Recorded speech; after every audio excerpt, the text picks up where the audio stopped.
The unthinkable has happened. The curse has reappeared. The masked killer has returned. The slaughter continues. Jason lives. All right, everyone. Welcome once again to another one of these Friday the 13th fan discussions. Once again, joined by Jesse from Down Under. Welcome, Jesse. Woo! Jason lives finally. Last week, or last episode, was just a nightmare, folks. Thanks for having me on, Nate. Welcome to the show, folks. Yeah, welcome back, Jesse. And we were just talking before we started this discussion that the official trailer for Jason Lives, Friday 13th, Part 6, actually is more like what would be considered a teaser today, and it doesn't really even have any dialogue or any voiceover like that. But I ended up recording back in 1989 when I recorded the movie off TV. They actually played a kind of I think it's like a made-for-TV trailer with it sounds like I'm of the opinion that it actually is Don Fontaine doing the trailer voice. Jesse thinks it could be a Don Fontaine impersonator, but that TV trailer was really cool, and it was basically kind of what a better trailer than the actual trailer was. It showed clips and had the music and a little bit of spiel before it, and it's like Jason lives in Friday the 13th, Part 6, and then it says next. So I kind of took the opening dialogue for this discussion from that because that's all we had. So a little bit of fun trivia. Yeah, that was sure fun watching that just before, because you sent me the link, so I watched it myself. And, it could be Don, but, I don't know, that's the first time I've ever heard it. And I am familiar with the way Don sounds, but not, super familiar. It could be him. I guess a paycheck's a paycheck, you know what I mean, to someone that's in the voice acting arena, I guess. But, I like the teaser for what it is. It's very kind of eerie, just how the tracking shot, pulls into Jason's coffin and the coffin opens and things like that. It's a pretty cool teaser, but it's not done in the way of a traditional Friday the 13th trailer. All the ones before that had Don doing a voiceover, and I would say that I probably would have preferred that, but that doesn't mean I hate the teaser that we got, though. I do know, I think fans out there have made a modern trailer for this movie. I've seen that a couple of times. It's been some time, but I remember that being put together pretty well.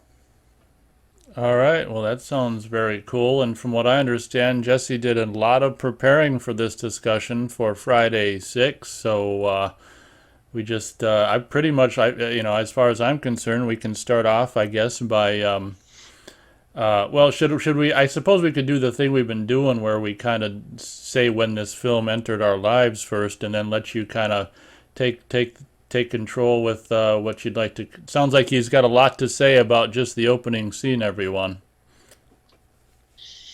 Yeah, well, this is one of my favorite entries, and it always has been. Pretty much, like I've said in the past, from the best of my recollection, I saw all these movies, these classic films, all in order. And I remember, when I first got to see Jason Lives, I just remember having such a blast with it. It's what I would call pure entertainment, this movie, Nate. It really kind of stands alone, in the franchise for just being like a high-octane. It's almost like a horror action movie in some ways, you know what I mean? That's kind of how I look at it, and I know there's a lot of fans out there. This is a big fan favorite, this movie. A lot of fans put this right on top, as their very favorite Friday the 13th movie, and I can definitely understand why. It's not my very favorite, but it's up there. It's probably sitting like, in that number 4 or 5 spot, It's just, it's just such a well-made film. Like, Tom McLaughlin just really knocked it out of the park with this one, mate. Absolutely. My first experience with this film was, I'm pretty sure, as I said in past recordings, that, I got into the films just, just after basically hitting the age of 12 and during the spring of 89. I think me and my dad, over the course of several weeks, watched them in order. And then later on in that summer, I recorded it off of TV. So this is one of my most viewed films what after I got into the films. The most viewed Fridays for me, at the very start of my Friday fandom, were the two that I recorded off TV in the summer '89, Final Chapter and Part 6, and I actually recorded, I did a duplicate or a dub or whatever you want to call it, copied the tape from the video store of Part 7. So those were the first Fridays that I kind of owned and had the ability to like watch on repeat. So 4 and 6 and 7 are really kind of etched in my mind more so than the other ones for that reason. Interesting, man. Yeah, I mean, I think, like, no matter how many times you've seen this, whether you've seen it, 500 times or, once or twice, there's moments in this movie that are just very memorable, and I would even say iconic, So, I mean, it's just a fun film to throw on. Like, if I happen to be around someone who, like, is not really even a horror fan, or just if they say to me, like, well, show me a movie that, is like a fun horror movie. I mean, this is an easy go-to movie, I mean? I don't often, I'm kind of like, I think we've discussed this in the past already, but, I'm kind of a stickler for that most of the time. If I'm going to watch these movies, I like to watch them, one after the other, starting with the original. It's just more fun for me that way usually. But if someone is around and I know that, like, I can't sit them down and make them watch, like, 5 or 6 movies or whatever with me, if I can just show them one, this is an easy go-to because it's an easy entry film.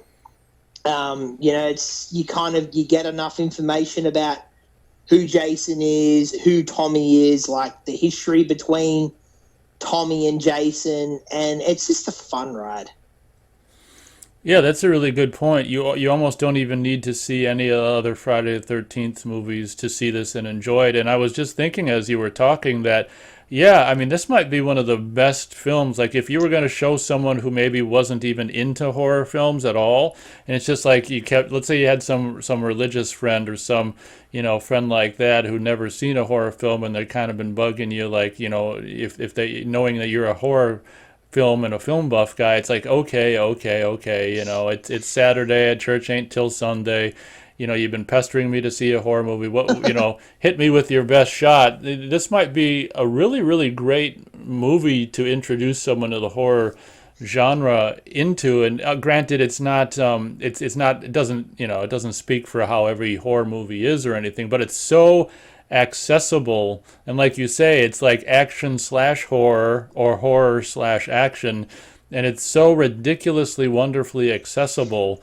It would be a really great first horror film in a lot of ways for someone.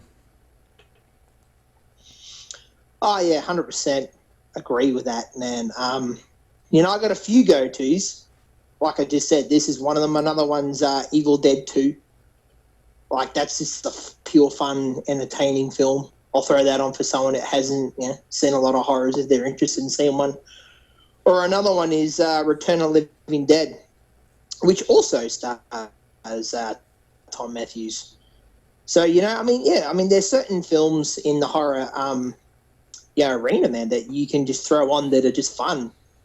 And I think that's something that some horror films forget to do sometimes, man. Like, you kind of got to have a bit of fun sometimes. I mean, don't get me wrong. I love the Friday entries that really take themselves seriously, and there definitely is a place for that. But, sometimes, you just want to munch on that popcorn and have a good time. You know what I mean, Nate?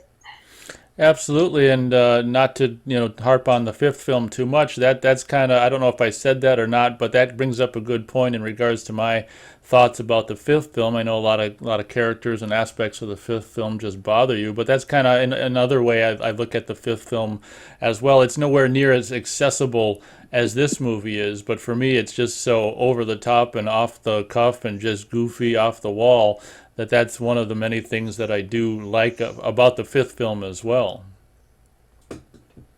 Yeah, that's understandable. And I mean, yeah, I've heard that from a lot of people that I know that are big fans of that film. And yeah, that was an interesting discussion we had last time in on that film. Like, I did, yeah. I mean, I got to be honest, I was a little bit trepidatious about going into that one because I just, didn't want to be that guy that's just sitting there for, whatever, 3 hours plus just hating the whole time. You know what I mean? Like that's not really fun for the audience. You know what I mean? Like I said during that discussion, I'm pretty sure, and I'll continue to say, move forward, man. Like even films that I'm not big on, there usually is some standout moments that I like. Yep, that's true for me for a lot of films that I dislike as well. But back to Jason Lives, Friday the 13th, Part 6. Arguably, you'd probably agree that it's probably the most accessible film in the franchise. Oh yeah, 100%. Like as far as just like if someone just wants to watch one movie, this is probably what I would, most of the time I'd put on. I think part four, even though it takes itself very seriously because you've got like the characters of Teddy and Jimbo and stuff, like there's definitely some like decent humor and some fun to be had in that film, but it pretty much it's still a straight horror film. You know what I mean? And I mean, this film does get criticized quite a bit. There are the fans out there that aren't really a fan of this one because it does, like not necessarily, poke fun at itself all the time, but it's got its tongue very firmly placed in cheek. You know what I mean? And that's just a problem for some horror fans. And I mean, I can understand that. They want it to be, taking itself 100% seriously all the time, but I mean, even Tom McLaughlin said this, like, when he got the job for this movie, he didn't even want to do the movie, Nate. Like, he's like, didn't they just make 5 of those, And he's like, yeah, this is the 6th movie. Like, how long can we continue to, take this thing, like, 100% serious, you know what I mean? And not at least wink at the audience. Like, how do you feel about that, Nate? Like, the humor in the movie and, like, are you, like, I'm guessing since you're a fan of the tone of the film? Yeah, personally, I think that being a big fan of Alfred Hitchcock films as well, I think that two of the kind of genres or two, yeah, I guess you could call them separate genres that go together really well are surprisingly humor and horror, and obviously Hitchcock did it for many years and a staple of his as well, and yeah, I know I was going to say that as well that. Yeah, this film, kind of like Five, in its own way, it kind of divides fans as well as, some people that are big fans of the first 4 films and more straightforward, serious horror movie may not go in for the humor. But I absolutely think it's just the perfect combination of humor, tongue in cheek, and horror for me. They each, the way Tom McLaughlin does the humor and the horror. I mean, it's just they just I can't even describe how perfectly the humor and horror complement each other in this film. Again, 100% agree with those sentiments. Horror and comedy do, in this weird way, meld together very well when they're done properly. It's a bit of a balancing act. Like, I mean, the films I just brought up are the ones I think most of the time do it the best, like Evil Dead 2. I would say Evil Dead 2 or possibly Return of the Living Dead. Like, I don't know, I go back and forth with those two. Is like my favorite like horror comedy of all time. Like this, I don't know if I would class it as horror comedy. Like there's definitely humor there, but I think it takes itself seriously enough where I still think you can call it a horror movie. But there's definitely the influence of humor there for sure. Yeah, I'd agree. It's not something you'd really necessarily call a horror comedy. It's just a horror movie with that doesn't take itself too seriously and just has fun. Yeah, exactly, and that's what Tom said when he was going to direct this movie. He said to Frank Mancuso, he's like, if I'm going to do this movie, I want to have humor in it. Some humor here and there, and Mancuso was like, okay, you can have humor, but just don't make fun of Jason. Just like don't make him the brunt of the joke. And he didn't do that. And kudos to him for not doing that. You know what I mean? I just think that, Tom McLaughlin's just a really talented guy. It's just a shame that he never went on to like having a really big career. Like, I like this movie and his style so much that I've seeked out like really low budget like TV movies that he's done, mate.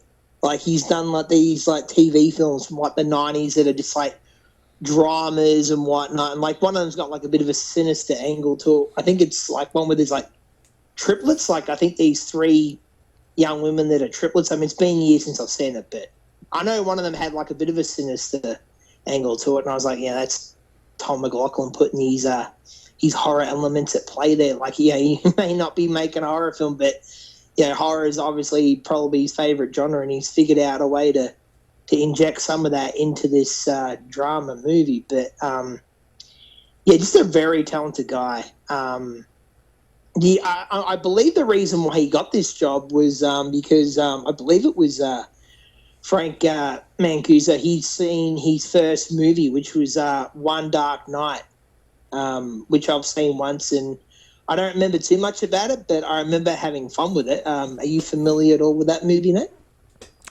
I think I've heard of it, but I don't believe I've seen it.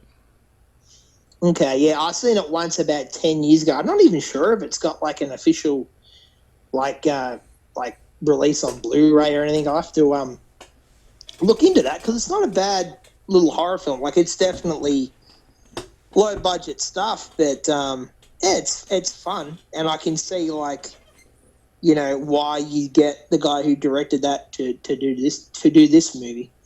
But yeah, I just wanted to mention that the film had a budget of $3 million, which I believe is the highest at this point that any of the films had a budget for. And it grossed the least, I believe, out of all the films, which was only around $19 million. And, not to, take a shot at all the fans of Part 5, but I blame Part 5 for that, the box office of this movie. Like, a lot of the fans, myself included, were burnt by that movie and were like, no, fuck it, I'm not going to go see the next one in the theater. Like, who knows what it's going to be. Like, even though, they did everything they could to, bring people back in the theater by calling it Jason Lives, I just think, that, Part 5 in a lot of ways did hurt the franchise even going forward, even after this movie. I don't think it really recovered from Part 5. And, I don't think that's an opinion. That's a fact because, that's not just me hating on 5. That's the box office doesn't lie. You know what I'm saying here, Nate? Yeah, that's actually a good point. Not too sure I really ever thought of that. The lackluster performance of 6, 7, and 8 were probably very much due to the fans feeling burned on 5. That's a good point. Yeah, I'm not saying that, say something like Jason Takes Manhattan, deserves to make, $35 million or whatever, but I do think this movie deserved a higher box office than it did, and it was the first Friday the 13th movie that failed to be the number one top spot for its opening weekend. It got beaten by aliens. But then again, I guess it's aliens. You know, I mean, even if it was the final chapter coming out that weekend, aliens still probably would have destroyed it. You know. Yeah, that's kind of hard to go up against aliens. Yeah, I mean, aliens is a classic in its own right. You know, I'd love to talk about that one day because I love that movie. But are you aware of what the alternate title for this movie was, Nate? Like the what they wanted to call it first? No, I'm not. Jason Has Risen. So they didn't want to call Friday the 13th, or was it Friday the 13th? Jason has risen. No, it was going to be Friday the 13th. Yeah, Part 6. Jason Has Risen. Yeah. Oh, I see. Okay. Yeah, I guess it's just too many words, isn't it? Yeah, I guess. I mean, I think ultimately they didn't go with it because they thought they would get a backlash from the church. Because, like, the word risen is, like, always, referred to, like, with Jesus and stuff, like, when Jesus apparently rose from the dead. And I think that's what they were going for, you know what I mean? But, I mean, Jason Lives, I guess, is cleaner, but I still think it's an interesting title. And then also, like the shooting title, like I've mentioned before, and a lot of these, a lot of them had David Bowie album cover names. I think it's because Frank Mancuso, I think he's a Bowie fan, and the name was Loud Insane, which apparently there's a song in on the album where it actually is about like an escaped mental patient or like a guy who's been in and out of hospital all of his life, and there's a killer after him. So it's very fitting for this movie. All right. Yeah, that sounds like it makes sense to me. Yeah, but I even think it's cool, like the opening of the film, like even before like the movie starts, how you get the little horror ink, little bit of text that comes up. Even that like sets a pretty cool tone for the film, and just like I mean you can really tell that Tom McLaughlin just really like took his time and just really like set a tone. Just this movie, just I mean, not to say that the first four don't, and such, but this movie just it really drips atmosphere. Like Tom really knows how to pick his shots and things like that. And I loved the whole opening of the film where you get like shots of the moon and the forest and stuff, and then you get Tommy's pickup truck just barreling around the corner and almost hitting that dog that's eating like the bit of roadkill that's on the ground. Like it's just like right out of the gate, man. Like he's setting this mood and atmosphere and like just this high octane just energy about the film, and actually kind of reminds me of like a little bit of like what James Cameron did with Terminator, like giving like dialogue like while Tommy's driving the car and like giving a bit of exposition and stuff. Like it's just a really interesting way to like catch up with where Tommy is in his life right now, without it being boring, I guess. Yeah, absolutely. And like we said earlier, this is even though it's kind of like the sixth film and the third film and kind of the what's been dubbed the Tommy Jarvis trilogy. I mean it. You definitely could just watch it on its own after not having seen any of the previous films because it so competently sets things up kind of in that little just drive to the cemetery that it's you can enjoy it on its own without seeing anything that came before it if you happen to do so. Yeah, that's a very good point. And I don't think I've asked this yet. I think I was waiting until we got to this movie. But I got to ask you, what's your favorite version of Tommy? uh Oh, that's tricky. I mean, yeah, that's tricky. I mean, the Corey Feldman is classic. I mean, I don't think I can make it. I mean, I know my least favorite is part five, obviously. So, I don't think I think it's kind of equal. I can't really choose between Corey Feldman and Tom Matthews because I mean Corey Feldman is classic Corey Feldman, and yeah, I can't choose. How about yourself? Yeah, I can definitely understand. Being on the fence with that. I mean, I would probably just, and I mean very like marginally, just give the edge to Tom Matthews. I think just because it's a more realized character, like he's got more to do in this movie. So I mean, it's almost kind of not fair in a way. You know what I mean? Like, I mean, it's like this guy like has the whole movie to be the hero, and like Tommy in final chapter doesn't arguably become the hero until like the very end of the movie. And not to say that Feldman doesn't have his moments as Tommy, he definitely does.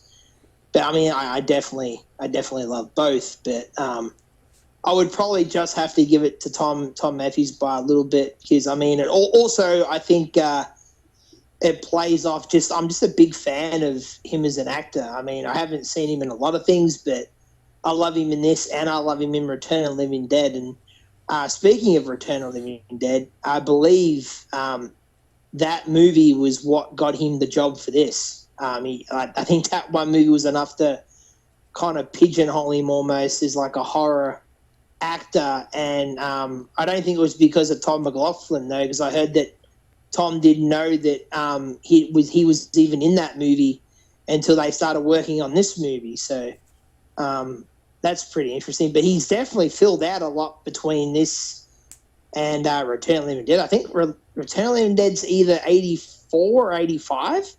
So it's only about a year or two later, and he's definitely put on some beef. Oh, okay, gotcha. I don't know how to. I just tried. I don't know how to. I don't know how to. Hey, this is funny. It's a blooper we'll keep in. Yeah, I guess I kind of didn't know how to respond to that. So that you saw my. Everyone heard my real time reaction to not knowing how to respond to that. But because I was just thinking, I mean, I don't know. He's always in a like three layers. So I mean, it's like, how do you even know? But maybe, yeah, I guess that's what I was thinking. Oh, I would say it's the face, man. Like, I don't know. Like in Return of the Living Dead, I mean, yeah, granted, he's walking around just a t-shirt and that in most of that film, but I don't know. I don't know. Like, he just looks stockier in this movie. Like maybe I don't know. I've never really heard about it, but I don't know. Maybe he worked out a bit for this movie. He's got to be, I guess, believable to be able to tussle with Jason. So who knows? But I mean, that jacket though that he's got on is doing a bit for him though. I think, well, filling him out a little bit. Yeah, absolutely. But yeah, as you were talking just then, I just realized, perhaps they did have him, hit the weights a little bit because after all, I forgot the name of the guy who played Tommy in the fifth film, but after all, I mean, he was definitely pretty chiseled himself. So maybe there was a little bit of an attempt to have a little bit of continuity between five and six in those aspects.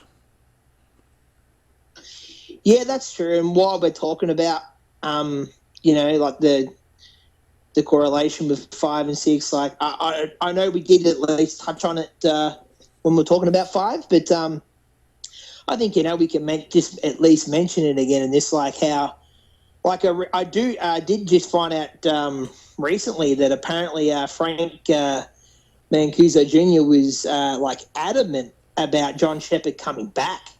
Like he really wanted him to do the movie, and for like personal reasons, we'll just say John Shepherd didn't want to come back. So that acts.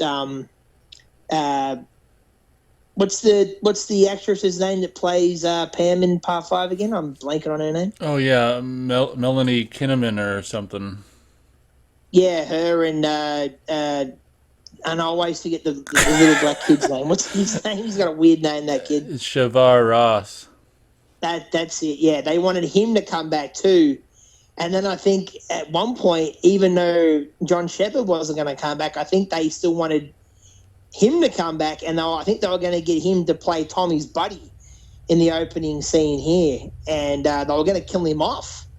and I think his dad was like against him dying on screen, and I think even he wasn't that much of a fan of doing it. And yeah, he even said like in his interview that he's like one of the few brothers to survive the Friday the 13th franchise. He may be the only black actor that I can think of. I mean, because we all know what happens to Julius in Part 8, and there's not a lot of black folks in these movies. Like the dude in Part 7, he gets his head crushed. Like I can't think of a black actor that besides himself that I guess survives.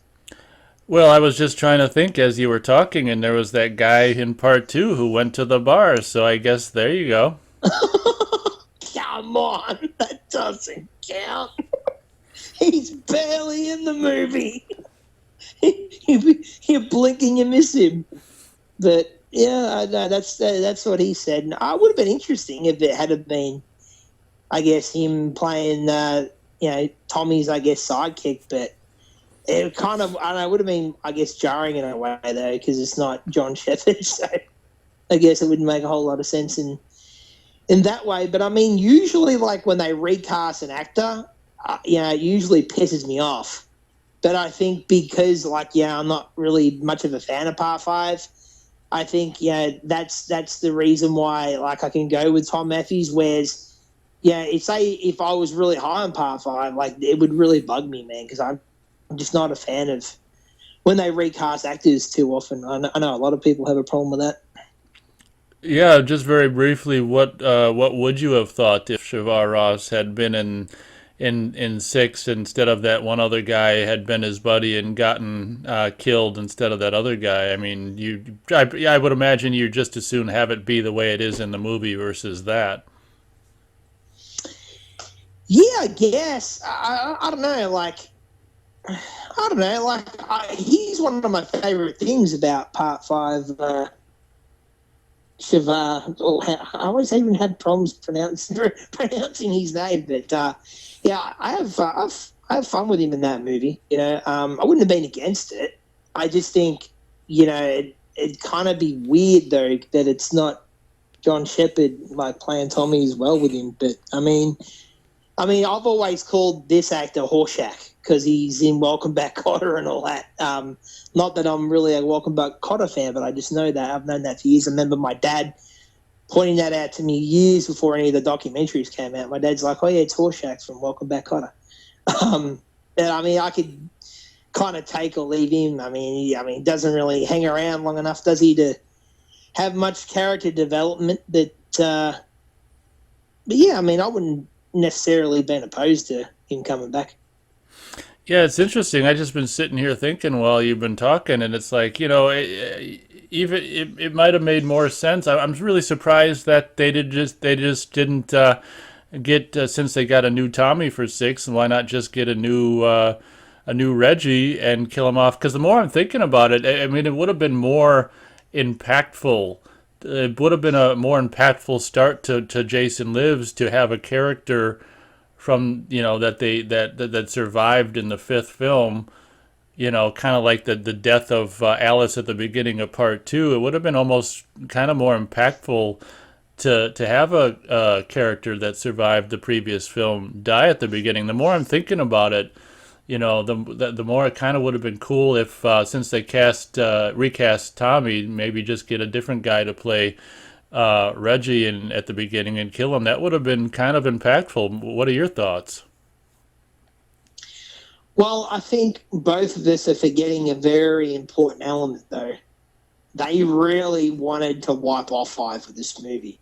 They really didn't want any ties with it, and I think McLaughlin even agreed with that because I do know, before he did this movie, he actually sat in a screening room, and he got him to screen all the Fridays back to back, and he watched them all, and that's what how he decided to write the script. And actually, interesting enough, I think he went to the what do they call it,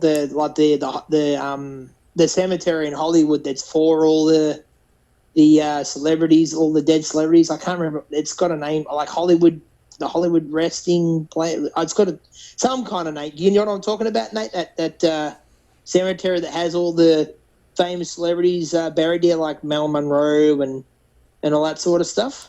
Not sure I know the I think name. it's called I think it's called Hollywood Cemetery, maybe just something simple like that. But Can't say I know the name of it. yeah, but anywho, yeah, he used to go there Was it and Forest write the Lawn? script.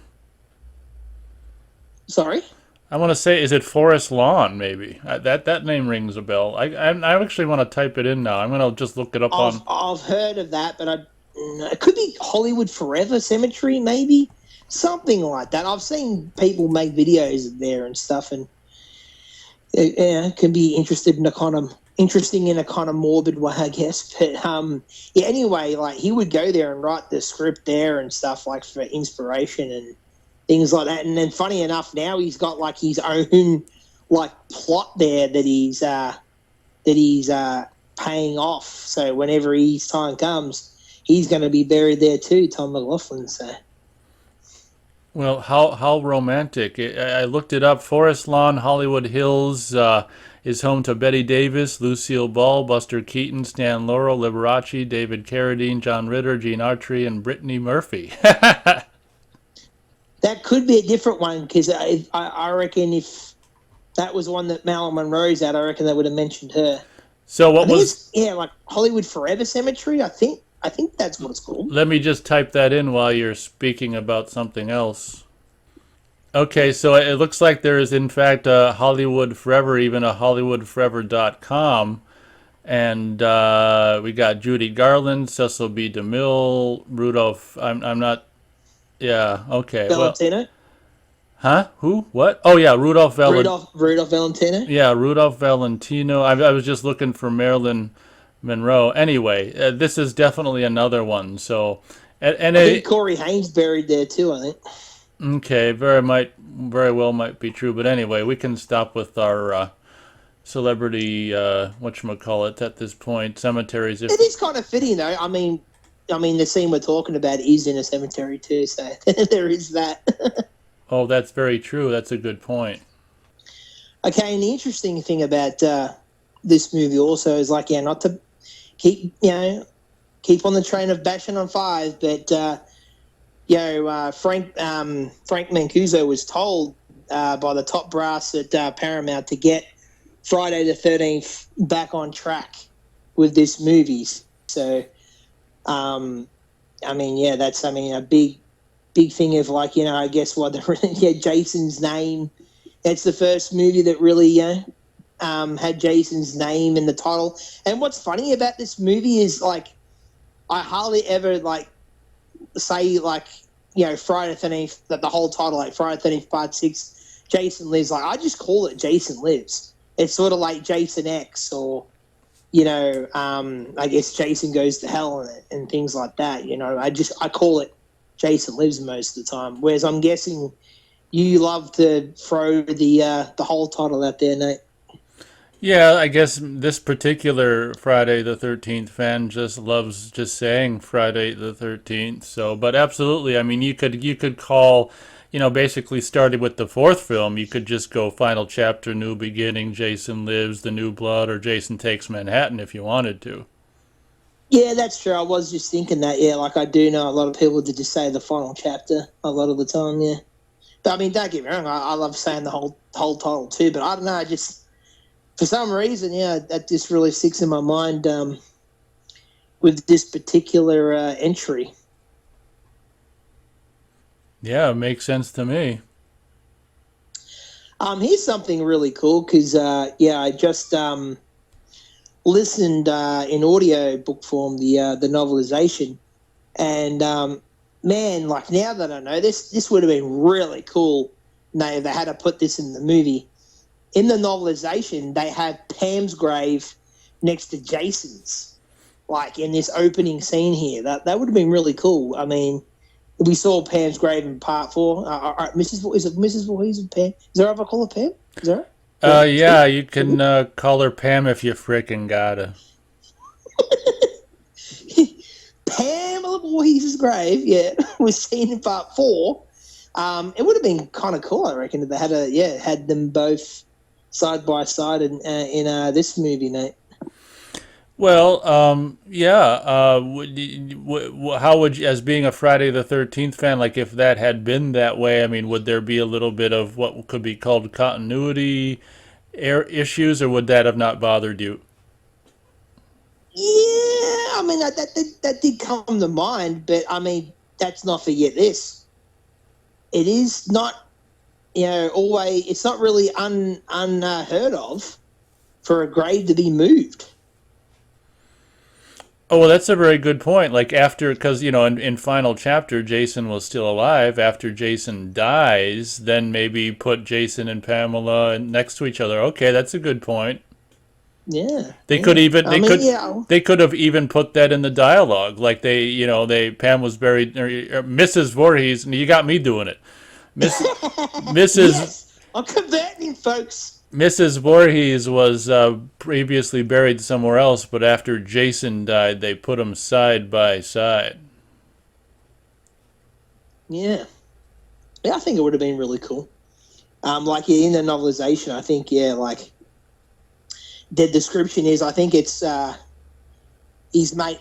It's Hoss, isn't it? I think he's his sidekick in this. The guy called Horshack. I think he's like looking around the cemetery and he like pans over like with his torch or whatever and he shines it on Pam's grave, and I guess that would have been like, I guess, the shot in the movie. But are you aware, Nate? I guess you probably are, but maybe for the folks out there that aren't, this whole opening scene isn't the same place you see later on that is the cemetery. This was all shot on a soundstage. I mean, there's a lot of fans that have visited the locations for this film, and they keep trying to find like this part of the cemetery, and it was all shot on the soundstage. Well, hell, I don't think I ever knew that. Gee willikers. Okay, yeah, I kind of guessed that early on, man. I don't know, it kind of has like a very Hollywood look about it, man, and I think that's what Tom McLaughlin was going for anyway, because I'm sure you're aware of this, and I know a lot of the folks out there would be too, is Tom McLaughlin is a huge like fan of like the old Hammer horror movies and the old Universal movies like Frankenstein. Obviously is an influence on this movie, Dracula, all that sort of stuff. So like he loves gothic horror, and that is very present in this movie, and especially like this opening scene. Yeah, obviously Friday has like the weather element to it anyway. You know what I mean? And we've discussed that heaps of times, how Jason's like, he's like the embodiment of the woods, and like, he's, coming with the storm. Yeah. But I think it fits in really well with this opening. Yeah, I'd say so. And that brings me to another point when this film, a lot of the films, the first film, second, fourth, and fifth, all have like, kind of the predictable in the most beautiful way ever and expected kind of rainstorms at the final acts of the films. This one just does it at the beginning and kind of reverts back to the kind of the part three aspect of just having a windstorm at the end. So how do you feel about the rain at the beginning and no rain at the end of this film? I think it really worked well, man. I mean, even it's a change up.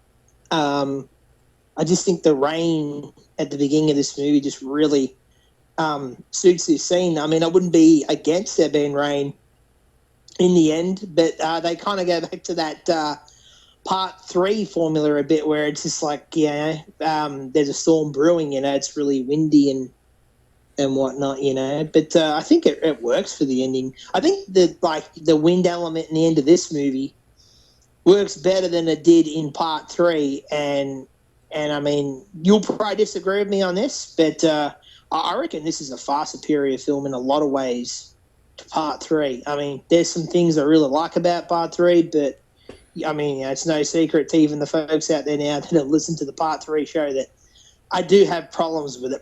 I didn't really have many problems with it as a kid, but like nowadays there are issues for me. No, I might be surprising you, but I'd agree. This is I'd consider this a much better constructed and crafted film than Part Three. Part Three is kind of clunky, but that's probably because of the 3D. Wow, I thought you'd disagree with me on that, man. I thought you'd put part three over this one, man. To be honest with you, but yeah, man. I mean, like I said, yeah, I do enjoy part three for what it is. It has issues. Yeah, and I also wanted to talk about. I mean, usually we say this for a little bit later in the discussion. You know, I'm guessing that we'll easily discuss it like more as the discussion goes on. But yeah, I've got to bring up the score that Harry did for this movie. I mean, it really is unique in the franchise, and Harry has said that the score is different because it's a different kind of movie, and he killed it. Like, it really is that, like, like really like popcorn, like action horror kind of score, like the part of it that always stands out in my mind, like especially when like Jason's like just standing there and he turns around and he's holding that like gate kind of spear like instrument that he's got that Tommy jams into, and you get that iconic dun, dun, dun, dun, dun, dun, dun, dun, dun. Like, I love the shit out of that stuff, man. Yeah, I think that I don't want to ruin it for you, but are you aware that that theme was possibly a variation on that piece of classical music that was used for the opening of The Shining? It's like, I was just gonna bring that up, man. Like, I didn't know that, but I was reading that earlier. Like, it's like, like similar to that, and it's like also based off like some like ancient like hymn that apparently Harry like was part of the school chorus and stuff when he was a kid. Like, he was like in the choir or whatever, and like he used to he sung that at school, dude. So I think that's also where he got that from. But I mean, I'm kind of a bit confused on the Shining, how it relates to The Shining, though. Really, man. I mean, I didn't do really any research on that. I heard that. Can you elaborate on that a bit, man, if you don't mind? well, yeah, I can do what The Shining opening credit music is, just a little taste, and then probably I can see if I can remember the Jason Lives. So Shining's dun dun dun dun dun dun dun. I think throughout the course of the score for this film, he pretty much does pretty much the same thing or a variation of it. Yeah, I mean, like, I'm very familiar with The Shining. I just wasn't sure. Like, I think seen somewhere where it said something to do with the opening music for it. But yeah, I'm very familiar with that piece because I mean, I love The Shining. It's one of my favorite horror films. But I mean, even though like now that you've cleared that up, I mean, I guess like it kind of sounds like it. I mean, I guess you could argue this is like a bit more of a bouncy version of that. You know what I mean? It's like it's a bit more kind of like the rock star version of that, maybe. I guess. Right. But rock and roll version, maybe. Yeah. But yeah, I found that pretty interesting. And I didn't know that. Did you know that Harry like was in the choir like as a kid? Because I didn't know that. I can't remember everything he said in all the interviews, but that may have been something I've seen in interviews. I don't know. Yeah. Another thing that I've known for years, which is a cool little bit of trivia, is when Tommy goes to open up Jason's coffin, that's actually Tom McLaughlin's hands. Oh yeah, I've known that for a while. I can't remember when I first found that out. If it was a commentary, and probably maybe one of those documentaries with interviews or something. But yeah, every time I watch it now, I just see Tom McLaughlin's hands now. Well, I've always saw Tom McLaughlin's hands, but now I know what I'm seeing. Yeah. Yeah, I think it was where I first heard it too, was on that first commentary that he did from like the early 2000s, man. The Crystal Lake to Manhattan DVD box set, man. that was a dream come true for me when that came out, and that was like when I first started like really learning about the franchise, like behind the scenes and stuff. Because I mean, I don't think we really even got Fangoria much here, dude. Like, I mean, I didn't see a Fangoria like magazine, like actually see one in a store until like the early 2000s. So, I mean, I remember for the longest time just wondering what like all the guys who played Jason were, and I mean, I knew who Kane Hodder, like I knew what Kane Hodder looked like because he appears in Jason Goes to Hell. But like, yeah, that was when I first started learning about the franchise. But I also love the little moment where you get the little callback to the final chapter, man, where Tommy's like reminiscing at like looking at Jason's grave and like thinking about like all the shit he went through and in that movie, or for him, when he was a kid, and you get the dialogue, die, Tommy, die. Love that stuff, man. Yeah, absolutely. And once again, like I said before, this was one of the films that I watched over and over on repeat. One of the three films I watched on repeat and when I was 12. And even though I'd seen Final Chapter once, it's funny because my recollection of watching this film over and over was, just because I seen Final Chapter once doesn't mean I, remembered everything about it. So like during the summer of '89 when I'd watch this on repeat, I'd always be like, what the hell is it, that die dialogue? And I'm like, well, it must be from a previous film. But it's funny how, I didn't really, it's funny how when watching this, even though I'd seen Final Chapter months before, like, it's funny how my recollection of watching this was like I'd never seen Final Chapter at all. It's really weird. It almost makes me wonder, but my timeline isn't 100%. It almost makes me wonder if, well, I know I've seen, I don't know. I knew I see Final Chapter before I was watching this on repeat, so it's really weird, but maybe I was a memoryless moron when I was a kid and I don't remember, but there you go. Yeah, I'm pretty sure for me, man, like I got the call back instantly because, I mean, like I saw these in order, obviously, and I've always remembered, like, I mean, maybe it's possible I didn't get on the very first viewing, but I remember from a very young age, like, being very aware that was a callback to one of the earlier films, in particular, Final Chapter. But, what's your feelings on Jason's resurrection here? Like, are you a fan of just the way it's done? Oh, absolutely. I think it's a great idea, and it definitely shows how much Tom McLaughlin's a fan of the original Frankenstein film. I always do, I mentioned it in my review of the film, probably my commentary I did on the film, but I always think it's hilarious. And he probably did this on purpose just for tongue-in-cheek aspect, but I always think it's hilarious how this character of Tommy Jarvis, who's got this past with this guy, this killer that he killed himself. He's just haunted by this, by the images of this Jason. So he wants to go dig him up and burn his body so he can be sure that he's dead. And in doing so, he mistakenly brings him back to life, which is so funny and ironic. Oh, what do you think about that? Yeah, I think it really is ironic, and I love it, man. I've never had a problem with Jason coming back with a bolt of lightning, man. And like you said, man, it's right out of Frankenstein, isn't it? And I'm a big fan of Karloff's Frankenstein. I love the first two films. Fun stuff, man. McLaughlin's got great taste, but. It's really cool, man.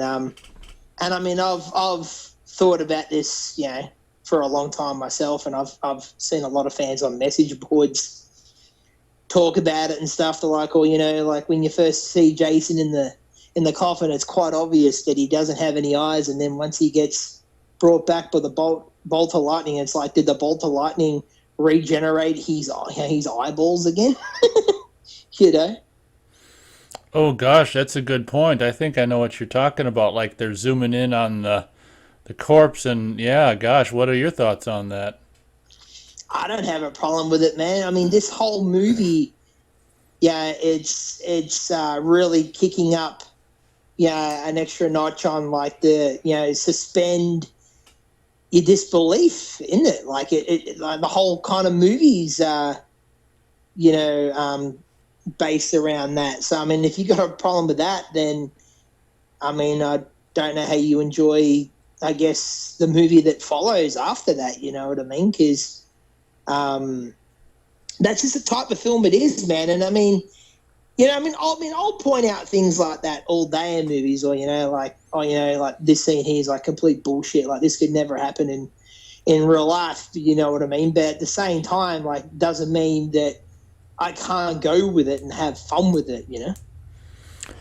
Oh, absolutely. And I want to mention this before we forget, back when you were talking about the score that Harry Manfredini did for this film. We should also mention, for young'uns that might not be aware of it, although all of these films are now available in surround digital, multi-channel surround sound. At the time of this film's release, this was the very first Friday the 13th film that was distributed in stereo.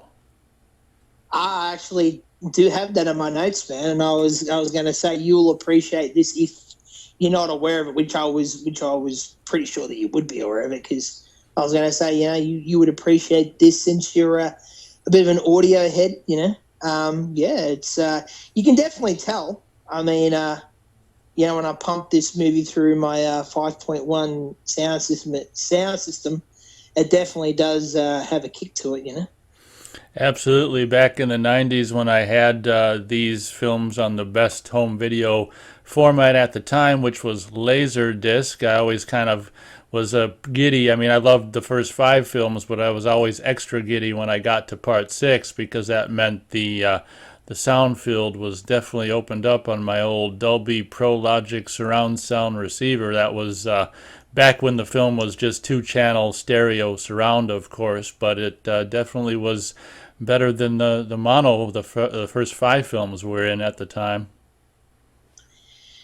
Yeah, and I mean, no better way to segue to this. I mean, I know when we did our Terminator episode, I'm pretty sure I mentioned that, man, that the studio for that movie wouldn't spring for making that movie in stereo, I believe.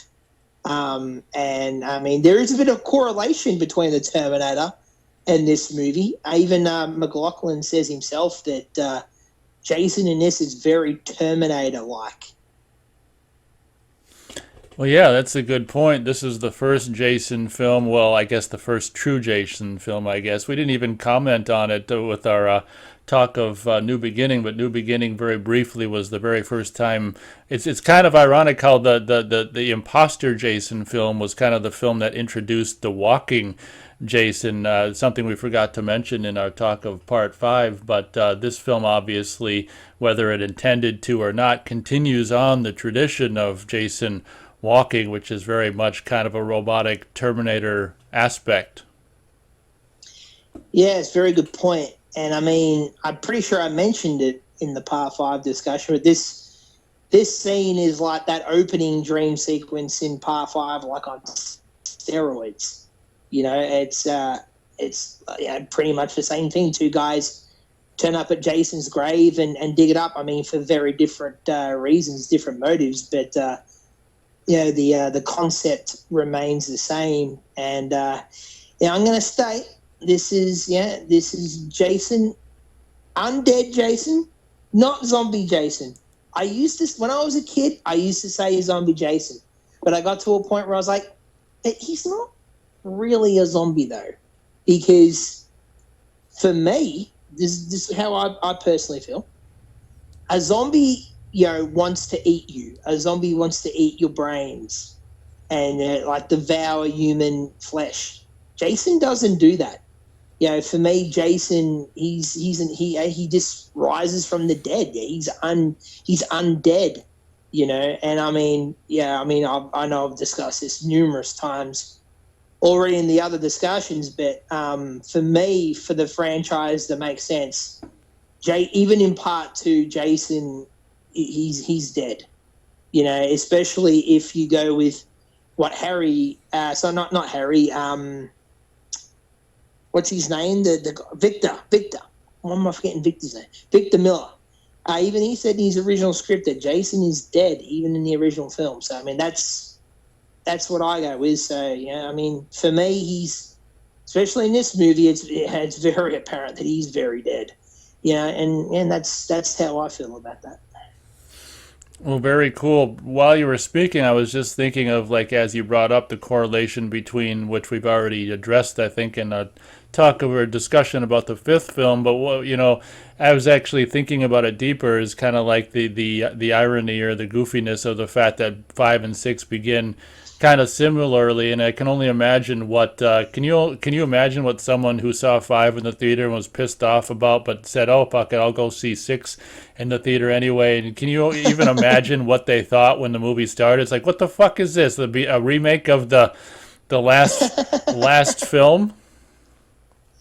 Maybe they walked out of the theater as soon as they saw Tommy and Horshack walking into that cemetery. They're like, "No, fuck this movie," and walked out. Like, who knows, man? That's a very interesting point. I've never really thought about that, man. Yeah, and another thing, if I can nerd out briefly for a second, it's kind of interesting if you really, really analyze it. It's just like, wow, Tommy, I bet, because at the very beginning of 5, Tommy has that nightmare about the two kids, witnessing the two teenagers digging up Jason and getting killed. I wonder if that subconscious nightmare is kind of, I bet he never would have imagined when he awoke from that nightmare that he'd be going to do the same thing that he dreamt. Yeah, I was actually just thinking about that. Yeah, that's very interesting there. But yeah, I'm a big fan of this whole sequence, man. Yeah, just the way his buddy Hoss, or how you freaking pronounce it, I think it's Hoss. Just the way he's freaking out when Tommy's like trying to pull the piece of metal, the fence post out of Jason's body, and he's like, "Will you just leave that thing alone? My heart can't take any more of this." Like, that stuff just cracks me up, man. And I think like honestly, man, like, I think if I was Tommy, like, I think I would probably do this, man. Like, if I was haunted this much by this dude, that like, took out my family, I think I would like try to like, at least get some peace, man, and by trying to dig him up and just burn him to nothing but a pile of ash, as the mayor says in part 5. He's nothing but a pile of ash, or a handful of ash. Oh yeah, I guess that's technically a continuity glitch then. If I know a lot of people, yourself included, just as soon not even acknowledge that 5 exists, but I guess that's a little bit of a continuity error through the 5 and 6 films. Obviously, he's not a handful of ash, is he? Yeah, I mean, like, yeah, if I'm really honest, yeah, like, I assume just forget 5. I don't think 5's a nightmare or whatever, and just move on from it. But I mean, I will play devil's advocate. The mayor does say that, but then the cop returns with, "Do you know that for sure, Mayor? Were you there?" So, like, Oh, yeah, you could argue that it didn't happen. good point. Yeah, and also I don't want to forget to mention this. Like you mentioned earlier, how in this movie the movie starts off with the rain instead of the rain being at the end. There's another difference with the way this movie is to a lot of the other ones. It's at the beginning of this movie that Jason's unmasked. Yeah, which is usually the reveal at the end of the movie. And I always thought that was a good little change up. And even though you don't really get like a very good look at him, I still think it's a pretty kick-ass look to him. Like, he's almost like the flesh on his face is almost completely rotted away. He just looks like a husk of something that used to be alive. Well, that's a very good point. Yeah, another reversal in the tradition. Traditionally throughout the franchise, it's whether it's potato sack or tater sack or hockey mask. Yeah, usually the mask comes off at the end. This time it goes on at the beginning. Yeah, I mean, I know we try to find like the one nitpick out of all these films, I guess. And that would be probably the one nitpick I have. I think it would have been cool to bookend it with a reveal, like have his hockey mask come off again at the end. Even though, I guess he looked pretty much the same, but I think it would have been cool though. Well, there's that. But if it had come off at the end, I don't know if he would have got that awesome little chunk out of it that was taken out of it by the propeller, though. So, Well, that's what I'm thinking though. That's how you could have done it.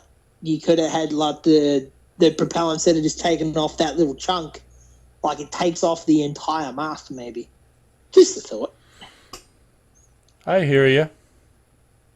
Yeah, but this whole sequence, like where friggin' his buddy tries to hit Jason over the head with the shovel, and Jason just turns around and just how they demonstrate straight off the bat, just how strong he is now. He just puts his fist right through this guy. Like we've never seen Jason take out someone like bare-fisted just like that, almost. But I mean, we've seen him squish people's heads and stuff, but not like punch his fist right through a person. I don't think that would have been possible for Jason to do that before this movie. But apparently they did shoot an insert shot of Jason holding the heart and stuff, and then I think he drops it, and you hear that. I think that's still in the movie. You hear the little where he's standing on it and stuff. But apparently there was a shot, where Jason's actually holding the heart, and I think Tom McLaughlin said that it was kind of disturbing in that. I think that's why they did keep it in the movie, and he has no idea what happened to that little bit of footage. Oh wow, because playing back the movie in my mind, I can remember, after he kills Hawes or whatever and turns around, there's like a squishy sound, and Tommy looks down, so maybe that's what we still hear in the film, him stepping on the heart, and Tommy was supposed to be looking at him step on the heart, maybe. Yeah, like I said, you get that. So yeah, I'm pretty sure that's what that's supposed to represent. And just after that, where Tommy's frantically trying to throw the gasoline on him, and then he's trying to light the match, and then the rain starts, and he's he just looks at Jason like, oh fuck, and then he's frantically trying to get another match lit, and it's like, dude, just fucking run, man! Come on, get out of there, And that's the thing, man, about Tommy in this movie, man, aka Tom Matthews. You really root for the guy, man. You really care about him. You don't want him to die, Yeah, I'd go even a step further. You don't want him to fail. It's you want him to, even though he's the bumbling idiot who brought Jason back to life, you want him to succeed, strangely enough. And you're kind of rooting for him in his quest to put him back in the ground. Yeah, exactly. And here's something I can't forget to mention. I don't even think you can argue this, man, that pretty much everything else almost that happens from now on in this franchise, even after this movie, it's kind of all Tommy's fault. He's kind of responsible for everything that kind of happens after this, man. If he had just left Jason alone, had just left the grave alone, none of this would have happened. I mean, there's no guarantee that someone else couldn't have dug him up, I guess. But there is that. Well, yeah, that's a very good point. Damn it, Tommy, you're responsible for 6, 7, 8, 9, 10, however many there are after this film. Freddy versus Jason. Yeah, damn you, Tommy. Yeah, but I mean, and just after that, another favorite fan moments, and just a favorite moment of mine is the whole James Bond, Jason walks out and slashes the screen. I just remember getting such a kick out of that as a kid, and still to this day. And you get that great blood effect as he slices the machete, and you get the words "Jason lives." Always love that stuff, man. Yeah, I mean, even by today's standards, that is so cool. I can't even imagine what people, audiences in the theater, thought of that at the time. That was so cool and pretty avant-garde at the time. By I want to say Jason Lives comes on the screen before Friday the 13th Part 6. Yeah, yeah, it does, man. Yeah, you're 100% correct on that. And then like, yeah, I love like all the different variations of the dun dun dun dun dun dun dun dun dun. So I just love doing that. Yeah, but yeah, we get like different variations of it. Like in the um in the opening credits, it's like very similar, but it's like kind of more, even more sped up and stuff. It's more dun dun dun dun dun dun dun dun dun dun dun dun dun dun. Like, yeah, it's just great, great, great stuff, man. Harry Yeah, did just such a good job on this movie, man. my turn. Dun, dun, dun, dun, dun, dun, dun, dun, dun, dun, dun, dun, dun. Okay, you got me beat on that one. I'll give you that one. You did it better than I did. You did it better than I did. Nice, very nice. But yeah, it's actually a pretty quick like credit sequence too, man. It's a lot shorter than the earlier films. You know, I guess McLaughlin just wanted to keep that kind of that breakneck pace going with the film, and that's the thing with the film. And there's really not a lot of downtime in the film, it seems. And I do believe also that it's the shortest out of all the films. I'm pretty sure it is. Oh, okay. I'm not too sure I ever compared them that way, but you very well might be correct. It seems like, recent times that I've watched it, like, yeah, like I may have clocked it at maybe, yeah, somewhere around 20 minutes, like at, right around the time the end credits start or something. So you might be right. Yeah, well, the total runtime is an hour and 27 minutes and 8 seconds. So without credits, yeah, it's probably clocking in a lot closer to 80 minutes, man. Yeah, probably like maybe 80, maybe like I don't know, like maybe 85 minutes or something like that. Yeah, wow. Yeah, but I think it definitely works in the film's favor. You know, there's not a lot of fat there, man. You know. Yeah, and I also just wanted to quickly mention in the novelization, I also mentioned that Tommy's like sidekick in this. Yeah, Hoss. Tommy was pretty much his only friend. Like that guy had been in and out of institutions and stuff just as long as Tommy was, and like I think the whole reason why he went with Tommy to Jason's grave is like he did it just because they were good buddies. Like I think he obviously didn't want to be there.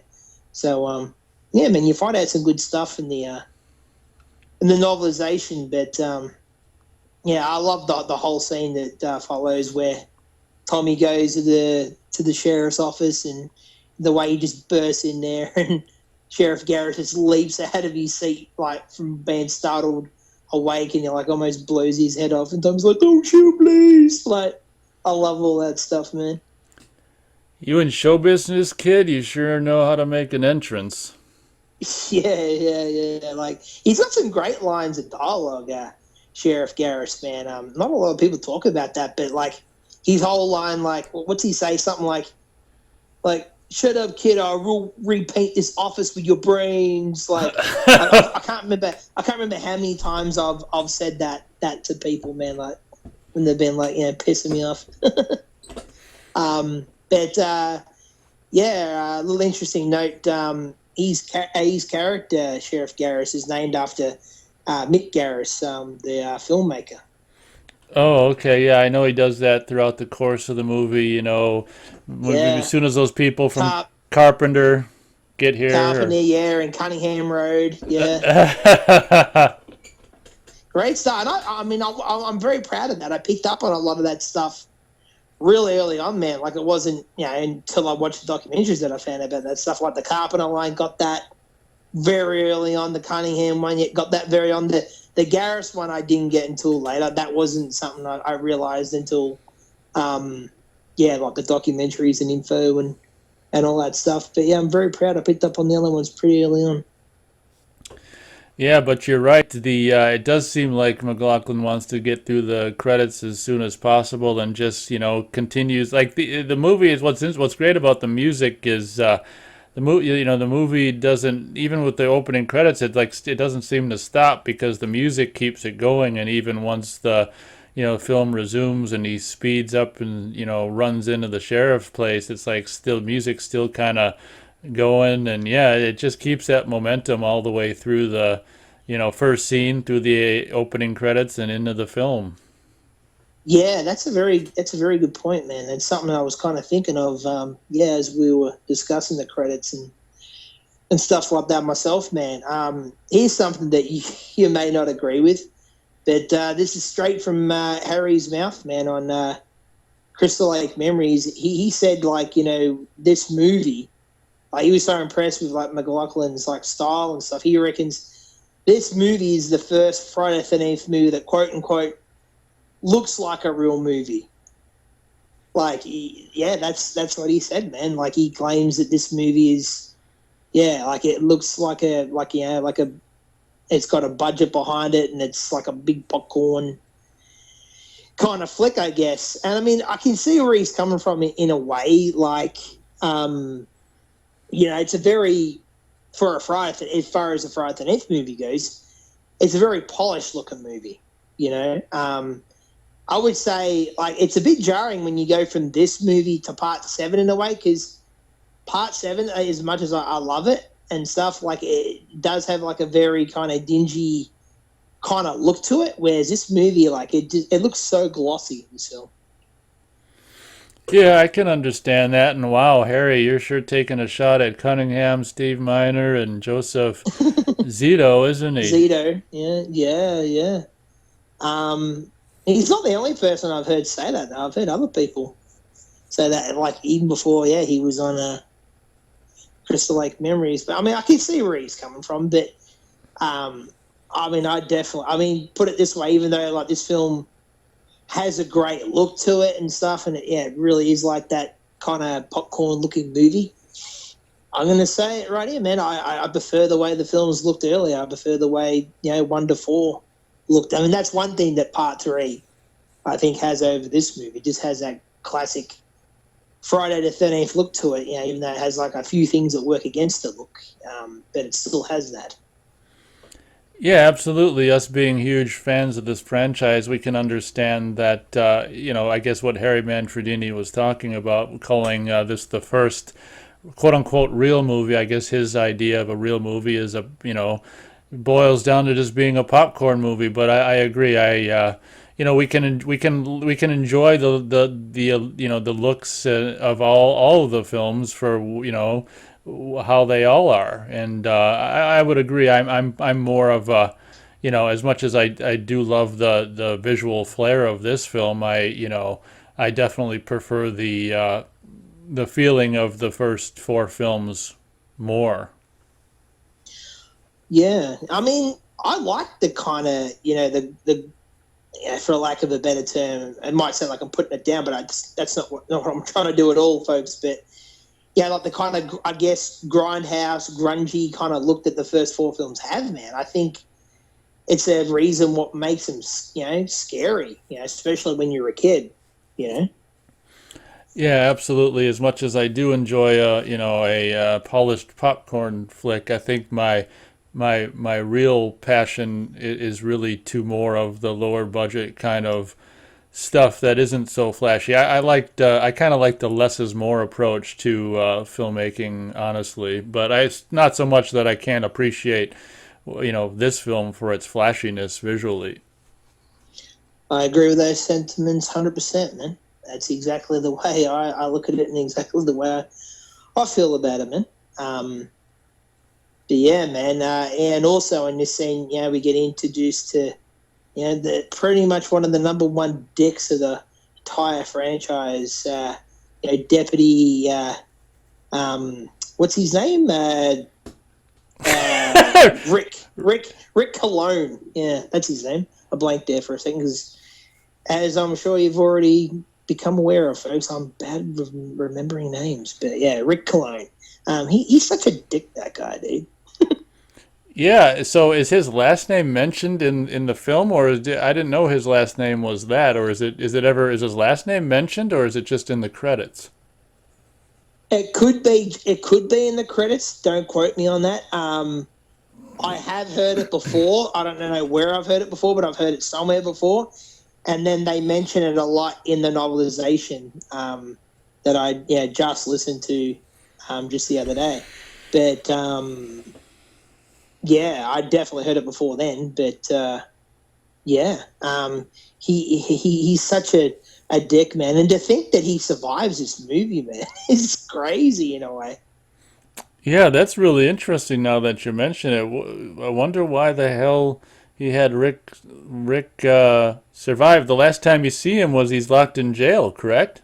Yeah, yeah, exactly. Yeah, I mean, I guess I don't think maybe they didn't do it intentionally, but it was sort of like, um, you would have to pad out the film a bit, wouldn't you, to have him die? You'd have to have a scene where one of the other cops comes back to the station, whether it's like a Sheriff Garris or I think one of the other ones is named Pappas and stuff, or one of the other cops would have to come back and let him out of the as he calls it, the cage, and yeah, you'd have to explain all that sort of stuff. So I mean, it would kind of, I guess, um, make the runtime of the film a fair bit longer. I think that's probably why he lives, man. To be honest. Yeah, okay, yeah, that's a bummer. It never occurred to me that, one of the possibly most annoying characters in the franchise doesn't even die. God dang it, what a bummer. Yeah, yeah. Um, and then yeah, the scene that follows that is another favorite scene in the movie for me, man. With the couple is heading towards the camp. Yeah, they're supposed to be like the main head counselors and that sort of thing. And he's an interesting story, man. This well, I mean, interesting to me, but you probably think I don't know. You might think I'm crazy about this, man, but I really don't think I am, man. The chick in this scene, right? As a kid, I don't care if it sounds embarrassing or not. As a kid, I really did think this, and I thought this for a fair while. I thought that the chick in this car, I thought it was Jennifer Cook. I thought it was Jennifer Cook in a wig playing a different character because she looks so much like Jennifer Cook. Oh, okay, interesting. Yeah, that's interesting. To me, I don't think she looks like her, but that's interesting. So what age would you have been? Late. Like probably like I think I think I believe that from at least the age of probably about 5 or 6 to at least like I don't know around 12 or something because I really do think they do look a lot alike, especially in the car. They both got those big eyes and yeah, similar expressions and stuff. Yeah, I know I'm kind of alone in that, but I've never heard anyone else comment on that. But yeah, I've always thought that, and also, a pretty well-known fact. I'm sure you're aware of this, but that actress is actually Tom McLaughlin's wife. Well, ex-wife now, actually. They actually just separated. I think a couple of years ago or something. They'd been together. I think a couple of years before this movie came out. Yeah, I actually got that that Friday the 13th CD box set that was signed at Dark Delicacies. I think she's signed it as well. I would imagine Tom signed it as well. I can't remember all the signatures that are on it, but yeah. Man, I want that. I've got to get I don't care if I've got to pay $300 for it one day. I've got to get a hold of that set, man. It's just such a beautiful looking set. And I mean, I'm not even a guy that collects a lot of scores and soundtracks and things, man. But I really want that one. I mean, you know me, man. I'm so into this franchise that I've kind of got to own everything to do with it, Well, that's very understandable. Yeah, but yeah, there's a few stories just regarding this one scene alone, like how yeah, CJ when he puts that cemetery spear instrument through the window and goes for her, and he actually almost hit her in real life. Like he kind of just like kicked into his background instinct, which is he was a Marine for a few years. I think he just went into like soldier mode, man, and he almost got her, man. Almost really impaled her with that that metal rod, man. Yeah, I thought that was really stupid. You can tell in the shot that, and obviously, I guess from what I understand, it's actually her, not a stunt woman. But you can see in the shot where the spear's coming through that she ducks down moment, just a fraction of a moment before it comes careening through, and you can see it impales the chair like probably a foot or half a foot probably above where she stopped when she ducked out of the way. The pole went, I think, a lot. The pole was probably intended to maybe hit the driver's seat, and it went a lot further than I think he intended. Dude, do you think McLaughlin was trying to have his wife bumped off and just make it look like an accident? Could Who be. knows, man? Because that's, I don't know, dude, that's pretty risky. Like, I mean, I wouldn't put my loved one in that kind of a situation. I'm not trying to take a dig at Tom McLaughlin because I love him, man, but that's a pretty risky thing to do, man. Yeah, that definitely is. Jesus. But I guess, when it's, 10 degrees at night and, you want to just get the scene over and done with, I guess you'll do things like that maybe without thinking so much about it, you know? Um, but yeah, and then like when I love when she's crawling along the ground and she tries to offer Jason money and stuff as if Jason gives a fuck about money, And yeah, and then he gets it with this spear and yeah, apparently they had her under there with a regulator, and apparently regulators don't work in mud, and like the mud started like going into her mouth, and so she actually went for it. For being only in one scene in the movie, she went through the ringer a bit, man. Yeah, she almost died twice in one scene. Yeah, but yeah, I just love that little moment though, just before Jason gets to the way, like she looks up and he disappears, and she's like, "Where the fuck did he go?" And then all of a sudden he jumps right, on either side of her head and just gets her really good with the spear. And I love how Tom McLaughlin like left that shot run longer than he needed to with the American Express card, knowing that some joker in the audience would always yell out, "Don't leave home without it." Yeah. Yeah, and actually, funny enough, man, how I mentioned earlier I think I mentioned it in the first discussion and stuff, and I think I might have mentioned it in other episodes. But I know I mentioned it when we're talking about a history with the franchise and when we're talking about the original film. I went to a marathon where I saw the first 8 of these, and when that moment happened in this movie, I tell you, man, it was probably like 4 or 5 o'clock in the morning, right? And and by that point, everyone in the audience is just chilling. Yeah, and there's probably at that point it was probably like maybe 25 of us, something like that, left in the theater. And that moment come on, and I knew that I would never, as dickish as it might have been, I knew that I would never get this chance again. So I did that, dude. I yelled out when that moment happened. I yelled out, "Don't leave home without it!" And it was like a collective, like, "Oh, what, dude? Like, what?" You woke everyone up. Yeah, I guess I did. I guess I did, man. I just had to do it, man. I just had to do it. Yeah, how often are you going to get the chance in a theater with that movie? Exactly. Well, I mean, it was like 2014, man. And I've never had a chance since, dude. Even worldwide, man, they don't do those sort of marathons very often. I know there's like one theater in England. I think it's like the Prince's Theatre or something like that. Like I know they've had maybe like 2 or 3 marathons in like the last 15 years, but yeah, it doesn't happen too often, man. Like usually, if they're going to show one of these, it's usually just the first one. They'll show the first one on a Friday 13th, and that's kind of it.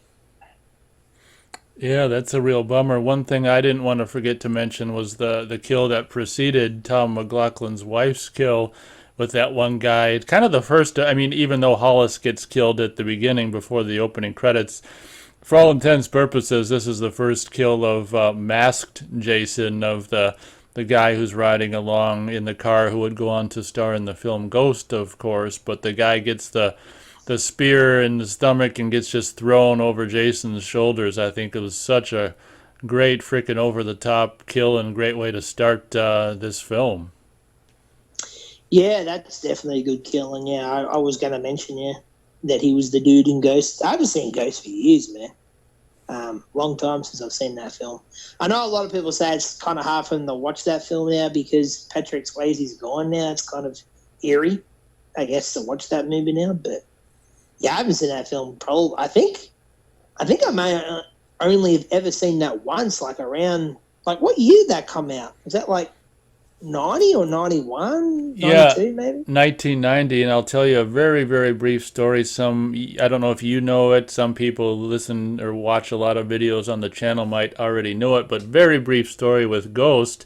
Summer of 1990, my dad and I were going to go see RoboCop 2 and Navy SEALs double feature at this drive-in theater. We go there, we get all packed up with, pop and popcorn, get all packed up, go there, and when we get there, the theater is like there's not a lot going on, so we didn't know if it was closed or not. In retrospect, I think it was probably open, and there just weren't a lot of people there yet. But anyway, we turned around thinking it wasn't open, and we're just like, "Fuck!" This is back in the 1990s, so there were actually drive-ins to choose from. Those were the good old days, and we're like, "Fuck! What the hell else is nearby?" And it's just like, well, there's this other drive-in that's playing Ghost, and me being 13, it's like I didn't want to fucking see Ghost, but we went to see Ghost, and it turned out to be better than I thought it would be. So that's a short story in my history with Ghost. Yeah, I mean, I know I saw it very early 90s. It might have been maybe because it probably would have came out on VHS here, like probably like 91. So that's probably around the time I saw it. And I don't remember a lot about that movie. I remember enjoying it, even though I was a little kid. But yeah, I've been meaning to revisit that for quite a while. But yeah, apparently Frank Mancuso had like control of like the cast of this movie, like who could be cast, sort of thing, I guess. But yeah, he gave Tom McLaughlin pretty much free range with it. Yeah, except for the one thing he wanted to keep tradition with having a blonde be the final girl. So that was really the only thing he told Tom he had to do with the casting. And Jennifer Cook, I'm a big fan of hers, man, in this movie, man. And he liked it. I believe he saw her in V. I don't know if you're too familiar with V, but she was in V, the series, as the Star Child. So I think McLaughlin had seen that and liked her. Oh, okay. Yeah, I seen V back in the day. It's been quite a while, though. Yeah, I actually rewatched them all about maybe like 7 or 8 years ago. I actually want to do a rewatch of them again soon. So yeah, my dad was a huge fan of that show, and yeah, I really enjoy it. But yeah, I like her. The only other thing I've seen her in besides V and this is like a little bit of trivia because I mean, she doesn't get a kid off in this movie. So if you want to see her breast, I can't remember the name of the episode, but there's an episode of the show Hitchhiker that I watched randomly one time, and she's in that, and there's like a shower scene, and yeah, you see her topless in that. Well, topless in a TV show, is it made for cable? Must have been. Yeah, I think it's a HBO show. The Hitcher, I think. Oh, Or the okay. Hitchhiker. I think it's the Hitchhiker. I think it's called. You've never heard of it? It's 80s. No, well, I never had HBO or cable. That maybe is why I never heard of it. Okay, yeah, well, neither did I. But I mean, I think they got released on VHS. I think they released a few of them because I know that I'd seen at least a few episodes like back in the 90s. But yeah, I mean, I haven't seen heaps of them. But yeah, it's a fun little series. But yeah, man, I think she's fun in this, and yeah, I like the cast. Pretty much overall in this movie, I'm a pretty big fan of the cast, man. Yeah, you've got John Travolta's nephew as Court, the shredded pants wearing punk. Yeah, I thought you'd mention that. If not, I was going to mention it. Yeah, that John Travolta's nephew. So since you told your little story about Ghost, I'll tell a brief little story about John Travolta's nephew who plays Court in this movie. I can't remember where it was. It might have been on YouTube or something. Just a few years ago, I saw an interview with him, and he was talking about how, he wouldn't really tell many people that that Travolta was his uncle. And one time he remembers like being at home, hanging out with a buddy, and like John Travolta like randomly like just came over, like came in the living room, sat next to him, and like they're talking for a few minutes, and John's like, "So kid, you want to go to the movies today?" And he's like, "No, not today, John. I'm hanging out with my buddy here." And he's like, "Okay, cool, no worries." John Travolta like just gets up, leaves the room, and his friend is like just like looking at him like with his jaw just agape, like. And he's like, "What?" And he's like, "Oh yeah, John Travolta's my uncle." Like, what about it? This dude's like, "What the fuck?" Can you imagine that? You're just like, you're just sitting in a room, and all of a sudden, like this celebrity just like randomly walks into the house and starts sitting down with you. That'd be crazy, man. Yeah, that'd be funny to have a security camera footage of that. Yeah, yeah. Well, it actually just reminded me of another brief story that I'll tell very brief. It's very, very brief that I heard not all that long ago. I can't remember where it was, somewhere on YouTube too, I think, where somebody, their wife is like involved with like publicity and things like that. And she told it, like her husband's like a big movie guy, and she told her husband to go into this hotel room. She like put him in this hotel room. She's like, just hang here in this hotel room, and she just leaves. And he's like, "What the heck? This is weird." So he's just like sitting there for a few minutes, and all of a sudden, man, like Arnold Schwarzenegger and this other guy walk into the room and start having this conversation. And he's just standing there like, "What?" And then Arnold, like, just after a little while, like, Arnold just looks at him. He's like, "What are you doing? Take out your camera and take some pictures of me. I'm famous." Like, just totally put the guy at ease, man. Like, you imagine that, dude? Like, you're in a hotel room, and all of a sudden, fucking Arnie just walks in randomly. Yeah, I can imagine that. Yeah. I mean, it's one thing to like go to like a convention or something, and like even in that aspect, you're going to be like nervous, even knowing that you're going to see them, but just randomly like that, dude. Like, I think if that happened to me, man, like I'd turn into a giddy little schoolgirl, man. Like, yeah, that'd be crazy, man. But anyways, back to the movie. Well, this might be a good time to mention, so we don't forget, this might be a good time to mention our most bonable for Jason Lives. So who do you want to go first? I'll go. I'll take this one. For me, man, like, I mean, I know I just said, like I'm a big fan of the cast. I really like the cast, but it's mostly, a lot of it is for I just really like the characters. But for me, man, really, there's really only one option for me in this movie, and it's Megan, dude. Like, I think she's adorable. Like, I'm not, like I've said, I'm not typically into blondes all that much, man. But I just always, thought she was cute, and her characters has got so much spunk to her. You know what I mean? Like, she's a real bubbly, live wire kind of chick. Like my kind of chick. Yeah, that's understandable. And incidentally, she's got a great ass, and you can see it. It's really a bummer because I want to say I haven't watched the full frame kind of VHS, or Laserdisc version for a long time, ever since the DVDs came out. But I want to say, back in the day, it depends on what movie it was and how they shot it or whatever. But there was a lot of instances on movies like this that are like the 185 widescreen that fill your 16 by 9 TV. A lot of instances, movies like this on home video back in the back before widescreen TVs, when they were on the square TV, instead of cutting off the sides, you'd actually see more on the top and the bottom than was intended to be shown in the theater. So I haven't seen this in a long time because I haven't watched the non-widescreen version in a long time. But when she gets the Haida key out from, under the little wheel well of the Camaro and kind Oh, and of, she's all bent over. no, it's after that. It's when she gets it and kind of leans against the Camaro, like her ass was so fine in that shot, and it's like you can't see it on the widescreen matted version, so it's a bummer. So we're in line up on this one. We're in total agreement on this that she's the most vulnerable.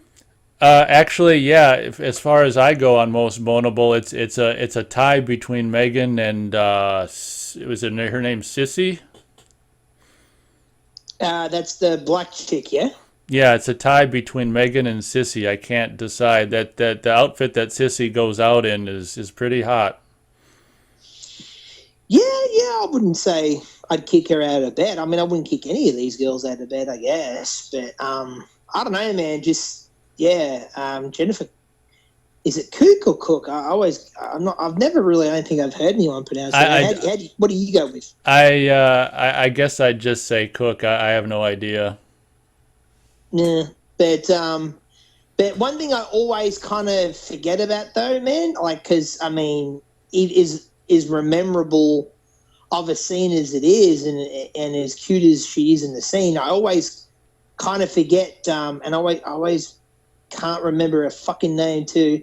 But the chick that finally made it into a Friday the 13th movie after being in the Sexercise video on 4 and then missing out on the part in part 5 to Debbie Sue Voorhees, the chick in the camper van, man. She's a decent runner up, man. I think she's really cute, man. She's like one of those really kind of lanky kind of like really kind of thin little chicks, I usually like a chick with a bit of beef on her, man, but I don't know, something about the way. Is it something DeMoss, her name is? Oh, yeah, Darcy, yep. Yeah, Darcy DeMoss, yeah. I really think she's really cute, and of course, yeah, I'm a sucker, mate, for that dark hair, Yeah, when I was 12, I probably thought she was the hottest in the film, but it's strange how tastes change as you go on. Plus, the older I get, the character is just such a bitch and annoying. It kind of turns me off to her in my older age. Yeah, I will definitely agree with that. Yeah, like she is. She's pretty bitchy with the way she goes on in that scene, like the way she's talking to court and shit. But I'll get more into that, I guess, when we get to that point in the discussion. But yeah, man. So that's how we feel about the ladders in this movie, Oh, but they're all cute. I think they're all cute. My third runner-up for most bonable is Sheriff Garris. Oh, well, if you're going to throw in Sheriff Garris, I have to throw in Court. Okay. I mean, just John Travolta's nephew, man. I mean, come on. All right, everyone. Thanks for listening. No homo. Yeah, there you go. Yeah, and it's also a nice little moment, where Megan and her friends, come into the sheriff's office, and Megan and Tommy meet for the first time, man, and it's really interesting just the way Megan like instantly takes a liking to Tommy, and like I think it's a mixture of like she thinks he's hot, and I think it's also to piss off Daddy. Yeah, that's a very good point. Let's piss off Dad by falling in love with the guy behind the bars. That's funny. Yeah, well, that's very realistic in a lot of ways. It is kind of interesting at this point of the movie how when that happens, it's kind of like, oh wow, is this love at first sight or a little bit of wanting to piss off Daddy, or a little bit of both? Yeah, I mean, I think it's definitely a little bit of both. I mean, I don't think. If it was just to piss off Daddy, I don't think, she would go to the lengths to help Tommy as much as she does in the movie. I mean, she pretty much, risks her life to to help him and save him ultimately at the end of the movie, even, so yeah. That's a very good point. Did you ever notice when she's leaving and it's like they're making fun of her, like, ooh, he's cute? Like when she takes her jacket off the desk, like there's a folder with a bunch of papers in it that when she picks up the jacket, all the papers and the folders kind of fall down off the counter. Yeah, I've noticed that for years, man. Yeah, it's a nice little moment. She's all giddy and she's walking out of the sheriff's department. Apparently, in real life, I think that building that the sheriff's department is in is a library, or that's at least what it is now. And while we're talking about stuff to do with locations and stuff, I wanted to mention briefly, the film was shot in Covington, Georgia, like a little town called Covington, in Georgia. Not too far from Atlanta, I believe. So that's where the film was shot, and it's a good film to watch the film is a good subject for locations videos, man, because a lot of the stuff in the movie to this day looks almost exactly the same. Like I said, the sheriff department, that building's still there. I'm not sure if the interiors were shot there or not. Maybe that could have been a soundstage, but they don't build too many things for these films because of the budget. But who knows? It was just a little office, I guess. They could have built that. It's almost. I mean, the camp is still there, and I'll talk a little bit more about that later. But they did some trickery with the camp. But man, there's a fair few videos on YouTube, and anyone who's interested, I urge them, man, to check them out, man. The locations videos for these films, because they're pretty interesting, man, and you can geek out pretty hard with them. Yeah, I want to say, correct me if I'm wrong, but I want to say this camp is so cool. They've actually had, was it screening of the film and a sleepover in the actual cabins? Yeah, I did hear something about that, man. Friend of mine a few years ago told me about that, and man, I remember being so jealous, man. I was like, dude, I'd love to do that. And the camp is called Camp Morgan. And there's a couple other films, at least, they've shot there. I know, I can't remember the name of it, but there's a Michael J. Fox movie they shot there. And actually, recently, have you heard of that slasher series? Not really a series. It was like basically three movies in a way that they had on Netflix called Fear Street, I think it's called. Are you aware of those now? No, I'm not.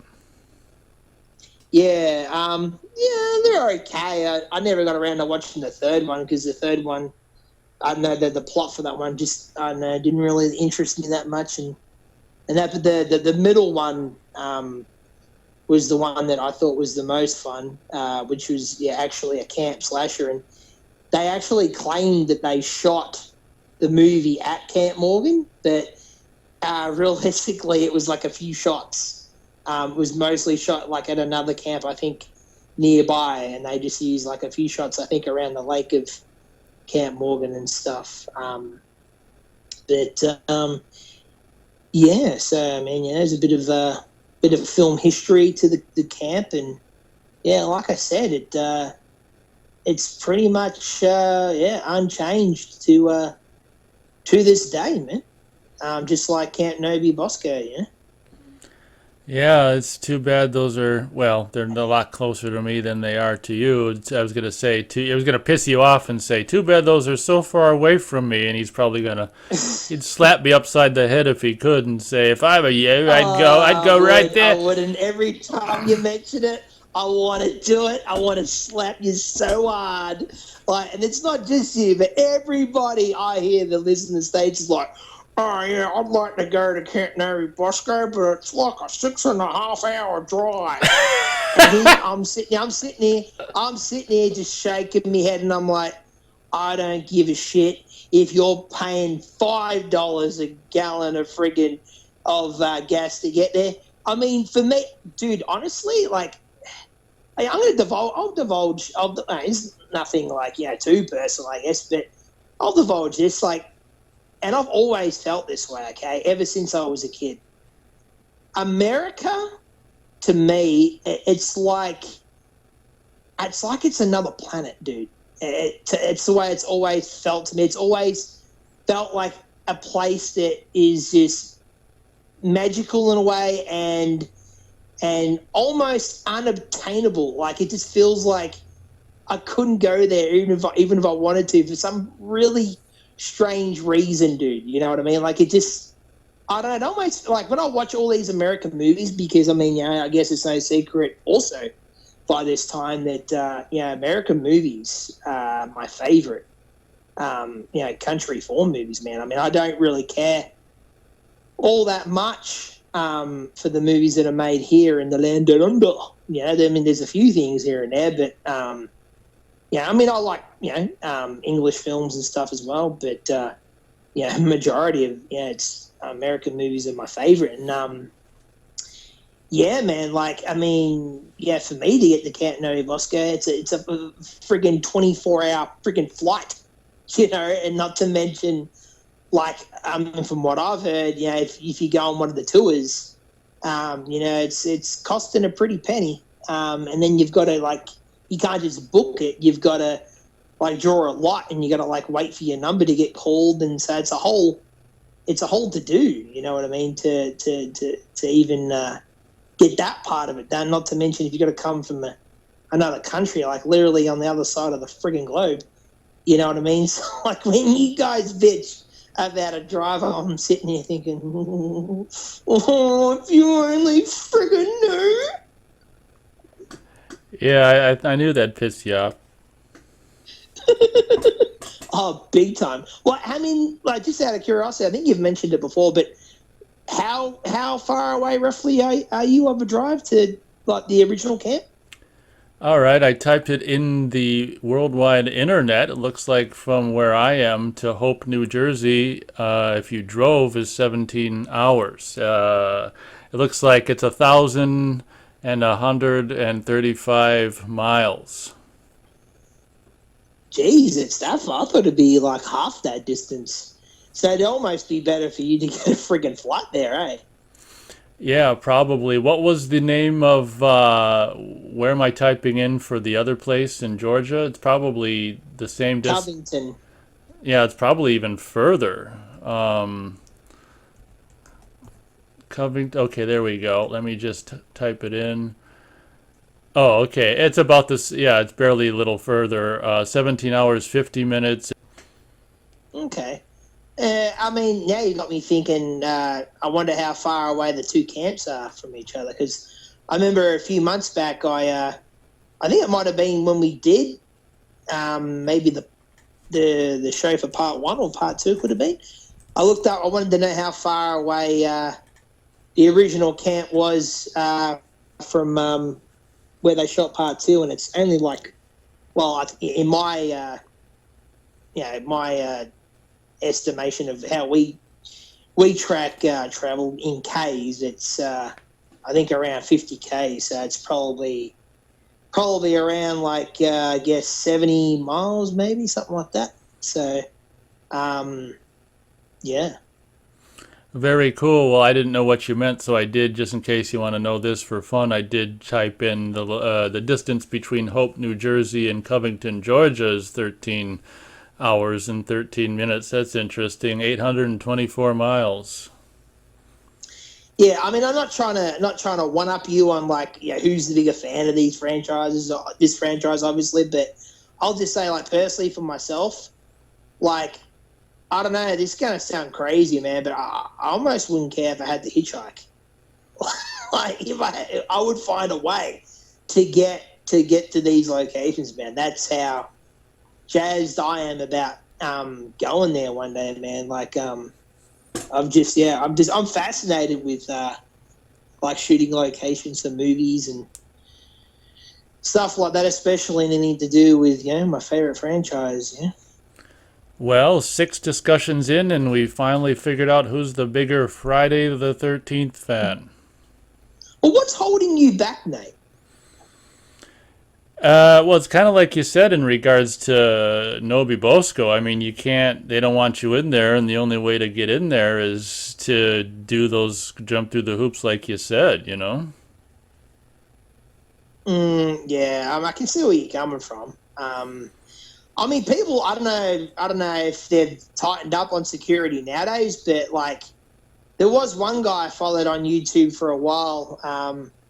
I got into his channel mainly because he's like a big like collector of like action figures and that. Like I am. Like I mean, a lot of the stuff to do with Friday, you know, like all the sideshow statues and that. And he went to the camp couple of times. One time, the first time he got in, no problem. Second time, like a ranger caught him, was like, "Yeah, you can't hang around here, buddy. You got to leave." And I've seen a few other videos where people have gotten in there, but I mean, this is like these videos are like probably at this point like around a decade old. So I mean, I don't know if they've tightened things up now. I would say, like, I mean, I wouldn't recommend doing this, but I would say probably you'd have better chance of getting in there in the evening, dude. Like if you went there at night, I reckon you'd probably get in and out probably unnoticed. And actually, to be honest with you, because I know the tours, I think most of the time the tours are during the day. I mean, yeah, during the day, I guess you get a better look at the place, but I'd actually, in a way, prefer to go there at night, dude, because I think it'd just be a lot creepier and even more atmospheric at night, you know? Yeah, absolutely. And you know, honestly, Nobi Bosco might be kind of under lock and key, but I guess there's nothing keeping me from just checking out Hope, New Jersey and Blairstown, New Jersey. So, Yeah, that's true. But I mean, for me, like, I couldn't just stop at that, man. Like, if I was there, like, say, for instance, if me and you were there together, and that's like, you know, say we went to the Blair's diner, you know, we walked around like the Blair's town area, like where Annie's walking around, like at the beginning of the original movie, and that, like, that's cool and all. Don't get me wrong, but like after we were done with that, I'd be like, "No, Nate, we've got to go to the camp. I don't care if we get arrested. We're going." Like I wouldn't be able to stop myself, dude. Um, but yeah, I mean, from what I've heard, it's pretty easy to get on the camp for this movie, man. I think, yeah, like as long as you call ahead, I think they'll give you the keys even, and you can go check it out on your own. You don't have to be with anybody. well, god dang, that'd be really cool. Yeah, but I mean, as much as I'd love, I mean, yeah, don't get me wrong, I really want to see this camp too. But the camp from the original is my main destination to see out of anything that's surviving from the series, man. I hear you there. I think it's both of our number one filming locations we want to visit. Yeah, like I said, man, if I was a millionaire, I'd friggin' buy the place, man, and live there. I know, that'd be great. Yeah. But I guess, yeah, we'll get back to Jason Lives. Yeah, it was a bit of a segue, but it was Friday related, so you can't go off of this. um, but yeah, I wanted to mention. Yeah, we get introduced to the character of the caretaker, Martin. And there's a bit of juicy tidbits about like his character and stuff that I guess we'll talk more about later in the discussion. But I love that little scene that McLaughlin put in this early in the film with him. He's discovered that Jason's been dug up, and he's like, "Why did they have to go and dig up Jason?" Yeah, and then he looks right at the camera and he says, "Some folks have a strange idea of entertainment." Yeah, like he's talking about us, man, and it's a nice little breaking of the fourth wall moment. And I mean, I can understand it to be fans that have a problem with that, but I really don't, man. I get a kick out of it, and I find it funny as, man. It's just fun. Well, right, just another example of this film's wonderful just sense of humor and enjoying it itself for being a part of the franchise, but also, having fun with it and winking at the same time. Yeah, exactly, man. Um, and then yeah, like even the scene that follows that is another.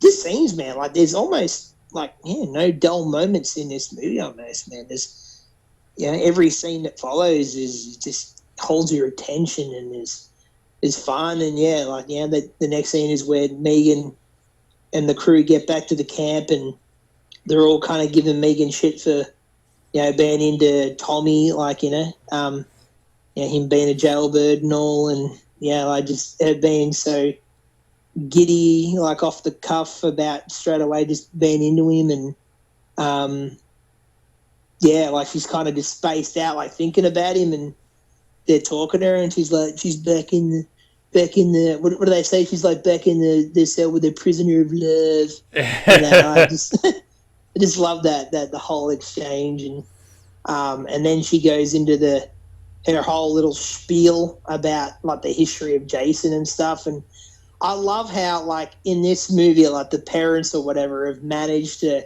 convince these kids and stuff, which I'm guessing some of them at least are locals, or Megan at least is, that Jason is nothing more than a legend.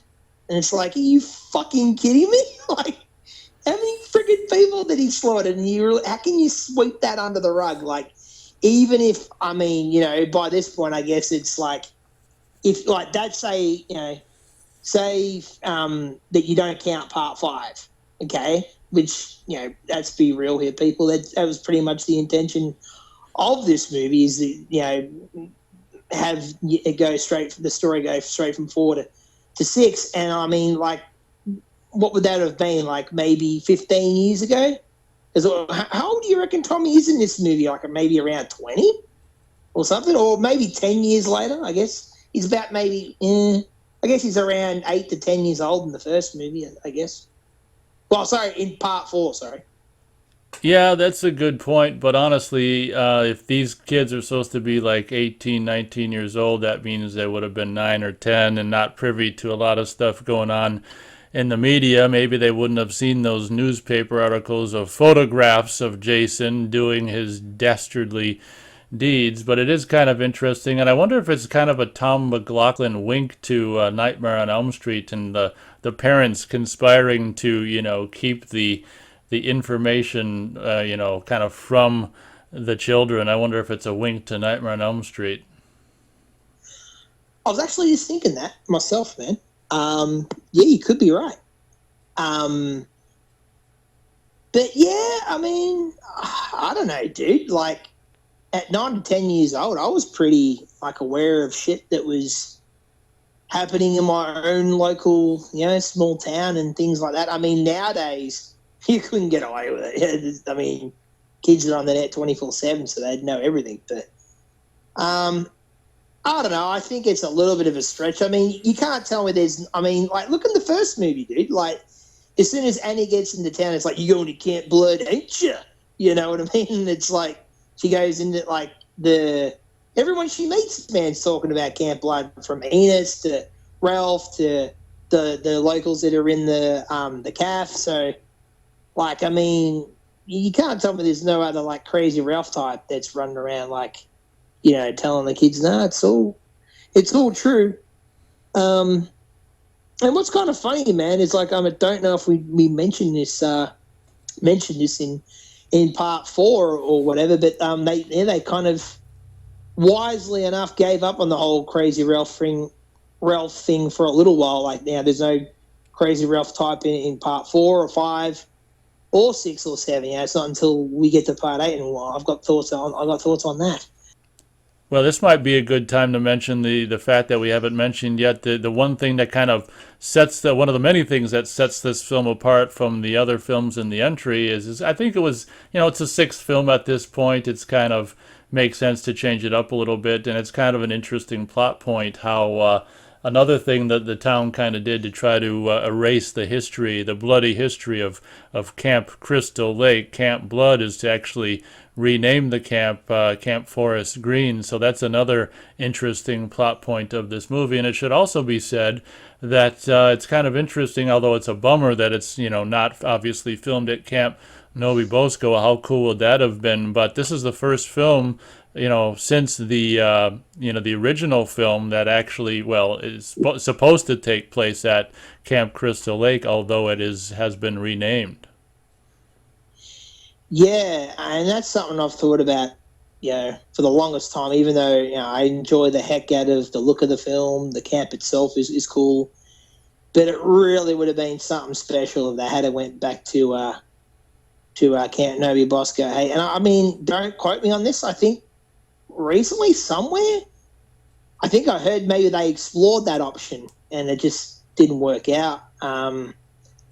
But I don't see what the difference really would have been if they had shot the film in Jersey versus Covington, Georgia. I mean, like Covington, Georgia. I mean, I'm not great with geography in the first place, but I don't know where every state is in America or how close they all are together. But I would think that that's almost as far to take a production that it would be to go to Jersey, I guess, or it wouldn't be that much further maybe. But yeah, I mean, it's a bit of a shame.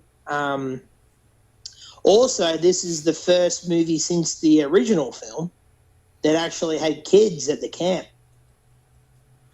Yeah, that's something I was going to mention as well, and I guess you're referring to just the opening scene from the first film because, Yeah, there's kids in the original film at the camp, but it's granted it's just for one short scene, and I think this is the only film in the whole franchise where it's the kids at the camp are actually kind of there while everything's going on, which was really, really interesting. And you got to hand it to Tom McLaughlin. I mean, it would have been a lot more easier to just not even go that route and have all this stuff happen when, just like with the first film, as they're preparing, the camp for the kids to arrive later on. But I mean, you got to hand it to him for writing this in and, having to deal with two cabins of boys and girls and the logistics of dealing with that is just like I really really appreciate, and it really is another one of the things that really make this film stand apart from the rest of the films in the franchise. yeah, that's very good point, man. Yeah, it was big of him to include that. Actually, it makes me think. I don't know if I've consciously ever thought about this, but with these kids, like in the other films, that take place actually at camps, namely 1 and 2, they're setting up things like getting ready for the kids to arrive. So it's like, how long have these guys been here, setting up things, man? I don't know, I don't really get the feeling that they've been there all that long, really. But, I mean, who knows, you know what I mean? I guess that's like a very minor nitpick. Yeah, I guess I've never given it too much thought, but my thought about it has always been kind of in the back of my mind, and without thinking about it too much, is that maybe the main people have you have been getting the place ready, and these kids that are the stars of the film kind of were just hired on recently because the kids are arriving soon. That's kind of what I've always thought without really even thinking about it. Yeah, that's a fair point. Yeah, I'd definitely go along with that. Um, but yeah, I just wanted to touch on a little bit more. I just love the dialogue, that Megan has where she's talking about the history of Jason, and he's like, what if Jason is real? What if he did come back here, searching, for the one that decapitated his vengeful mother and things like that. And you can tell, even what she's saying is creeping out the other kids. Kind of reminds me a little bit of, good old Paul Holt's little campfire spiel about Jason in part 2. Well, right. I'm surprised you didn't make the correlation between Megan's little speech and Ginny's speech at the bar. Kind of similar as well. Yeah, that's a good point. Yeah. But yeah, any time I can bring back the discussion to part 2, I will do it because I love that movie. Yeah. My personal favorite of the franchise. Yeah, But for anyone who may be listening to this discussion only, that's Jesse's favorite film in the franchise, Part 2. yeah, the body count continues. But yeah, I love the little moment that follows after that, where she's like, I can only think of one thing even more terrifying. And then she just points, and then the school bus turns up, and that real bitchy teacher that, to be fair, she's probably been putting up with these kids on this bus for probably a couple of hours, probably at this point, and they've probably been driving her nuts. And I just love her line. You want to say it, Nate? Here they are, and they're all yours. And it doesn't Sissy say, "I think I'd rather deal with Jason"? That's and my Yeah, sentiment. she's like, I think I'd rather deal with old Jason. My sentiments exactly. That's exactly what I'd say. It's a little bit of foreshadowing there. Oh, you'll deal with him, all right, bitch. And then we come to a pretty interesting sequence in the film that I have a fair bit to say about the what I affectionately call the paintball sequence, Nate. Did it.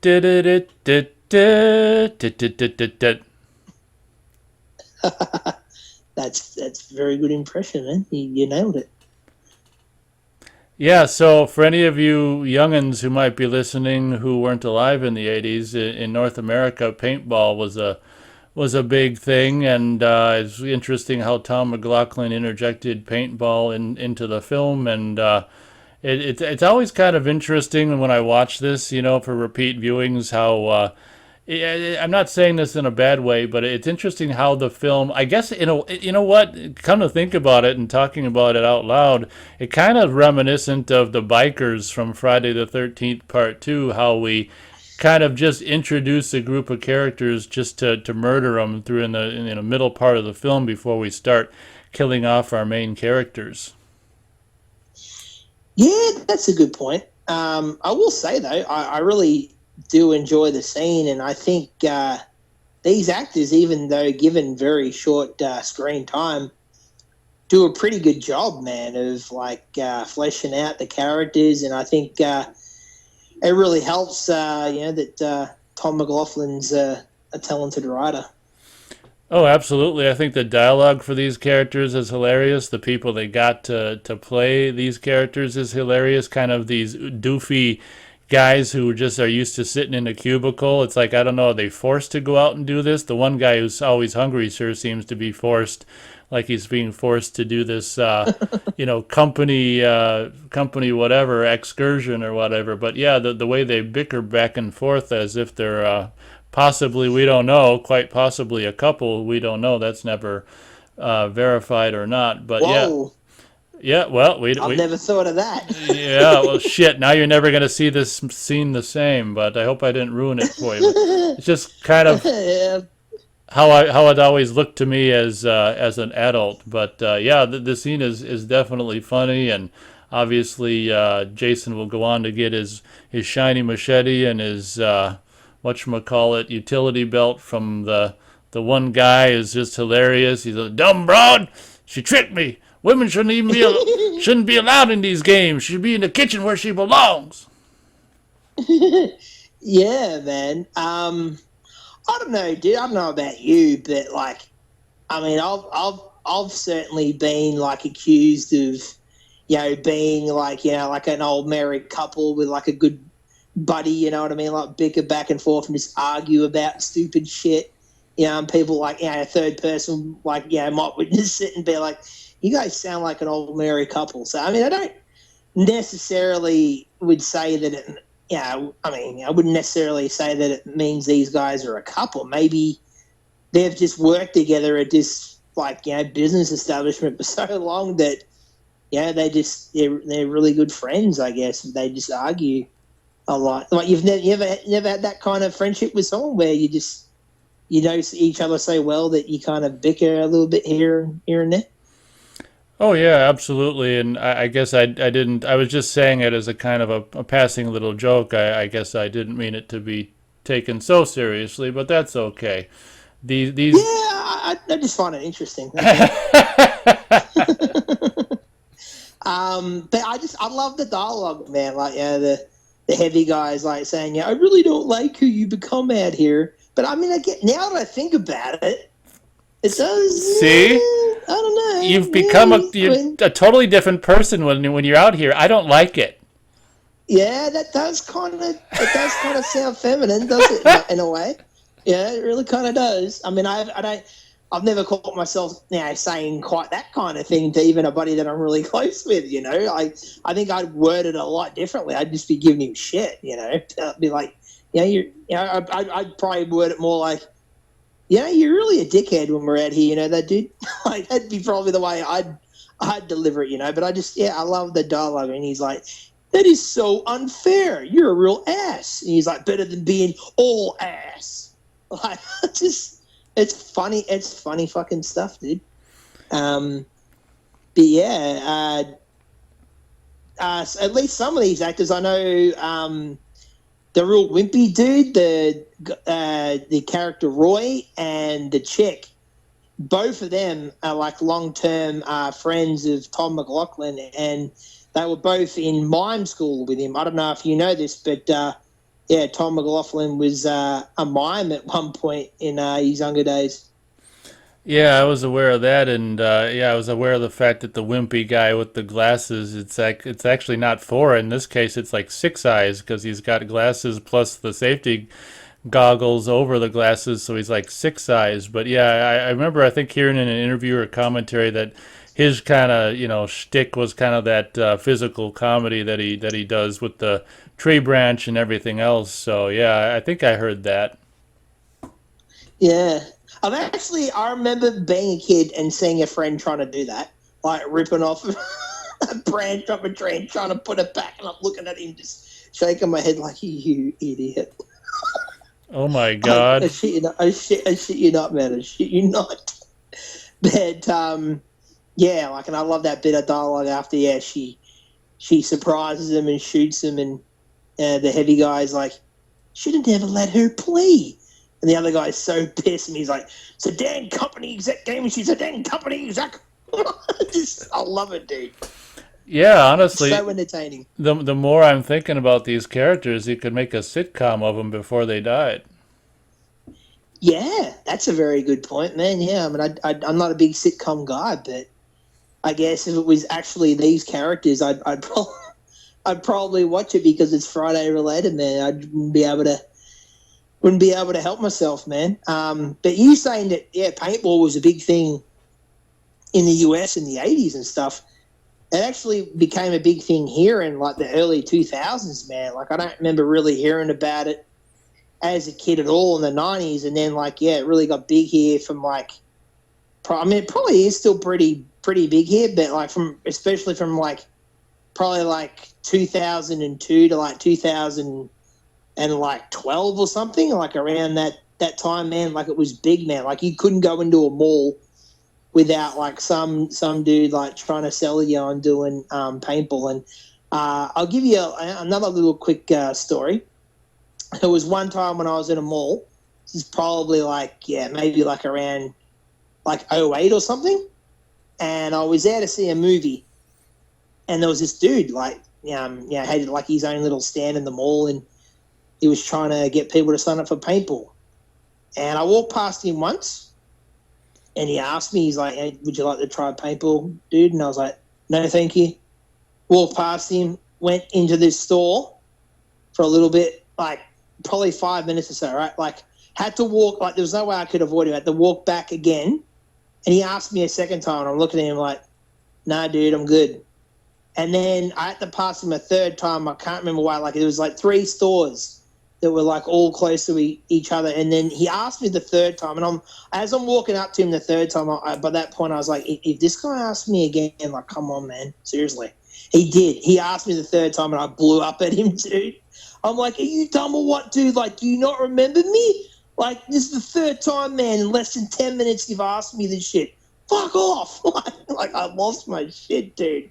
Like, and I was in a hurry, too, like, because I was trying to, get everything organized. And I think I was meeting a buddy, and, like, he had to get organized to meet up with him and go see the movie. And it's like, dude, like, come on. Like, you don't remember my face? Like, forget me that quickly? Like, come on, dude. But, Well, yeah. golly, that sounds frickin' frustrating.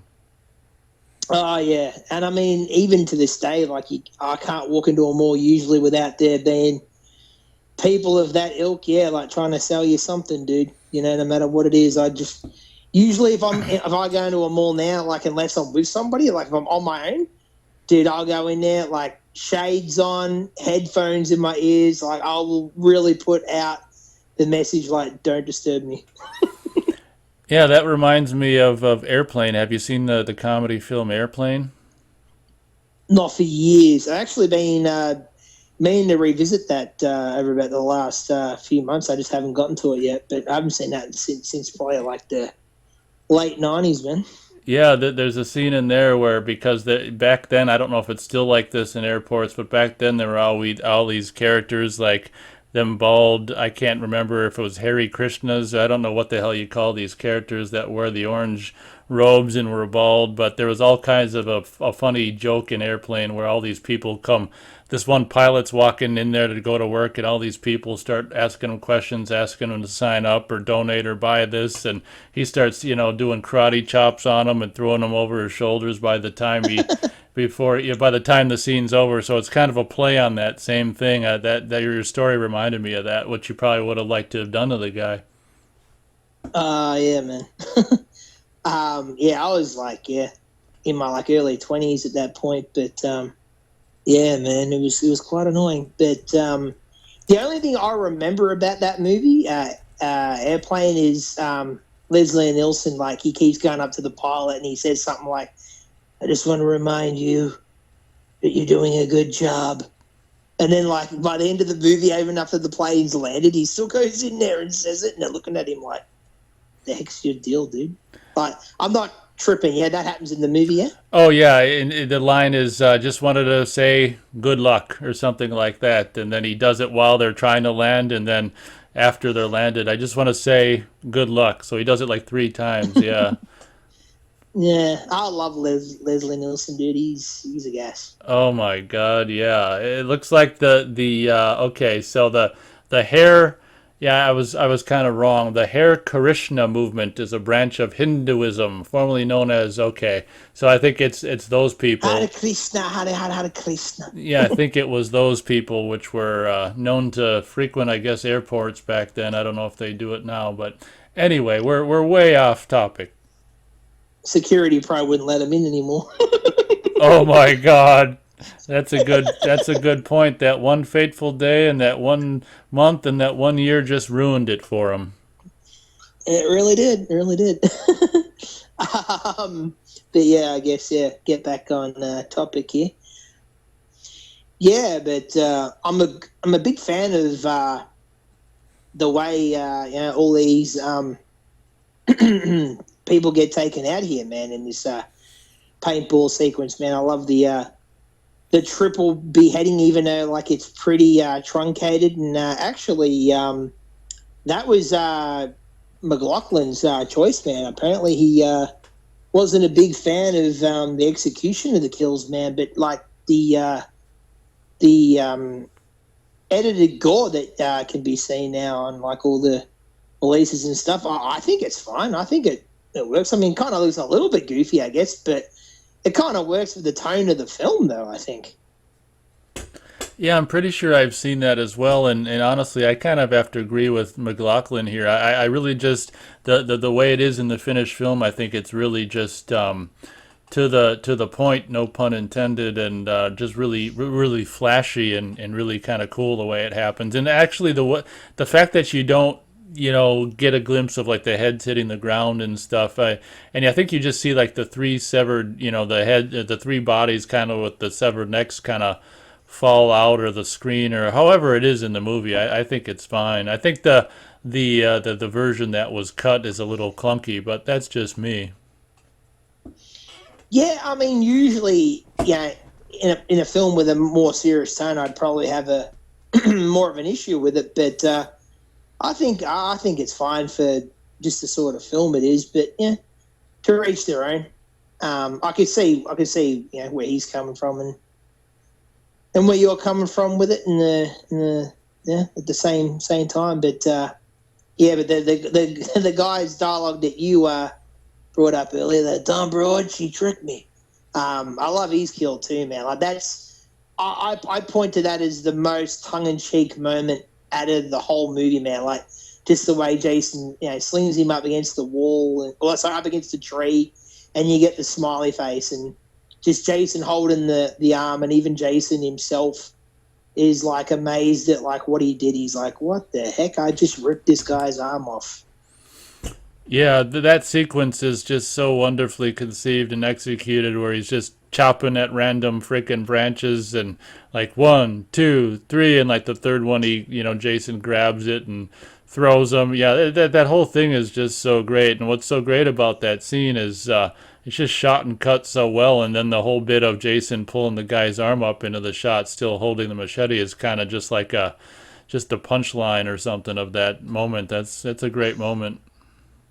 Yeah, in the novelization, they mentioned that that dude, the guy that gets slammed up against the tree, that people tell him that he resembles Stallone a little bit, which I thought was pretty funny. Like And like he practices this Stallone sneer and stuff at the office.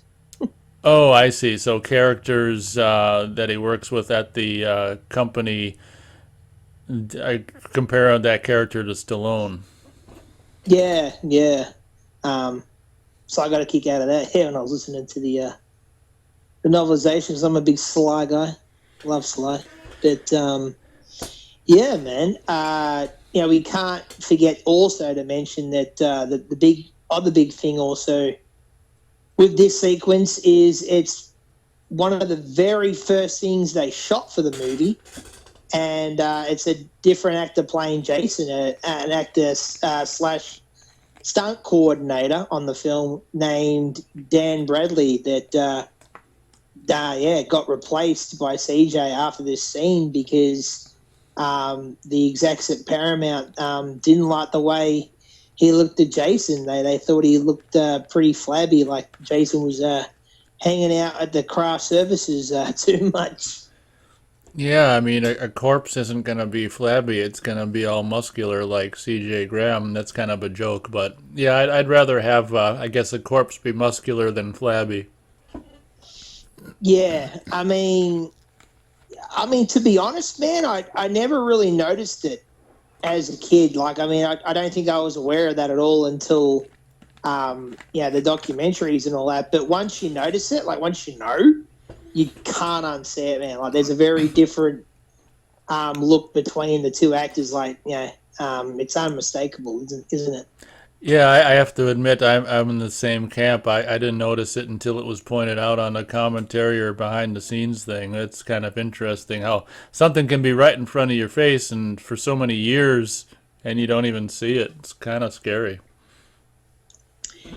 Yeah, I mean, I guess it's also just also a testament to the movie working for you. You know what I mean? You're not really focused in on like the minor details of things, I guess, because you're just enjoying the sequence so much, and just so many things are happening in this sequence that I think we can we can all be forgiven for not noticing that aspect. But I guess that's maybe the other little nitpick. I mean, I reckon they probably should have just reshot it, dude. They should have just. I mean, maybe they couldn't because of the actors. I guess maybe they couldn't get all these actors back again. So that's probably why they didn't. But I bet you if they, that's probably why, man. I bet you if they could, they would have reshot the whole thing. Yeah, that's possible. Yeah, but and I think maybe I've mentioned this before. I'm not sure if I've mentioned it on one of these discussions, but I think I did on a live show once. But Peter Bracke, who wrote Crystal Lake Memories, he actually tried to contact Dan Bradley for the book, and he got through to his office and stuff, and Dan answered the phone. And he's like, "What's this call regarding?" And he's like, "Oh, just wanted to talk to you about Friday 13th Part 6." And there was a slight silence on the other end of the phone. And then Dan Bradley just said, "Fuck off, I don't want to talk about that," and just hung up the phone. Like, so to this day, pretty much, man. He's pretty cut that he got replaced. But I don't know, dude. The guy should have worked out for the role. I guess I don't know. Maybe he didn't have time to prepare that much. I mean, who knows? But even Tom McLaughlin reckons is one of the hardest things he's ever had to do was replace him, and he was really kind of leery on who was going to replace him at the time. And even after he met CJ, he was like, "Well, okay, he's big and imposing, but the guy really doesn't have any experience. He's never made a movie. He's never done anything really." But he said working with CJ, he was great, because of his background being a Marine, that, everything was like pretty much, yes, sir, no, sir, okay, sir. You would give him an, I guess, like direction / order, and he would just execute it, pretty much perfectly. So, CJ is just a great fit and just one of my favorite Jasons, just overall for a lot of reasons. Yeah, that's a good point. And maybe while we're on the topic of, one of the things that I think is kind of cool is cool in a lot of ways as it'd be to have the same actor portray Jason in some of these earlier and middle films and stuff. It is cool to see different people's different takes. And one thing being a fan, it's cool to see every artist effects house, different rendition of Jason and the different hockey masks. And I think we talked on it briefly. I don't know if we just talked off air or if we talked about it, I don't know, maybe on a radio show or something. But what are your thoughts on this is the only film that currently exists in the franchise where Jason has a weapon utility belt? I mean, I'm kind of indifferent on it in a way, kind of in a way, I guess, makes him look a little bit like a superhero in a way, I guess. But I don't hate it. I never hated it, but I don't know, it kind of feels a little bit like out of character, I guess, for him, I guess. I don't know, he'd have to pick it up and put it around him and that, and I just don't see Jason really bothering with that, I guess. I don't know, man. I got a pretty strict idea of the character of Jason, man. But I mean, it makes for a cool kill later on.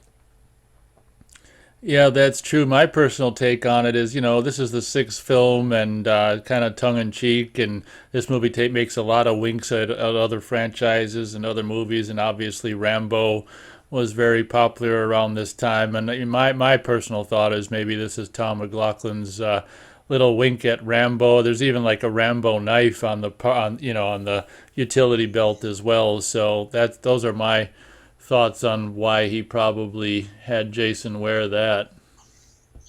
Oh, I'm glad you brought up the Rambo connection, man. I was going to actually mention that later on. That's how he kills Court, with that knife, and I believe it's the same exact knife that Rambo used in First Blood Part 2. Okay, well, that makes sense. Yeah. No, but look, if he's going to have a utility belt on, I'm glad it's this movie. For this movie, you can get away with it. If he was wearing it in part 4 or 3 or something, then I'd have a real big problem with it. You know what I mean? But for this movie, no, look, man, it works. Yeah, those are my thoughts exactly. And while we're talking about his get up, I thought it was a really cool detail, and honestly probably a way to not have to do all kinds of extensive and annoying glove makeup for CJ by having Jason don Tommy's yellow gloves that he left at the gravesite. Probably a way, like I said, just so they wouldn't have to bother with corpse, rotten hand, finger makeup, which they would deal with, kind of be forced to deal with in the next film, which I thought they did marvelously. But what are your thoughts on the yellow gloves for Jason Lives?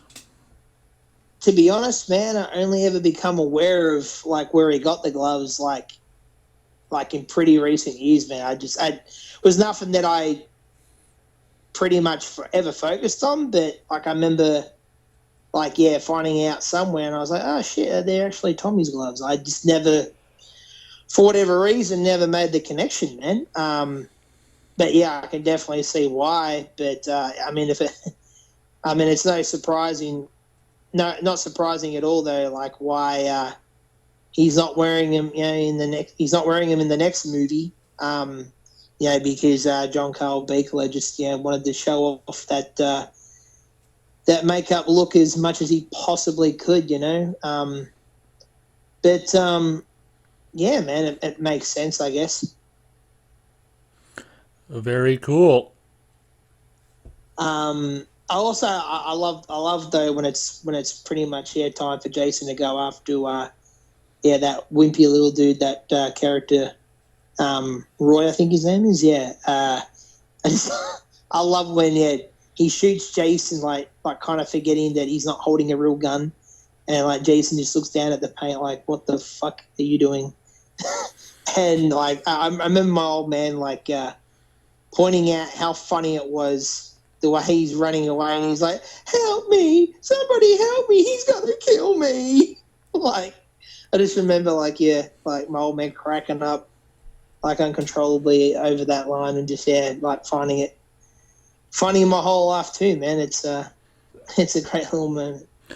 Oh yeah, that reminds me that character is the only one of the paintballers who doesn't actually die on camera, so we don't even know how he goes out. We know how he ends up. He chopped to pieces. Oh, there's another point.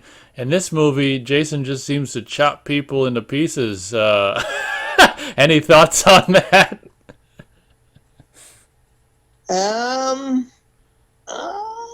Never really thought about it. I mean, he doesn't do that to everybody. I mean, Sissy gets her head twisted off. Horshack at the beginning, he puts his arm through his hand through his chest. Who else does he hack up? I'm trying to think. Well, the drunk gravekeeper, he's hacking on him after he's dead, which is interesting. Oh yeah, that's true. Yeah, you're right about that one. Cordy just puts the knife in his skull. The chick that's in the van with caught blanket on her name, but that's a good kill. Puts her head in the side of the bathroom of the camper van. But, yeah. You're right. Yeah, there is a bit of him hacking up people and stuff. Yeah, it's that's definitely interesting. Yeah, I just wanted to mention some more juicy bits from the novelization. Apparently, in the novelization for this, they say that Jason was born on the stroke of midnight, right on Friday the 13th. And it was a pretty easy birth for him, for Pam, I guess, too. And they didn't even make it to the hospital. It was happened right in Pam's room, and the doctor almost didn't make it there in time. And when he flicked Jason after he came out of Pam, that Jason didn't even make a sound, didn't cry, nothing. Oh my God! Did the doctor say anything at his when they or was there any detail about Jason's appearance as far as his face or head or whatever? Yeah, there is, man. They say that in this novelization, they say that he was a pretty normal looking kid.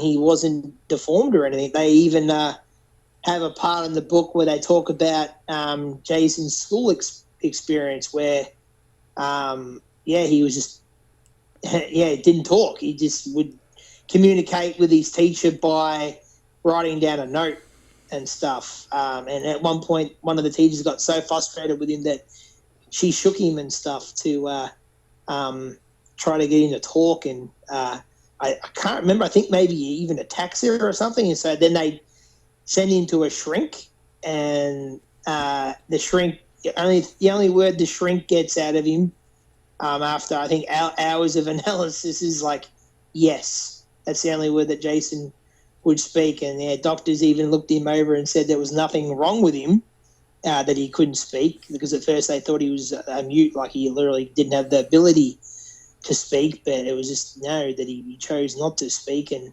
apparently, even as a baby, like he wouldn't even wake Pam up in the middle of the night, like to get fed. Like he was just quiet the whole time.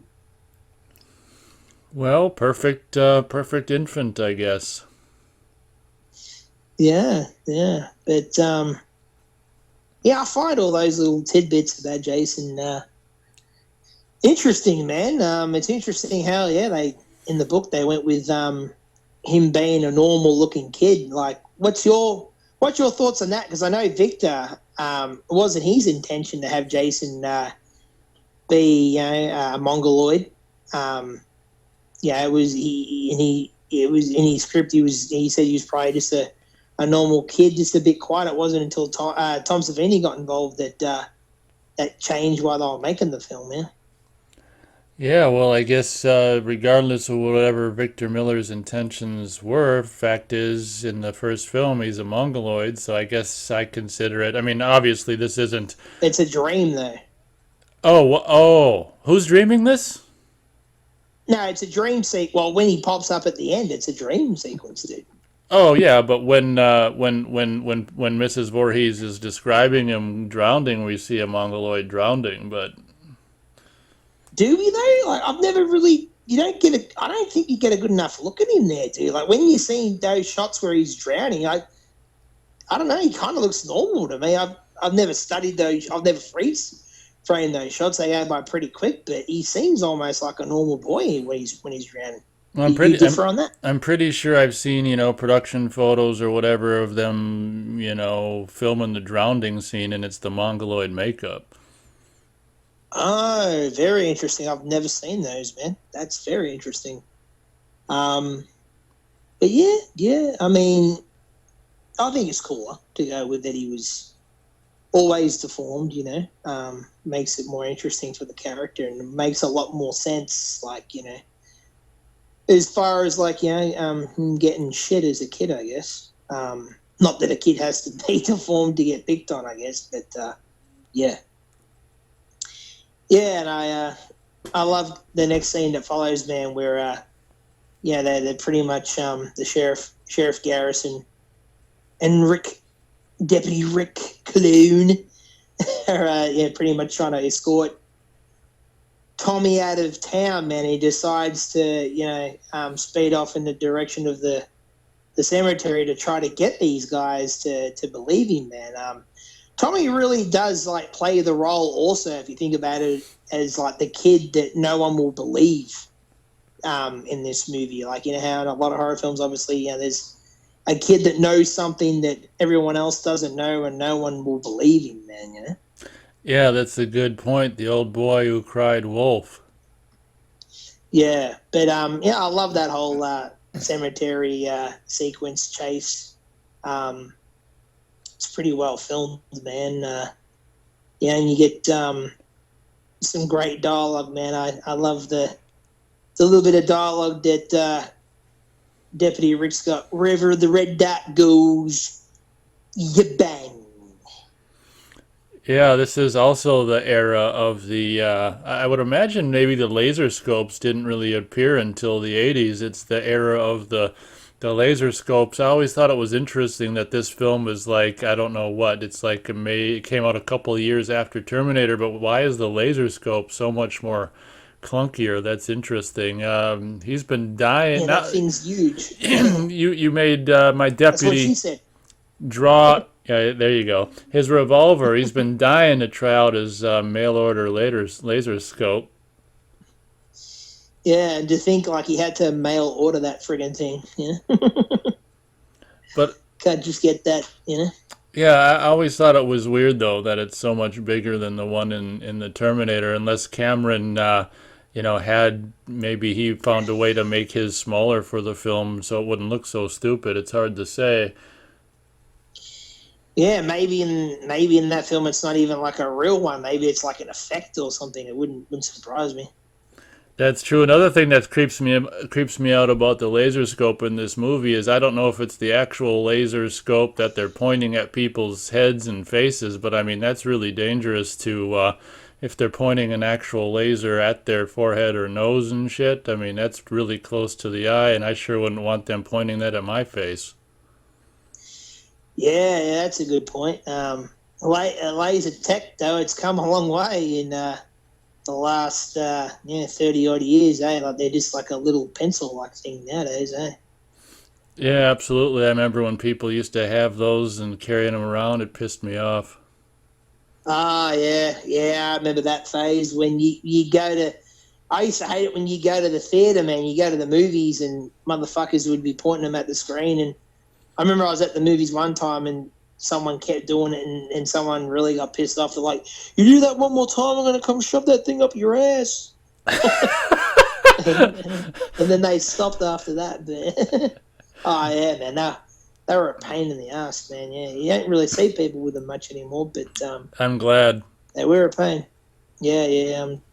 I'm glad. Yeah, but yeah, man, that's a fun little scene, man, and yeah, I like how as they're taking him away, Tommy's telling Martin, "You gotta dig it up. You gotta dig it up. Jason's not in his grave," and he's like, "Dig him up?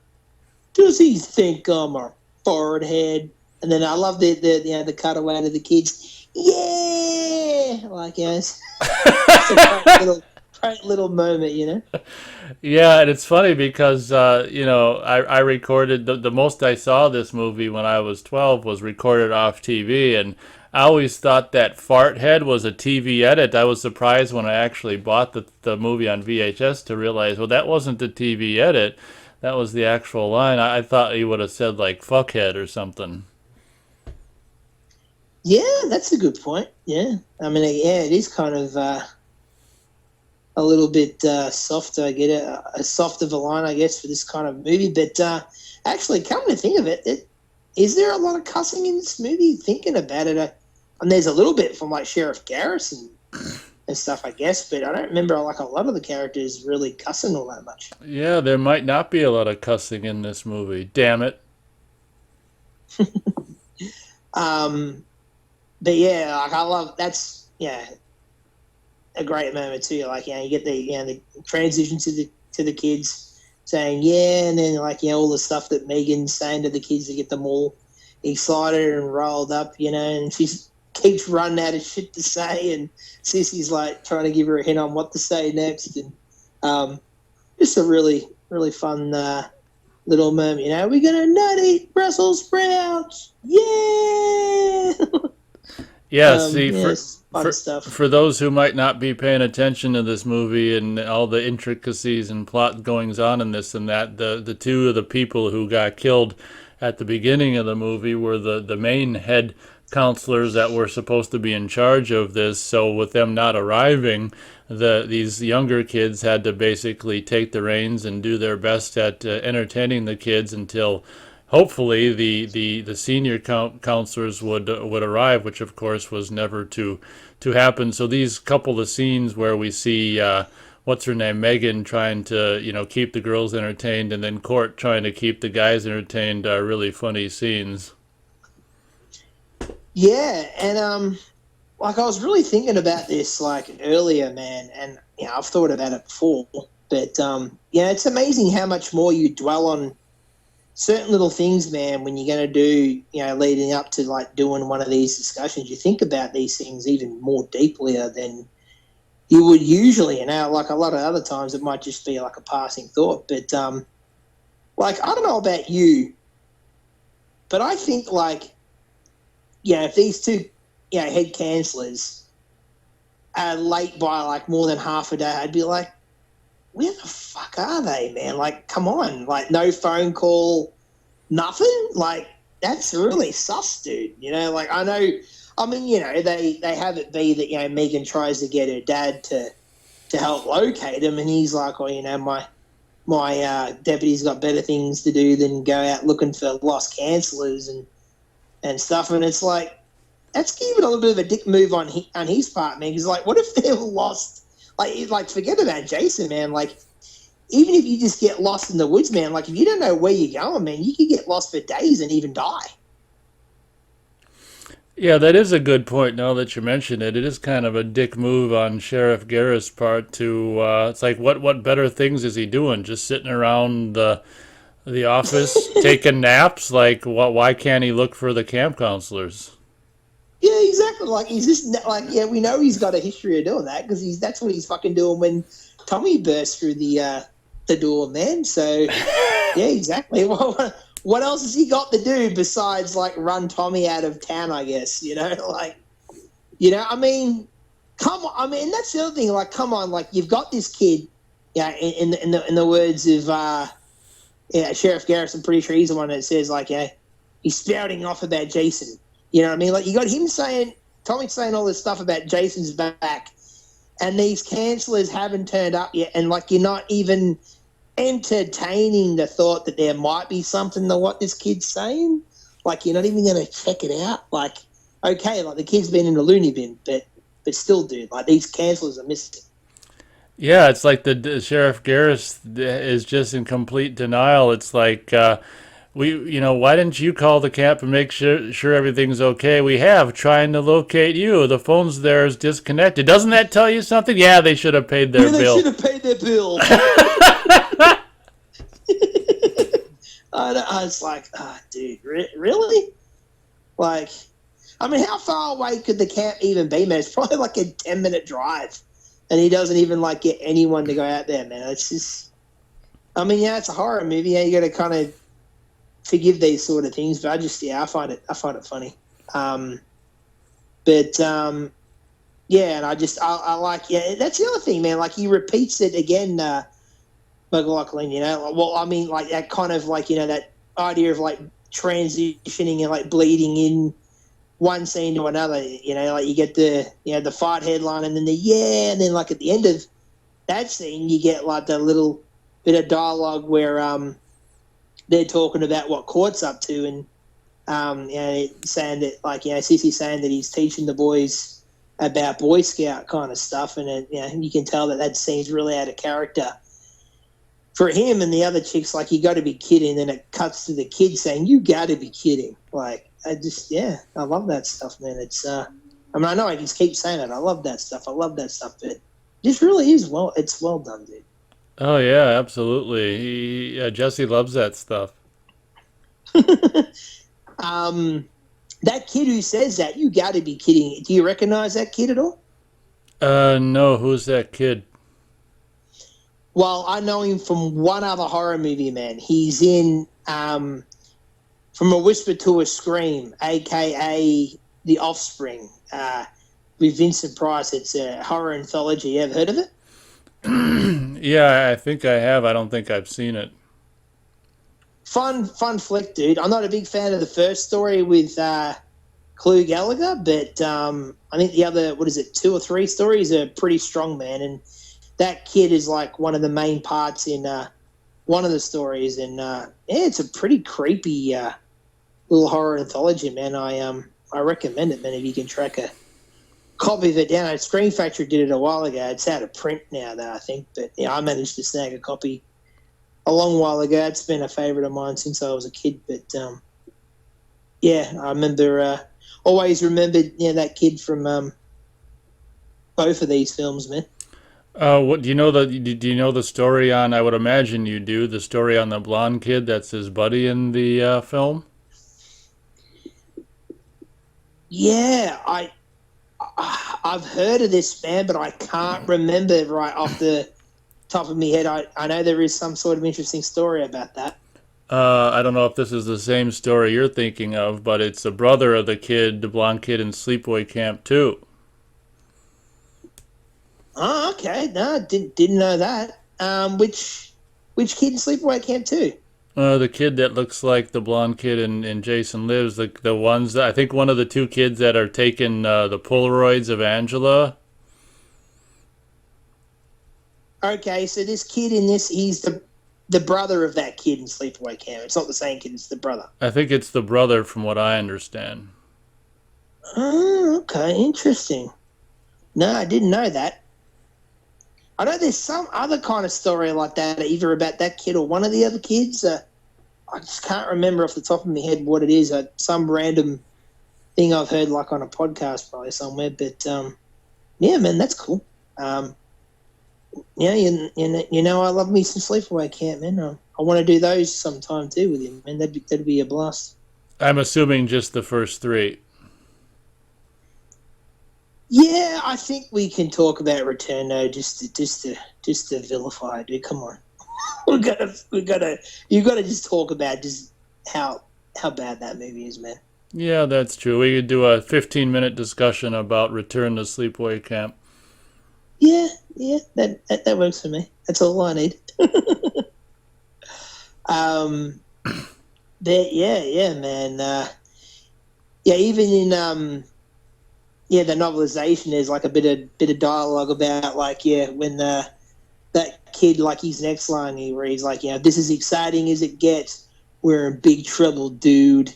Like, caught overhears what he says, and I'm not sure if I don't think he actually says it, but it's like interior monologue. He's like saying internal monologue. Yeah, he's like saying, yeah, like what do you expect, kid? Like, yeah, I'm not really supposed to be in charge, and you're 12. Like, piss off. This is just the camp. Like, what do you want for nothing?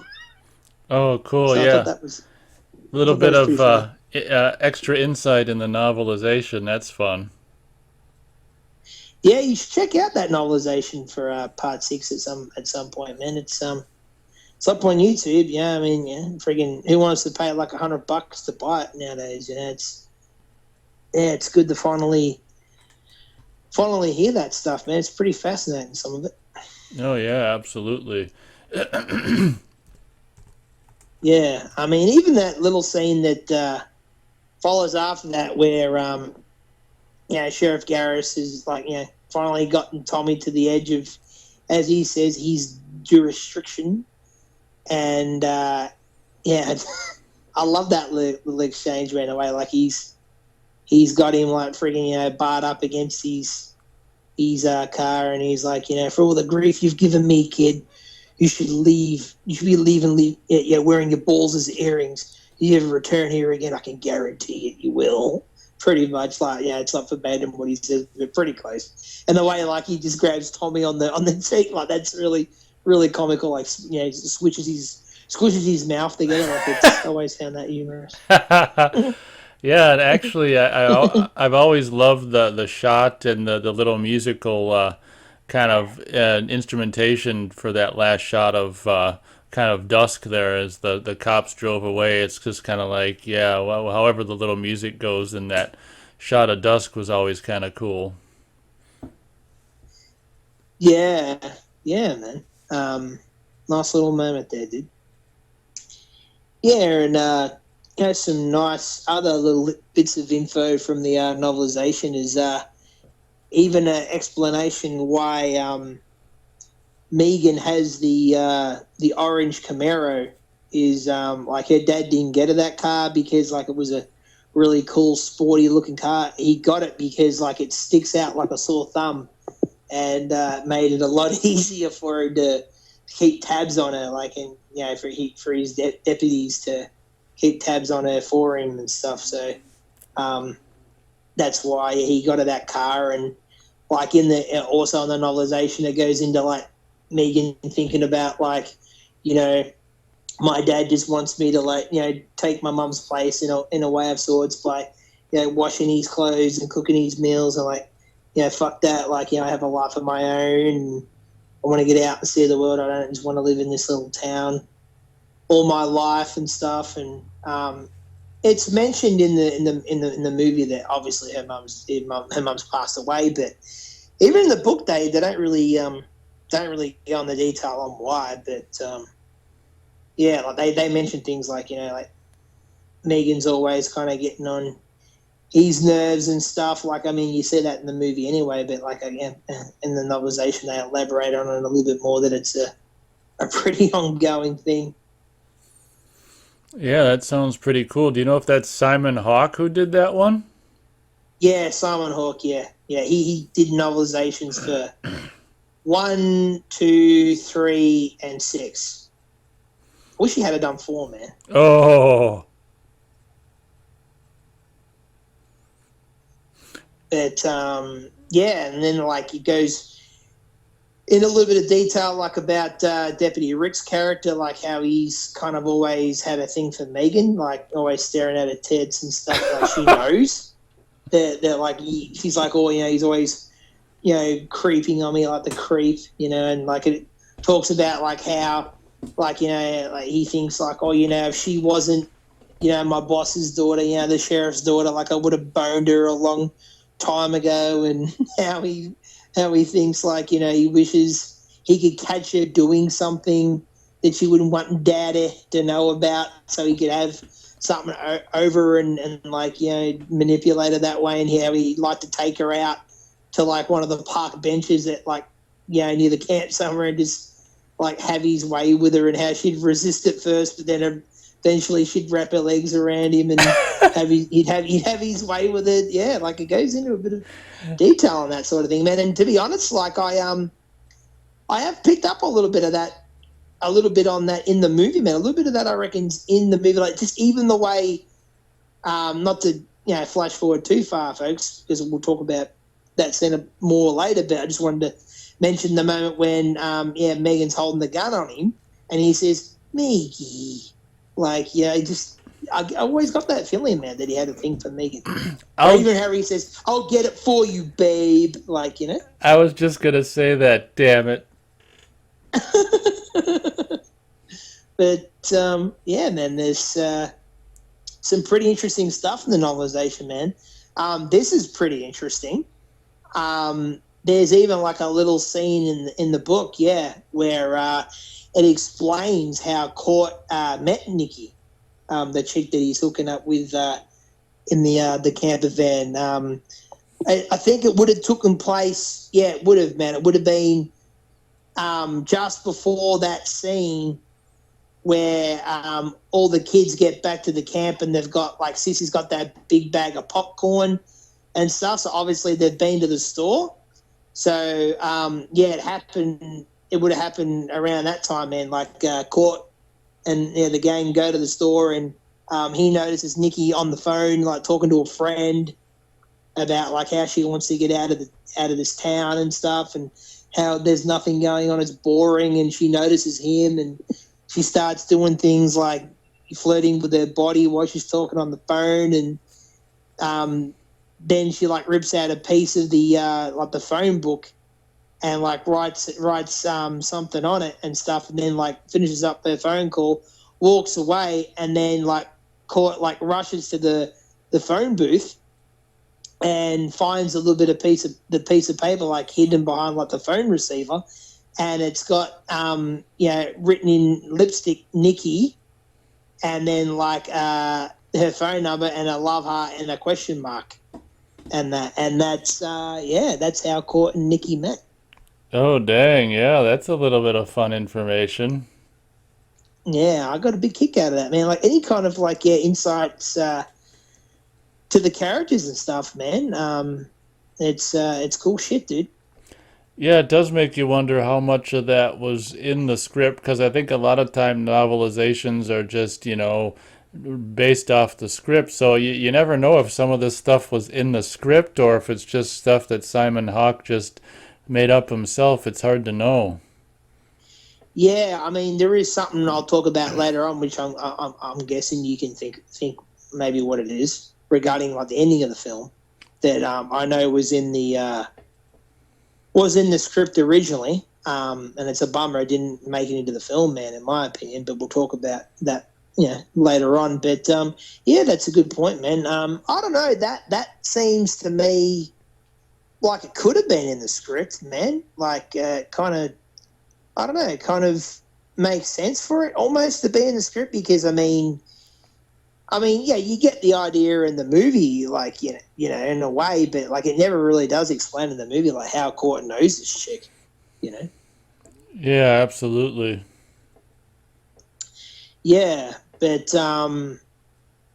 pretty much a scene that follows, the scene after, Tommy gets kicked out of town, and we meet back up with Martin, and he's drunk off his tits, and he's singing that song Kathleen. Like I can't remember the rest of the words to it, but I always remember that being like a pretty annoying song. Yeah, it's like I'll take you home again, Kathleen. I remember that. Like that song's in an episode of classic Star Trek. Man, there's this drunk guy that's like locked himself in like the communication part of the ship, and he's drunk off his head, and he's singing that, and he every time he finishes singing it, he goes, "One more time." And after about the fifth time, you hear Kurt go, "Oh God, not again." he's had enough by that point. Kurt like wants to get him out of there. Who knows? Maybe that was a bit of a maybe this scene was a nod to that episode of Star Trek. I mean, both characters are drunk, so could be. Yeah, it's very possible. It's hard to know if this is just random stuff or homages to stuff that McLaughlin was into. It wouldn't surprise me, man. Not with a guy like McLaughlin, because I think he'd be into a lot of genres, man. I think he's pretty deep cuts kind of guy, as the kids like to say nowadays, But can't not mention that this whole sequence with Martin and the random couple was reshoots. Originally, we'll elaborate more on this later, but Martin, the caretaker, doesn't actually die in the movie originally in the original script. But the studio felt that the film needed a few more kills, and Tom was a little bit upset with that because he was very proud that he made the film 13 kills. And he pretty much said to them, "But like, aren't we out of money?" And they're like, "No, you've been coming in under budget. We've got a bunch of money, so go back and shoot this scene." But this was all shot somewhere around the LA area. I do know that much. Yeah. Yeah, I think it's kind of hilarious that the woman from this scene, it does the commentary. It's just like, okay, you're in one scene and you're doing a commentary for the whole movie. Really? I didn't know that. Is that like on the Screen Factory? It must be, because... Yeah, the Scream Factory Blu-ray from 2020. Yeah, I have that box set, obviously. I know I've mentioned that a few times, but I haven't checked out a fair bit of it, man. I think I've only looked at like maybe the first couple of discs, man, the first couple of movies, so I need to dig into that at some point, man. That's kind of a bit random. It's only in one scene, but while we're talking about that actress, funny enough, she's actually married to the guy that plays Deputy Rick. They got married like a few months before this was made. Oh wow! Well, so did she get that part because it was the wife of Rick then? Yeah, pretty much. Yeah, I think because she already knew Tom and stuff, and because this was shot in LA, and I'm guessing that I'm guessing she was based out there. I guess her and her husband, who played Rick, were based out there at the time. But I love McLaughlin's little commentary on this scene where the guy hears the noise and stuff and goes to investigate, and it's sort of like a nightmarish kind of moment where you're watching something or witnessing something you shouldn't be witnessing, and then all of a sudden what you're witnessing, all of a sudden you become the focus, and it starts coming after you, aka Jason starts chasing him now. Yeah, honestly, that's actually probably one of the most creepy parts in the movie, that bit where he's hacking at the body and stops and then turns that camera. It almost gives you shivers. I can remember being a kid thinking, Jesus Christ, that's scary. Yeah, it's almost like, why is he doing it? Like, that doesn't usually fit Jason's, as I'll say it the way Deputy Rick says that Jason's old MO. Like he usually just finishes a person off and then forgets about it, walks away. He doesn't usually hang around and really hack them up. I mean, maybe he's trying to get the frustration out. Maybe he's pissed about how Tommy hacked him up in the end of the final chapter, because that's pretty much what Tommy does there. Well, that's a good point. The thing that took his life or his unlife or whatever was being hacked on, so he's gonna hack on people after he's brought back. I guess that's a way you could look at it. Yeah, but yeah, that is a very creepy moment, man. Just the way like Jason stops and like turns and looks at him. He's like, "Oh, you're watching this, eh? I'm gonna come after you now, buddy."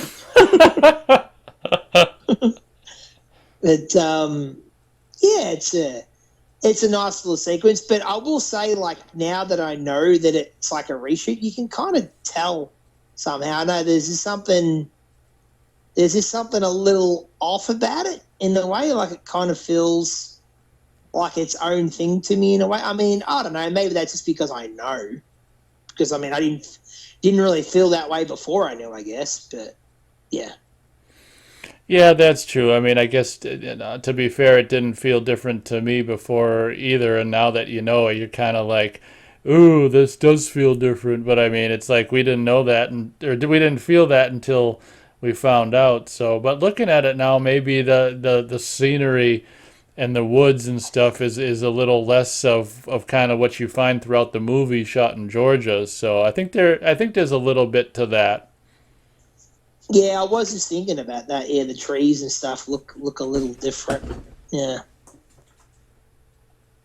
Um, but yeah, then I like that scene that follows that where after. Well, yeah, I mentioned the kill's pretty cool too. With he gets the couple on the motor scooter. That's pretty cool. And even like a little bit of dialogue before they get killed and before he just goes and investigates Jason is the investigation noise is pretty kind of funny, like where she's like trying to get into his pants. He's like, "Nah, I'm sore. I've been working out." Like it's pretty. It's almost like porn dialogue in a way. It's kind of cheesy. Yeah, the whole thing is he gives her a ring and she's like, "Oh, it's lovely." And it's like, "Well, I guess I do owe you." Yeah. It's usually usually say like that in movies too much. It's usually the guy coming onto the chick, man. It's in a way it's kind of refreshing. Yeah, and I think it's so funny how the studio wanted him to do more kills, and Tom's like, "Okay, fine," and he just jams a machete through two people at once. It's kind of his way of saying, "Here's two more kills, damn it," and kind of the most lazy way you could do it. But at the same time, it's fun to see Tom's like realize that, oh, a machete's long enough to go through two people, so let's give this a shot. Yeah, I mean it's almost they kind of point this out in um, the Crystal Lake Memories doc. I believe it's that chick who's part of that kill points it out. She's like, "Oh yeah, we're not the first double impalement in the franchise," and then they cut back to Jeff and Sandra's kill in part two, which is one of my favorites. Oh, Um, that's very true. which Yeah. which I think is pretty cool. But the scene that follows that, where all the kids are in bed and stuff, that's like a kind of cool little eerie scene, and I just love that like almost kind of lullaby kind of bit of piece of music that like creepy lullaby kind of music that Harry is laced that with. Oh yeah, like when we're just seeing the various kids sleeping with their, writing home, stuffed Yeah. animals or comics or writing home to mom or no exit, no escape, whatever that. Yeah, if you weren't going to bring that up, I was going to bring that up. Yeah, the No Exit book. Yeah, that was a little nod that McLaughlin threw in there. I think I've never read that book, but I believe it's about characters that go to hell or something like that, and they figure out they can't get out. But yeah, I've always loved the little detail of like the hamster cage and I thought it's Yeah. it's kind of I always thought it was funny how in movies like a fire in a fireplace could just burn all night without any wood thrown on it. I've always thought that was funny. Yeah, true, true. Yeah, I got a bit to say about that little scene. That's a fun scene with Sissy and I can't remember the other. What's the other chick's name? Do you remember her name at all? Jesus, she's so sorry, actress. I'm sure she won't be listening to this, but she's so kind of plain that I don't know her name. Yeah, I don't know her. Yeah, she's kind of forgettable, eh? Sorry, I'm sure she's not listening, but yeah, I mentioned that in my commentary and or review of this film that how I think the detail of Sissy's card game is just so cool with Camp Blood, and it actually makes you want to try it. Have you tried playing that game? Oh, that's exactly what I was going to bring up next, man. I've always wanted to. I've never gotten around to it.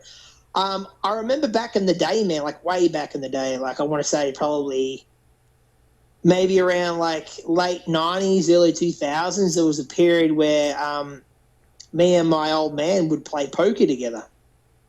And yeah, we toyed with the idea of like, because I mean, they don't really flesh out what the rules of the game is too much in the movie. I mean, you get kind of the gist of it, but like we toyed with the idea of like really fleshing it out and like getting people together and like playing it. But we never did, man. But that would certainly be cool.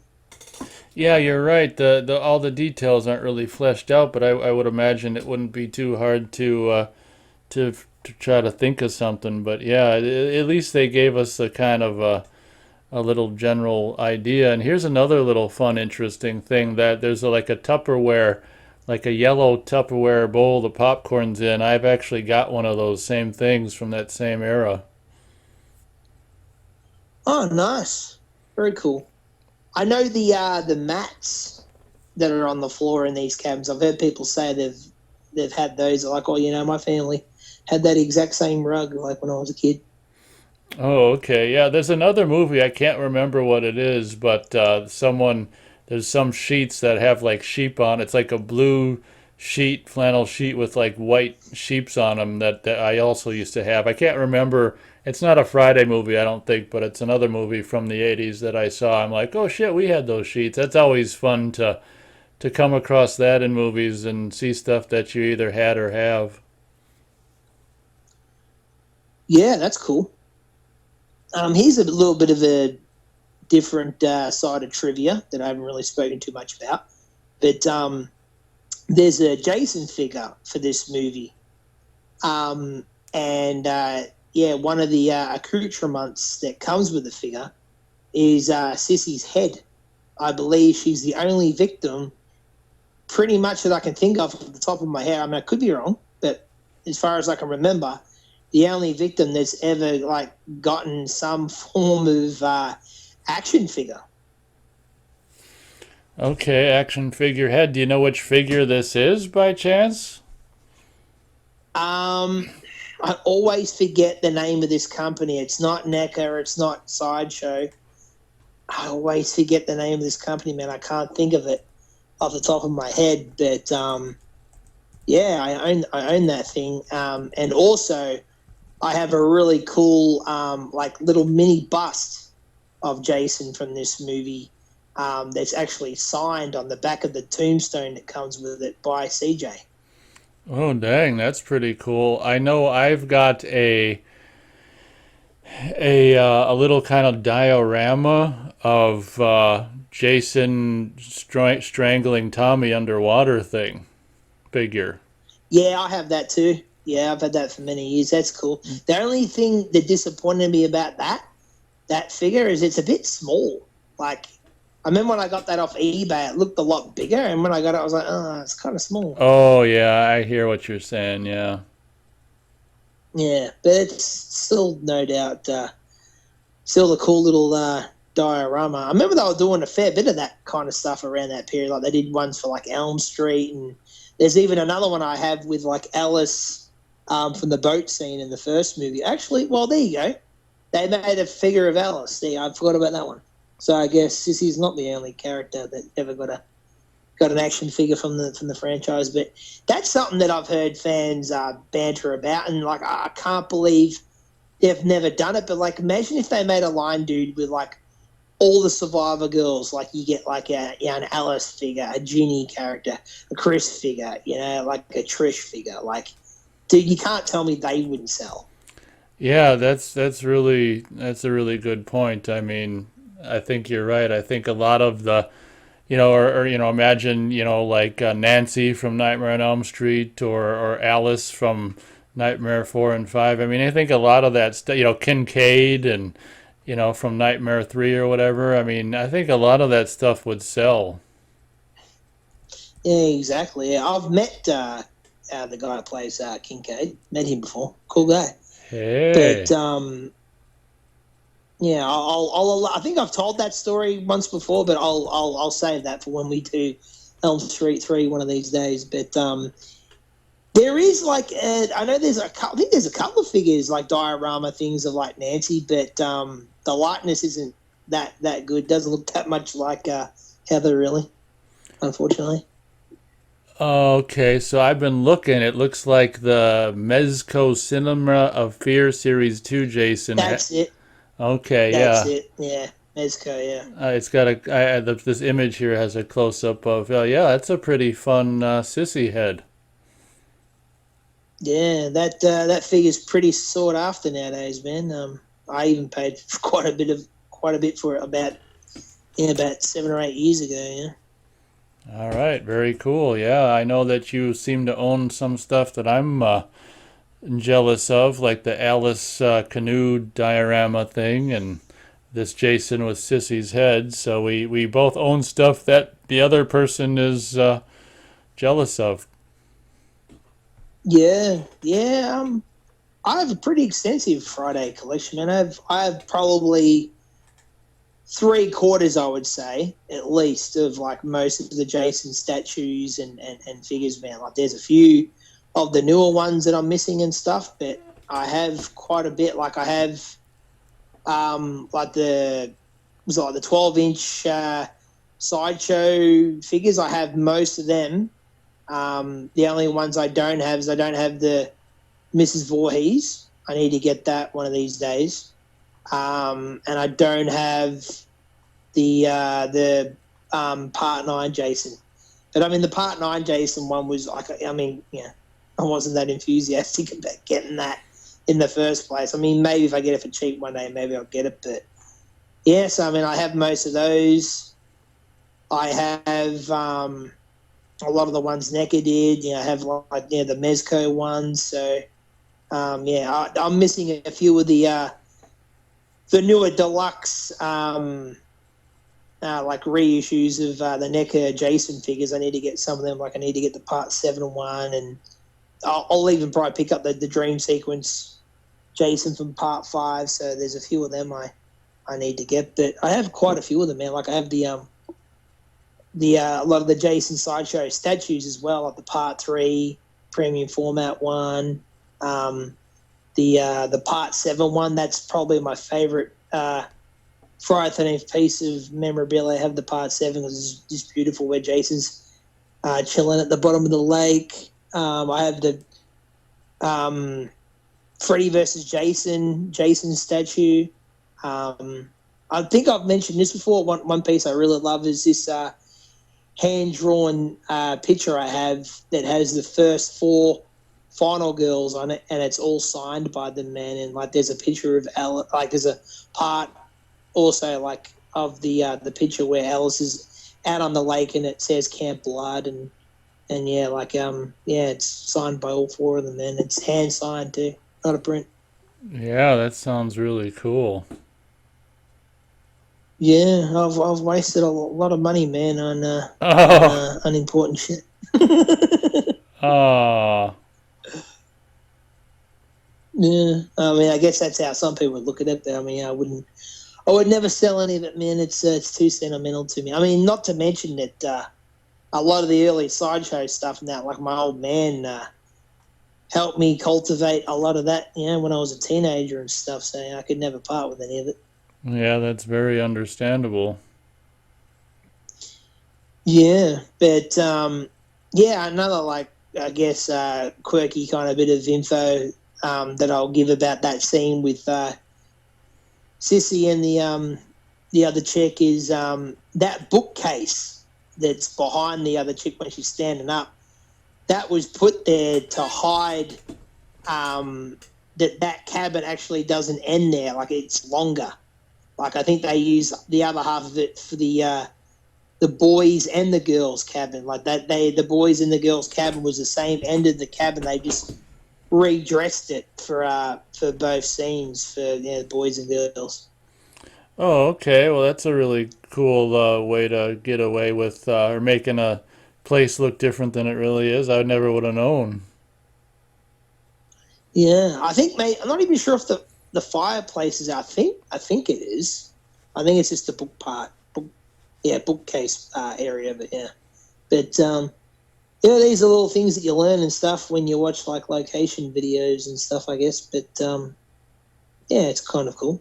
Um, and then yeah, we get introduced. Yeah, they hear that scream, and we get introduced to the little girl Nancy, which a lot of fans, including myself, for quite a while thought might have been a nod to Nancy Thompson going back to Elm Street for a minute, but no, actually, that character is named after McLaughlin's ex-wife. So, the ex-wife before the his current separation from. So his ex-wife before the movie started. You mean? No, no, no, his ex-wife. Like no, Oh, like I oh, the said, man. wife during the Yeah, movie. the chick. Yeah, during the movie, yeah, the chick that dies in the Volkswagen The Bug dude. puddle. Yeah. Yeah, yeah, that was his wife, and yeah, they were together before the movie, and they only separated like just a couple of years ago. So yeah, yeah, that little girl's named after his wife. And actually, that's something that's kind of interesting. That little scene, yeah, where they get killed in the Volkswagen Bug. That's sort of like the return of the Volkswagen Bug in the series, eh? Oh yeah, that's a very good point. Let's see here. I'm trying to think. It seemed to me like I can't remember. Oh, okay. No, you're okay. Never mind. Another thing I was going to mention, or that's a very good point about the Volkswagen Bug. Another thing I was going to mention, there's a you can't see it very well, but the vehicle when the kids are arriving to the camp with the popcorn and taking stuff out of the back, that's actually kind of a Jeep, kind of like the Jeep from the first film. Not exactly, but a variation of that same kind of Jeep. I don't know if at the time, I don't think it was a Wrangler. I think it was some other kind of a Jeep with a longer rear part. But for the first time since like the first film, or if you count the second film with the Jeep in the parking lot of that casino bar place. First time I think a Jeep's made an appearance as well since the early films. Yeah, yeah, that's interesting. I've never really noticed that, but yeah, right on, man. Kudos for noticing that. Um, and then yeah, like I like that little bit of info where yeah, after they talked to Nancy and yeah, the other chicks asking like, yeah, what happened to court? I haven't seen him for hours, and Sissy's like, I don't know, he just called someone and then just took off. Something about taking out things that go bump in the night. Like, yeah, that's another like little transition now. Like Tom loves doing that stuff in this movie, doesn't he? It's like his way of like just keeping this like momentum going, I guess, which just really works. Yeah, it is very good. Yeah, but this sex scene, I reckon, I want to say, man, it's probably one of my favorite like sex scenes if I have one in movie history, dude. Like, it's fucking hilarious, dude. This is like the way this chick is just riding the shit out of court, and like, and you can just tell, man, he is just holding on for dear life. Like, he wants to come so bad. And he's like, how much longer? And she's like, you gotta keep it up to the rest of the song. He's like, how much longer? She's like, it's only 10 more minutes. And just that look he gives her like, are you fucking serious, bitch? Oh my gosh. And then you just get Jason, like, yeah, the classic, like, friggin', Jason just, like, get that next shot. I love it where Jason, like, just comes into frame, dude. Like, like, profile, and then, like, and then you just see him, like, cock his head, like, looking at the why is the van shaking, you get that classic, like, Jason head tilt, it's just, it's great stuff, man. Yeah, it seems to me that shot of him tilting his head might be out of focus a little bit. That's a bummer. Yeah, I guess. I've never really noticed that, but, yeah, good spot there, man. Did you ever notice that when they cut back into the inside of the camper Winnebago thing and they show the tape deck, like one of them, the one next to the one that's playing, the tape, the tape deck area is slowly like kind of opening. Like I never understood why that is. Like there's two tape decks. One of them's like playing the song I guess they're listening to, and if you look at the other one, it's like slowly opening. Have you ever noticed that? It's so funny. No, and all I got to say is you are one observant motherfucker. I've never noticed that shit, dude, ever. And I've seen this movie, like, dude, like, I don't know how many times, man. It's got to be near and on 100 times. I've never noticed that, man. Good spot. All right. Well, I don't know. Um, It's looking closer, everyone. Who would you say is the biggest fan? The one who notices the tape deck slowly opening, or the one who didn't notice that? Hmm. yeah, good point. Touche. All right, I'll really challenge you here and do it live. Oh no.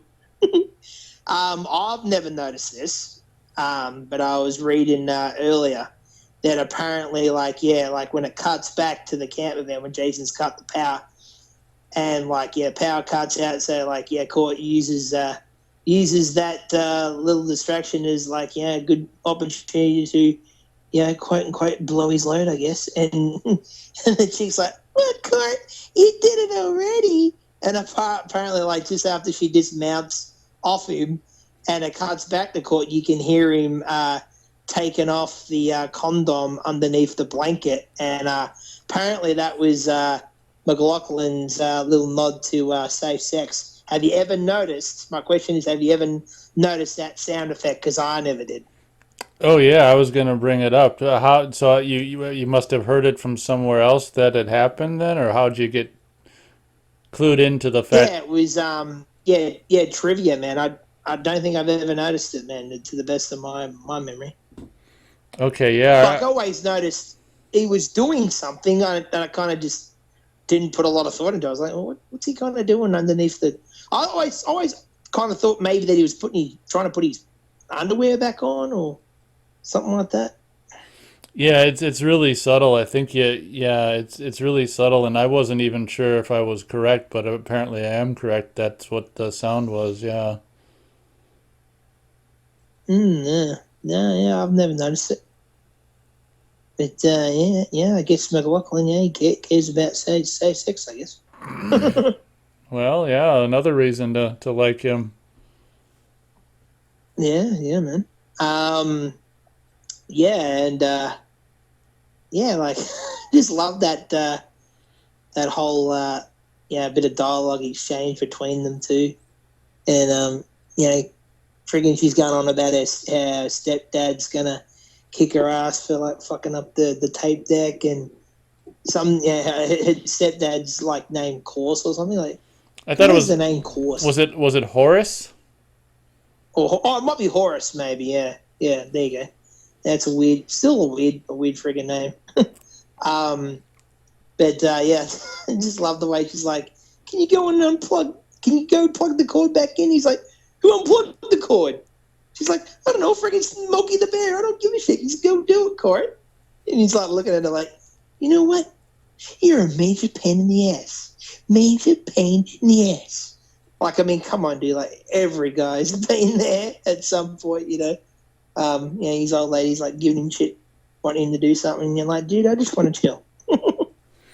Yeah, that's a good point. And another thing that's really cool, and I got to give kudos to Tom McLaughlin is, for 6 films in and kind of fun to actually, introduce a different kind of aspect of camping paraphernalia, which is the Winnebago scene, which is kind of fun and where obviously the Winnebago scene will end up going to. But it's just another kind of fun kind of camping, whatever prop that is only featured from what I understand in this entry of the franchise, kind of a Winnebago there at the old campsite, plugged into power, and kind of a cool thing. And I love what he does with it later on with the yeah.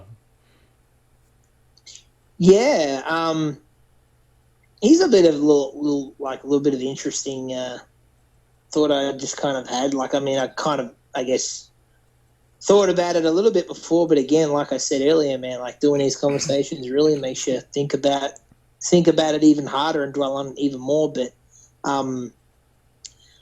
like, obviously, Court's probably a little bit jumpy from Megan's story earlier about Jason and that. So, like, he's, thinking probably from time to time about, like, could Jason be out there? And, like, yeah, as soon as, like, the cord is, like, unplugged like that, that's initially what he says when she tells him to go plug it, and he's like, well, who unplugged it? And then once he goes and sees what's happened to it, and he's instantly like, what if it's that guy Jason? And she's like, I don't want to know, and he's like, so he's aware of the danger, and she's just like kind of dismissing it at every turn.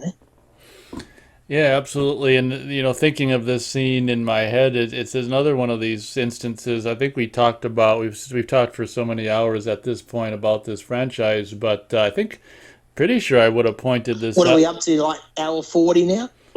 Yeah, right. Somewhere in the last 40 hours of these discussions, I pointed out the irony, possibly. If I didn't point it out, I'll say it now for the first time. I don't know. But the irony of all these movies taking place in summer and so many oftentimes at night, everyone's got the breath, And it's just like, well, here's just yet another example of, a nighttime scene in a Friday the 13th movie where they've got breath. Chances are, and I was thinking while you were talking earlier about, like, why not film this at Novi Bosco? Well, maybe one of the reasons is I'm not exactly sure when this was filmed, but I would imagine maybe it's filmed in the winter because in Georgia, you can have a mild winter. They filmed, I think the most recent Halloween movies in Georgia in the winter, so I guess in Georgia you can have more of a mild winter because it's close to the southern, United States, southern North America, and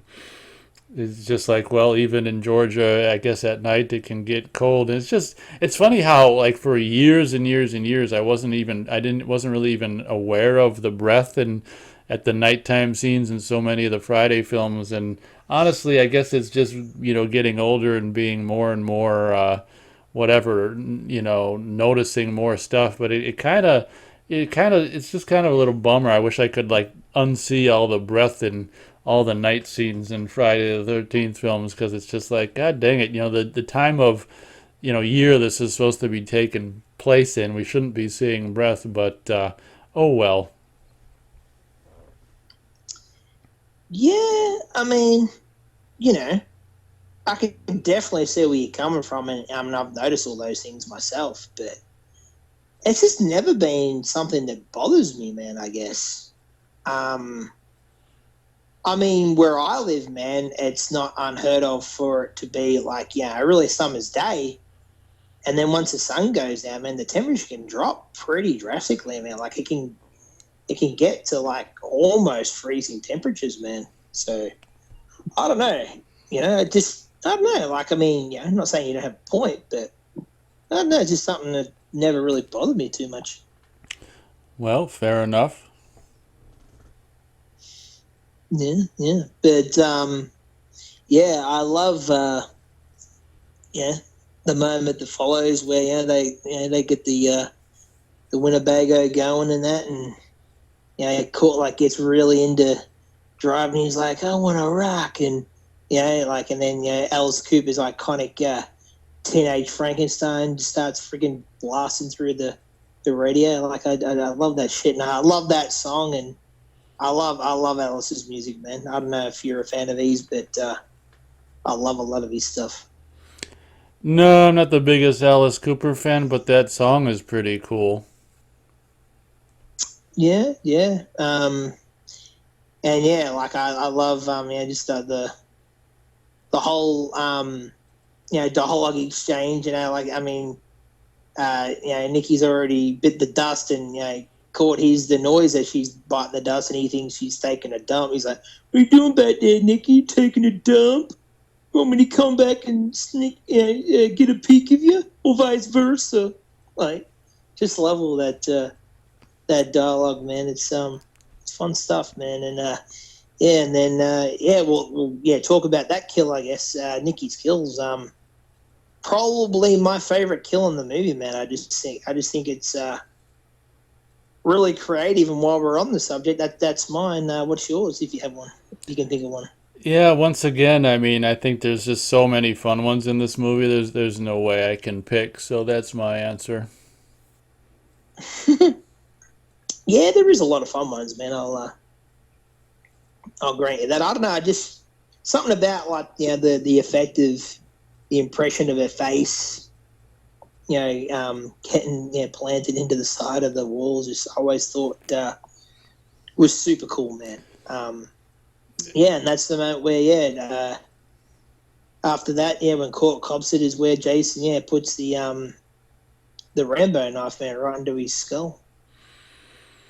Yeah, and Scort, he had a knife rammed through his skull. I was hoping you'd do it. I really was.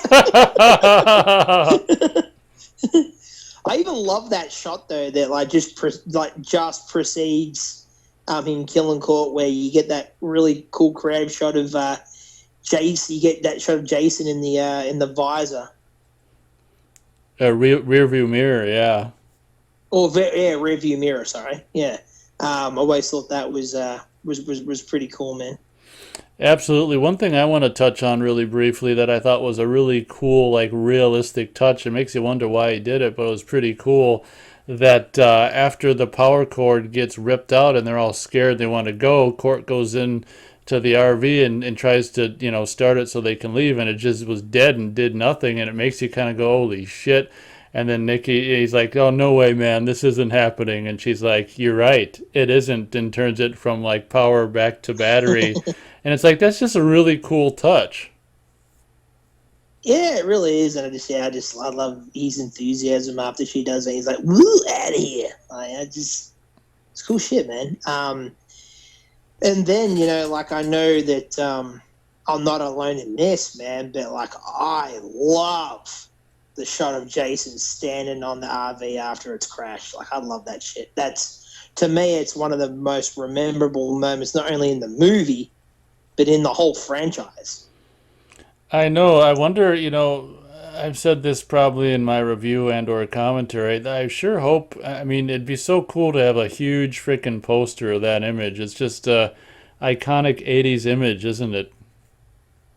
Oh hell yeah, yeah! I'd love that, and I've thought about that myself. Yeah, I'd love to get like that blown up, like in high quality, man. It'd be freaking dope. And then just it's the masterful stroke of that moment is Harry's score. You get that like really what is it? More like a ding ding ding ding, but it's like really kind of more of like a high pitched almost version of it. I want to say. Yeah, and then it's like, dun, dun, dun. Yeah, so well done, dude. And a little interesting anecdote about when they crashed the Winnebago. One of the producers on this movie is like the on-set producer. Him and McLaughlin were always butting heads and stuff, like over McLaughlin would order stuff for the shot list, you want a crane for this shot or whatever, and he'd show up to the set the next day and it wouldn't be there, and he'd go up to him, he'd be like, what the heck, man, why's my equipment not here? And he'd be like, oh yeah, sorry, couldn't make that happen for you. And it would just keep happening. And eventually, Tom McLaughlin went up to this guy and he's like, "Yeah, by chance, like, do you have a deal going with Frank Rancuso? Like, if you bring this film under budget, like, do you get a bonus or something?" He's like, "As a matter of fact, I do." So, yeah, man. But McLaughlin even said that, like, at times, because this guy would do that, it would make him come up with better stuff, like, when he was under pressure and things like that. But also, yeah, when they crashed the camper van, dude, the Winnebago, he had set himself. This guy had set himself to the side a swamp cooler, like a $5,000 swamp cooler, right? And the rest of the crew like got wind of this, and like, I'm assuming these guys like really pretty much hated this guy, right? So they they pretty much like attached it to the top of the Winnebago. So when you see it crash, that piece that's on top of it, you see like go slinging by. That's that swamp cooler. Oh yeah, I heard that as well. That's pretty funny. So, do you call a air conditioner a swamp cooler in Australia? No, that's the wording that Tom McLaughlin's wife uses. So there you go. So, do we know what a Yeah, she's swamp American. do we know what a swamp cooler is?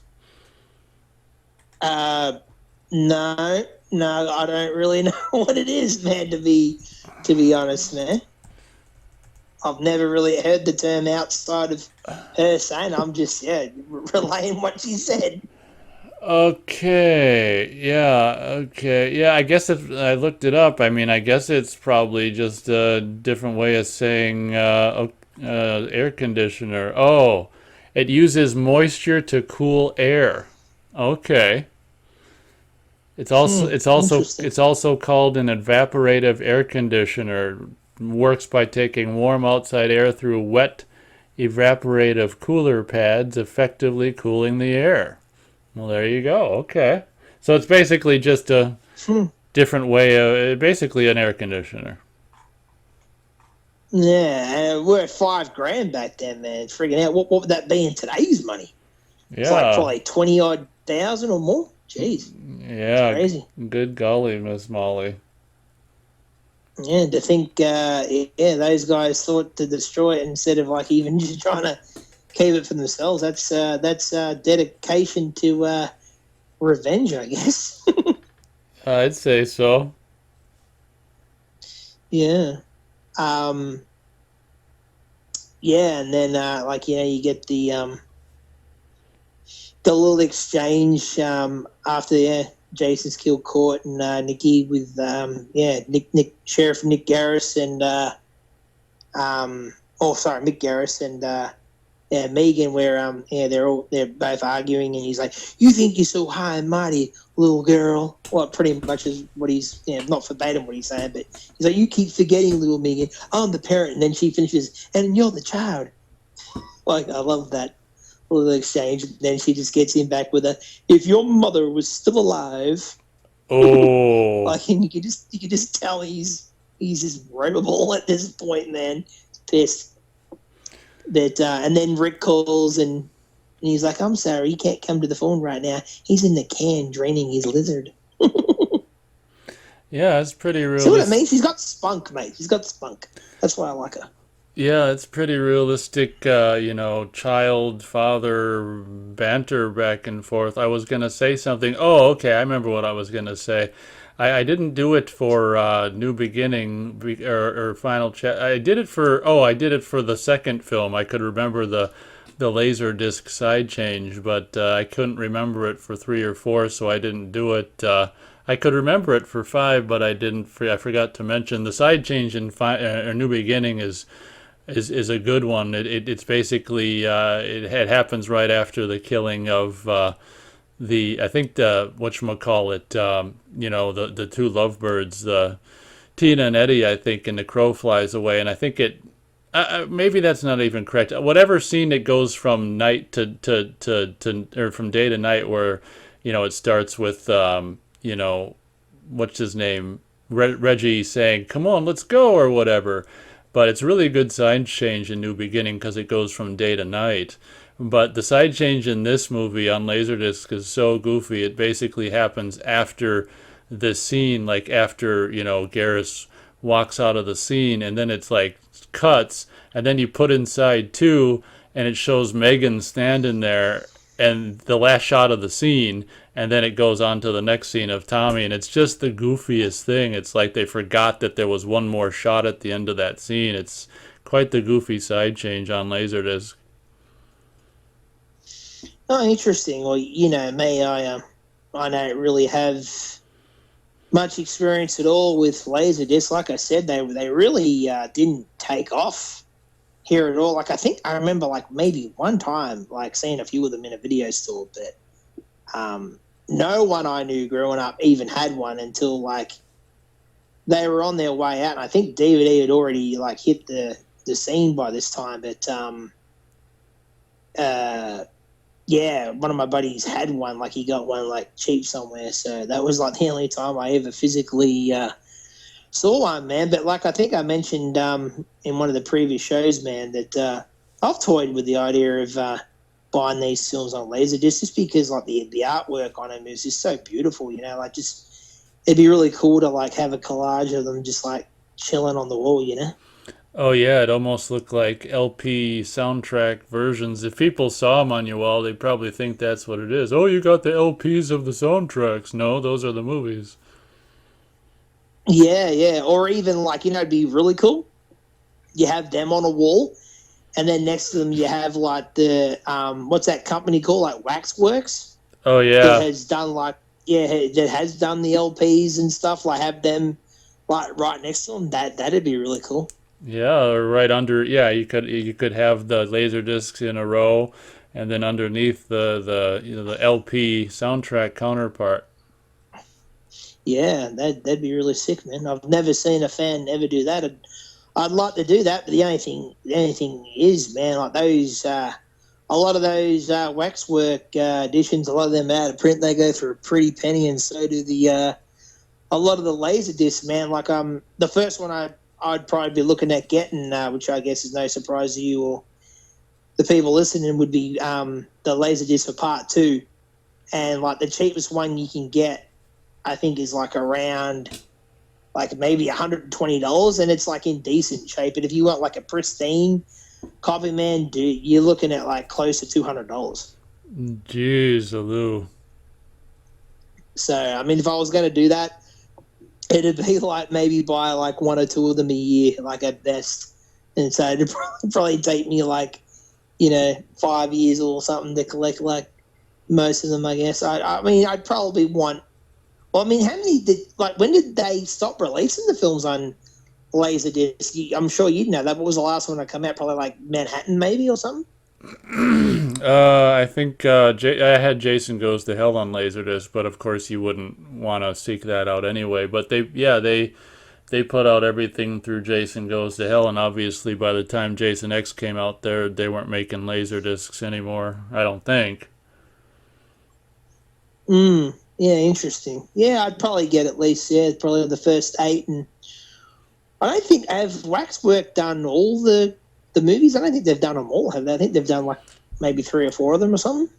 They've done all of the first. God, I want to say on CD they've done the first 8 movies up to this point. I don't know how many they've done on LP though, because I'm not really that interested in LP myself. But yeah. Oh, okay. I thought, being an audio guy, I thought you might be really into LP.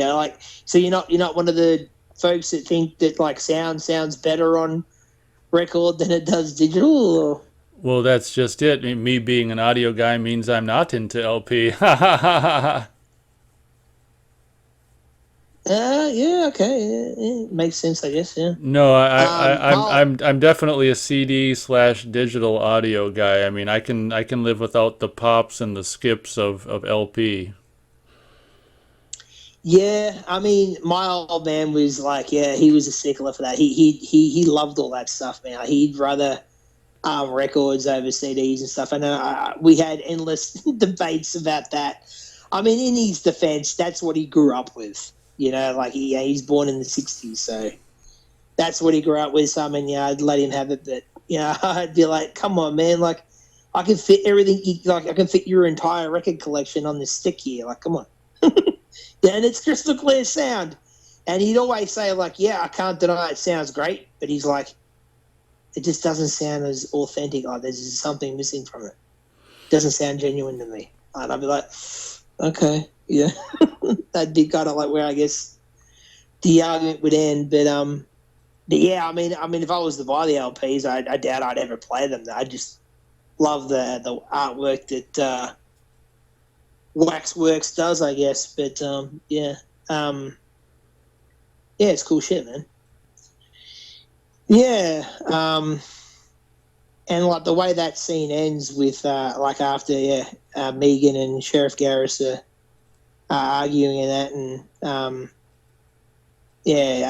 Garris is saying like seems your boyfriend wants to make people think that Jason has returned, and Megan's like, I thought Jason was just a legend. He's like, yeah, that's right, and that just like the way he leaves and. Yeah, I guess it's like the closest to that kind of lingering shot we get that kind of, I mean, there's other little things like that in the movie, but that kind of really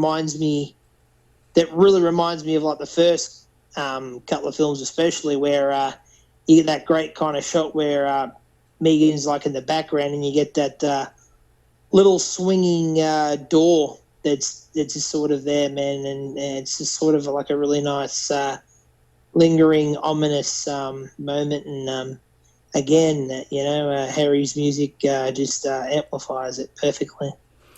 Absolutely, and like I say, that's exactly where the side two of the Laserdisc starts with the shot of Megan and the swinging door. And it's just like, okay, so we're gonna start side two with the last shot of the scene that happened on side one. Okay.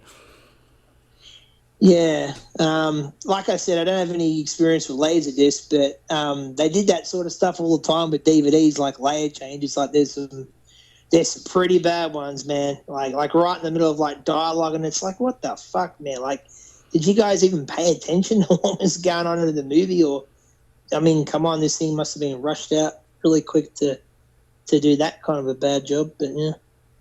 Yeah, yeah. A side change on a Laserdisc means you gotta, if you don't have a self-changing one, you'd have to eject it. It'd be the end. There's two, a Laserdisc has two sides, and if a movie's under 2 hours long, you can fit a whole movie on one disc, and halfway through, you'd have to eject the disc, flip it over, and start the second side. Yeah, I have heard that. Well, there is a few instances where I have, I guess, experienced that with DVDs. There is a few DVDs where you got to flip them over, like some of the earlier ones. Like I know Superman the movie, when that was first released, the classic '78 movie, man, that was on two discs. Well, sorry, like it was a flipper disc. Yeah, you had to flip it over after halfway through the movie. So I mean, yeah, I've experienced it a little bit, but yeah, not to the extent you have, I guess. Did you have a Laserdisc player like growing up, or was it Uh, until later? I guess you got one. I got one when I was a teenager, so yeah, I think it was yeah, like I was 16 or 17 or something. Yeah. How many do you have roughly? Do you know? How many laser discs or players? Yeah, no Laserdisc. Yeah, that's a really good question. I don't know. I think I got rid of a lot of them over the years when I got the DVDs of the titles, but I still got a decent amount left. It's hard to say. Maybe 100, possibly. Is there any that you're like feeling that you got rid of? You're like, oh man, I wish I still had that. Yeah, there's some. I can't remember exactly what they are, but there's definitely some. Like I had the New Nightmare Laserdisc that I got rid of when I got the DVD set. Oh, okay. Yeah, I mean, yeah, it's funny how you think about that sort of thing. Hey, like when something new comes along, you're like, oh, whatever about this old piece of crap. Like I got the newer, better version, and then yeah, it's probably about 10 years later you start to feel nostalgic about it, and you're like, oh man, wish I still had that thing. Like, I mean, yeah, there's a few times when I've experienced that in my life, but to be honest, man, like I really haven't ever sold that many like items I've collected over the years, man. It's more if I don't have a thing anymore, it's more because like somehow I got lost somehow, man. Like, I mean, yeah, I still have like some of the cool stuff I had as a child. Like, I have my original Nintendo still, so guess I'm lucky in that way. But yeah, you're lucky you got in on the laser disc format early on, man. Because yeah, like I said before, yeah, like I'm sure you already know yourself, man. A lot of them are really pricey now, man. Yeah, that's crazy because there's really no good reason other than their rarity. Because I mean, they are. I mean, if they work, I mean, it's kind of like, well, who the hell's even gonna want to watch it? So it's kind of, I guess, just because they're old and rare, I guess, is why they're worth anything. Yeah, I mean, it's like you were saying earlier about VHS, man. It's like, when you were saying like, if you were to go back and watch the VHS, you'd notice this and that, and like, there's a part of me that kind of would want to like watch the Friday films on VHS again because I haven't seen them on VHS in probably like, oh man, it'd be over 20 years, I guess, because I started collecting these like around 2001, 2002, somewhere like that. So to be, a good 20 years or so. Be a different experience to go back and watch them on that now. But I don't know. There's a part of me that feels like is kind of cool as that would be. There'd be a part of me that'd be like, oh man, I like having the whole frame, Yeah, absolutely. because that's not I mean, that's not lie. That's the way we watch them now. It is a lot closer to the actual intention of the filmmaker. How it's how you would have seen him in the theater, even. So I mean, there is that. Yeah, and then we get a pretty interesting moment where Tommy is sitting in he's pickup truck, and he's come up with a plan on how to get Jason. And I mean, yeah, I actually always wondered, like, do you always have these books, or like, because it kind of like seems like he's almost just like looking at these books for the first time now, I guess. Well, I mean, yeah, that would make sense, I guess, because his original plan was to obviously light Jason on fire after digging him up at the beginning of the flick. But I always love the titles of the three books he's holding. The first one is 30 Years Among the Dead, and the second one's The Dead Are Alive, and the third one's A Manual for the Occult. So I mean, obviously, looking through these books is where I get, even though it's like I don't think it's ever really said in dialogue form, but I gather that's where he gets the idea to return Jason to his original resting place at the bottom of Crystal Lake, man. Yeah, absolutely. My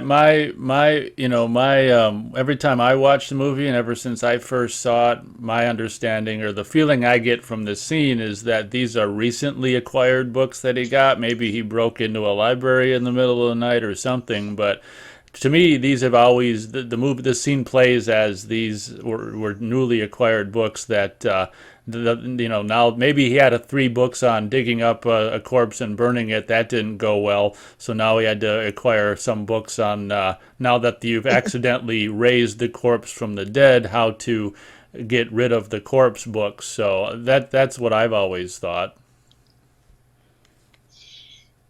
Yeah, yeah. I mean, makes sense. But I just always thought that was cool. And something else that's pretty cool also is I believe all three of those books, or at least like the manual for the occult one, those books pop up from time to time, like sitting on a desk and stuff when you're playing the video game, man.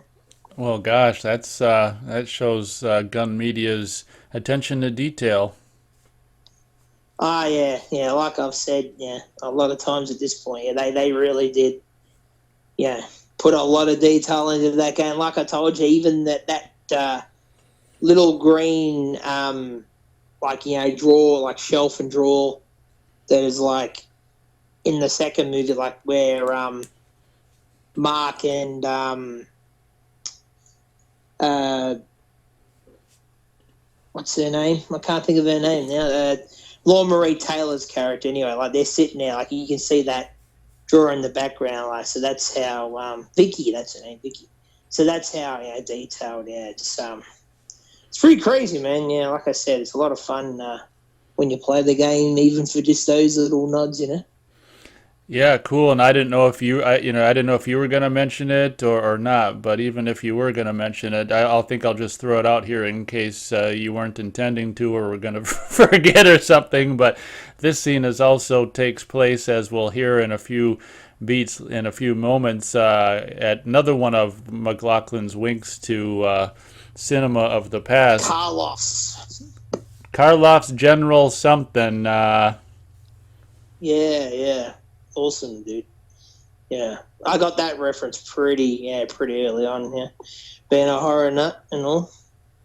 But what's your thoughts on the little moment we get with Megan where she's trying to do that balancing act on her chair? It's pretty goofy. Yeah, ever since I was a kid, and even now to a certain extent, I don't understand what she's trying to do. I'm assuming she's trying to balance with both legs, not having to touch the chair. It always kind of made it. It just looked weird. It always looked weird how she goes from leg to leg like that. It makes you wonder like what You never she. did that as a kid? No, I can't say I have. Maybe I just. I did. I used to do it every once in a while at school or whatever. I was bored. Okay, I guess I didn't have a full childhood, but yeah, it just seems weird the way plays in this movie, and I don't want to ruin the whole movie for you, but I don't think I became aware of this until the Blu-rays.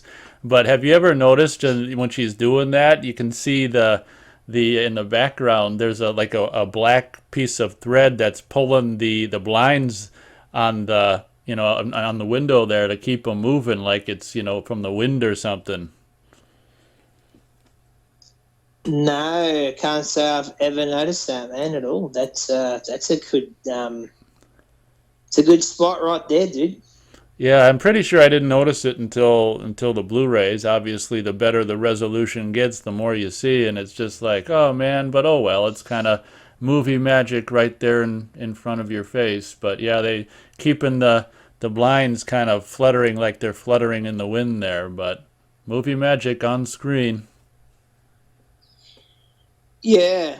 I always thought it was cool. Yeah, just that little scene with Tommy on the phone with Megan. It's a cool little exchange. How he's talking about like he's like bit of a Betty's plan on how to get Jason and stuff, and like how Megan's just so gung ho to like help him, and yeah, even that little building, man, that Karloff's General Store, like that's a real building, and that's still there. That's still in Covington, Georgia. I think it's like just like an abandoned building, man. That being a small town, I guess no one wants to pay a wrecking crew to come along and demolish it, so it's still there to this day.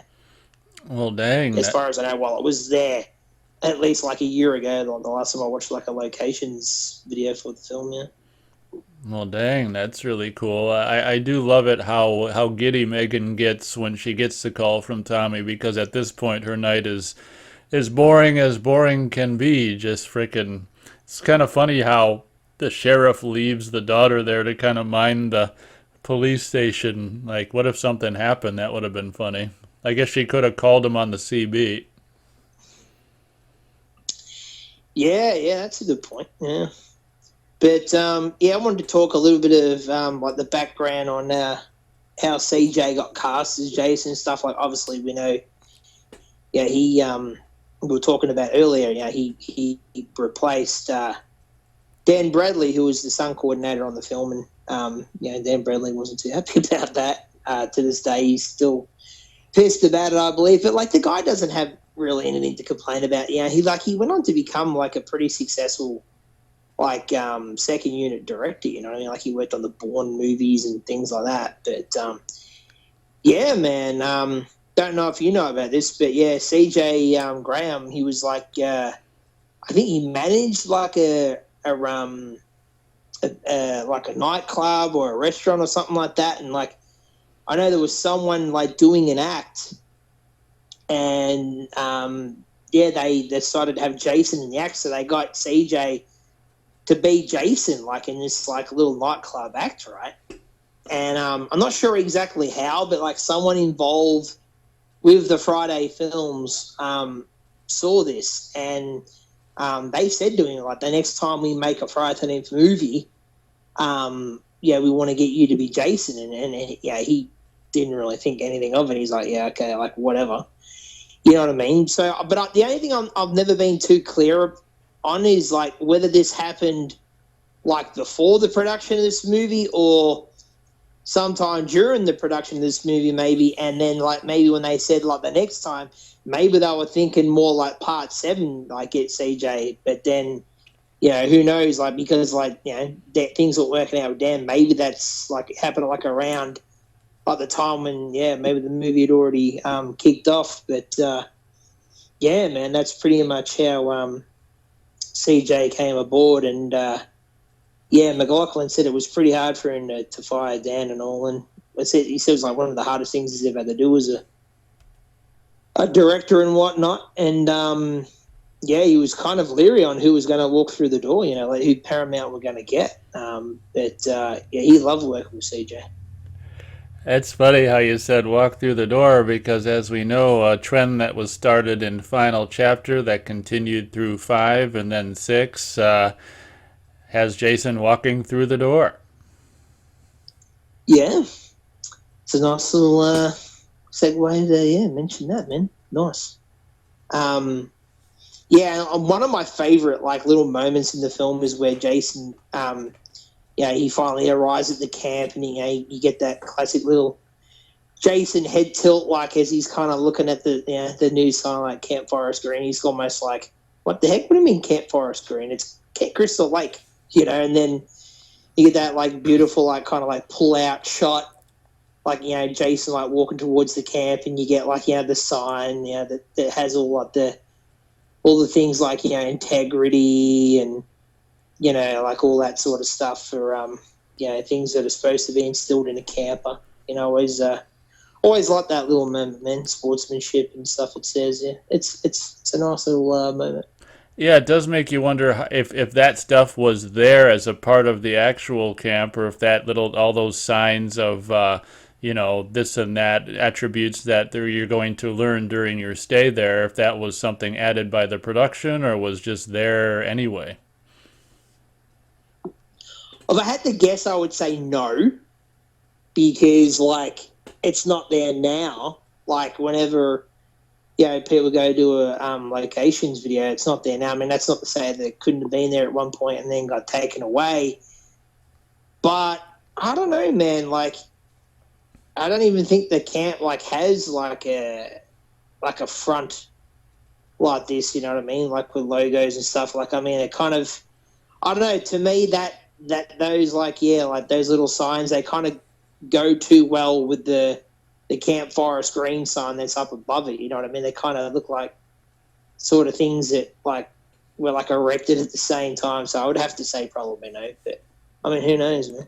Yeah, that's a good point, and another tell to the fact that it's probably those signs were put up by the production was the fact that it seems like the camera kind of deliberately shows them after Jason walks in there. I think a little bit. So yeah, probably put up by the production.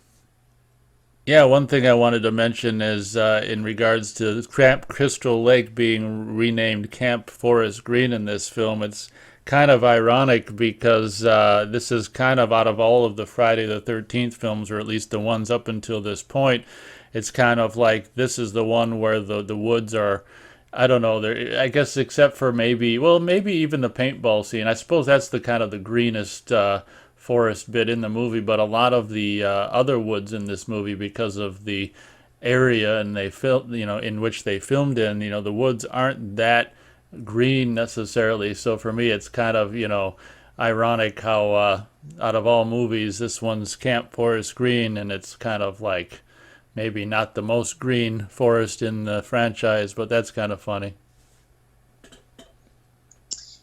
Yeah, I mean, I don't know what the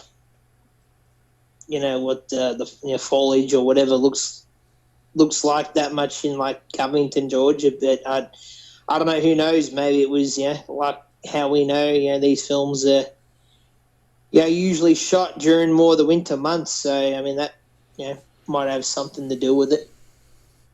Yeah, plus I think because of the Tom McLaughlin's more interest in the gothic kind of horror, I think he kind of wanted the woods to look a little less lush and green and more gothic anyway.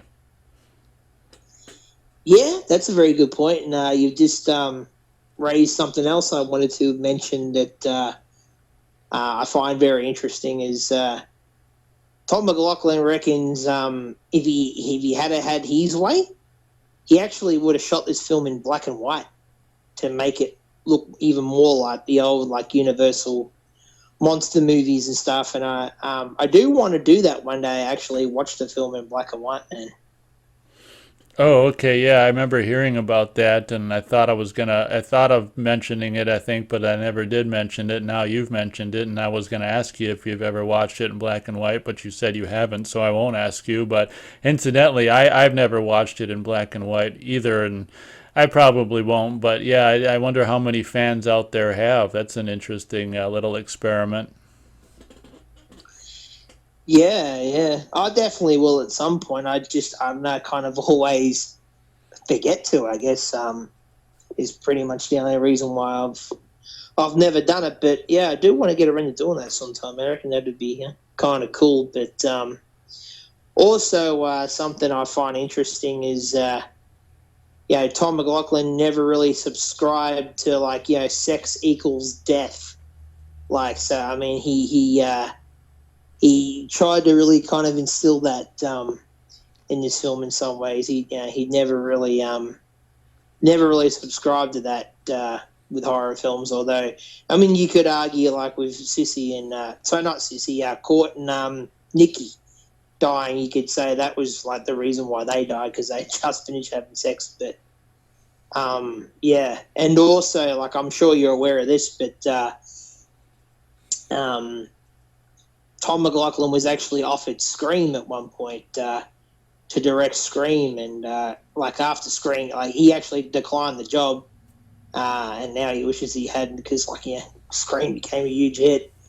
But like he looked at the script and he was like, I've already done this before, so that was pretty much his reason for not doing it. And back then it was called Scary Movie, not Scream. But he remembers like running into Ken Williamson like a few years after Scream, and Williamson even told Tom that this movie was a big inspiration for him writing the script for Scream. Friday 6 was the inspiration for Scream, you mean? Yeah, yeah, it was big. Yeah, this film was a big inspiration for Scream. Yeah. God, I mean, it's weird thinking of Tom McLaughlin turning something down in the mid '90s. I mean, was he? I don't even know. Was he? I don't know much about his filmography, but I can't imagine he was working that steady. Yeah, I know that's the big thing that I've thought about a lot, man. Because like I told you, man, because like I am just such a big fan of what he did with this film, and I went back and saw One Dark Night, a number of years ago, and it was around that time that I checked out like some of these like cheap TV films he's done and stuff, and I'm like, well, like this is what he was doing in the '90s. So like, why why would he turn down Scream? I don't get it, man. And I've even heard him on like podcasts and stuff where people will be like, how come you're not making more horror films, Tom, and stuff? And he'll say like, it's not from a lack of trying. It's just he can't seem to get anything off the ground. But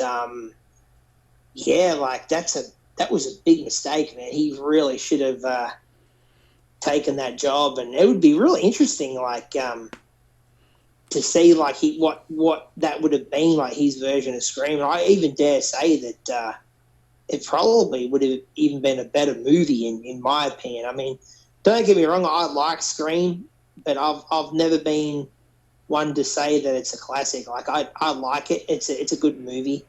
I'm not a huge fan of the franchise that followed it. Like, I mean, I'll watch them, but they're kind of just, I guess, time wasters in a lot of way to me. But I think he could have really done something special with that movie.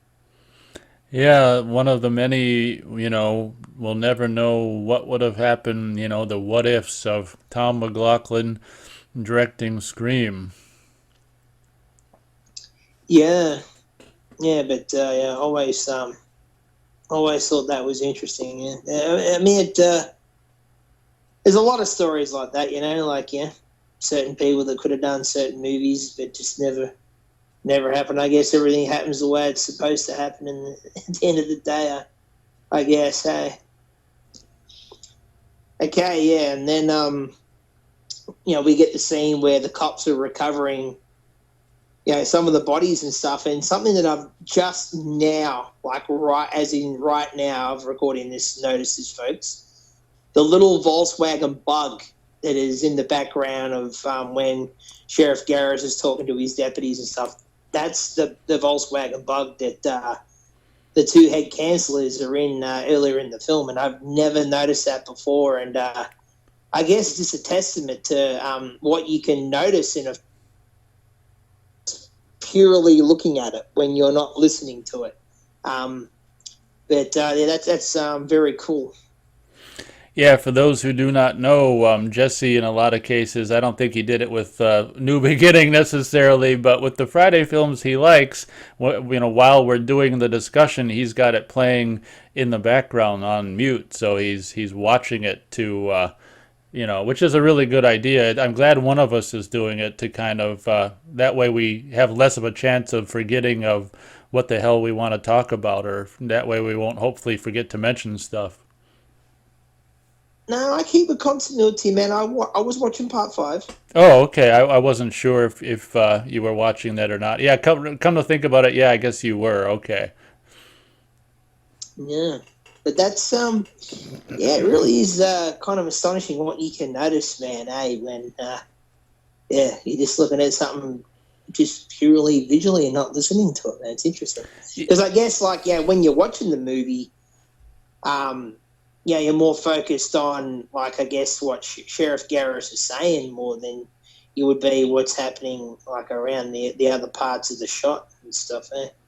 Yeah, absolutely. And one thing I was going to mention, we took a little break, and I was going to start to tell you during the break, and I'm like, wait a second, we should start recording, and I'll talk about this during the discussion. So, one thing I want to mention about this scene is when I was a kid, I was confused because I always thought the victims that they were taking away from this scene was Court and the chick with the smashed face, because there's a character on the gurney with just a bloody face. I thought that was the Nikki under that sheet for the longest time when I was like a kid and a teenager, because I didn't see the VW bug back there either for a long time, especially on VHS and DVD. It wouldn't have been as easy to see, but for years and years and years, I thought they were taking away Court and Nikki in this scene, where it's actually the first two counselors that Jason kills earlier in the film.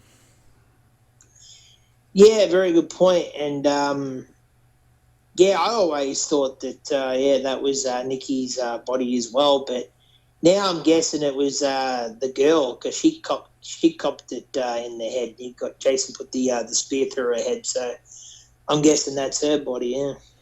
Yeah, I guess so. One thing I wanted to mention about this scene, because it's interesting, because during the little break here, you were like, well, the next scene is this scene. I don't know if there's much to say about that, and it just occurred to me, well, there's a big thing.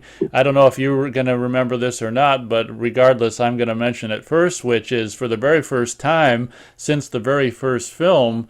And I'm obviously Tom McLaughlin made a point to do this because it's in this film, and this scene in particular, a scene where the actual, the series obviously is called Friday the 13th, and the first film takes place on Friday the 13th. And as hardcore fans or even softcore fans know about the franchise, is part two, part three, part four, and part five. There's no mention of what day the actual events of the film or the days they're taking place on. Well, for the very first time since the first film, they mentioned that the events that are happening at the bulk of this film at night are on Friday the 13th. Yeah, it's a very good point, man, and it's possible I could have forgotten to mention that. And yeah, you're totally right. It is the first movie since the original to actually mention that it's a Friday the 13th. Although, I've always assumed that at least part two takes place, on a Friday the 13th, even though it's never actually said in the movie. But, I like that little dialogue exchange between, Deputy Rick Clone and Sheriff Garris. Our boy really wants to believe his story. But he picked a good time to pull this shit. What do you mean? Happy Friday the 13th. Yeah.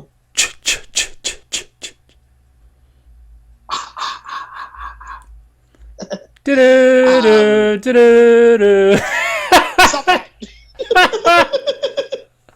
And then you get that little moment where they show what's left of that shrimp Roy, the paintball crew and stuff.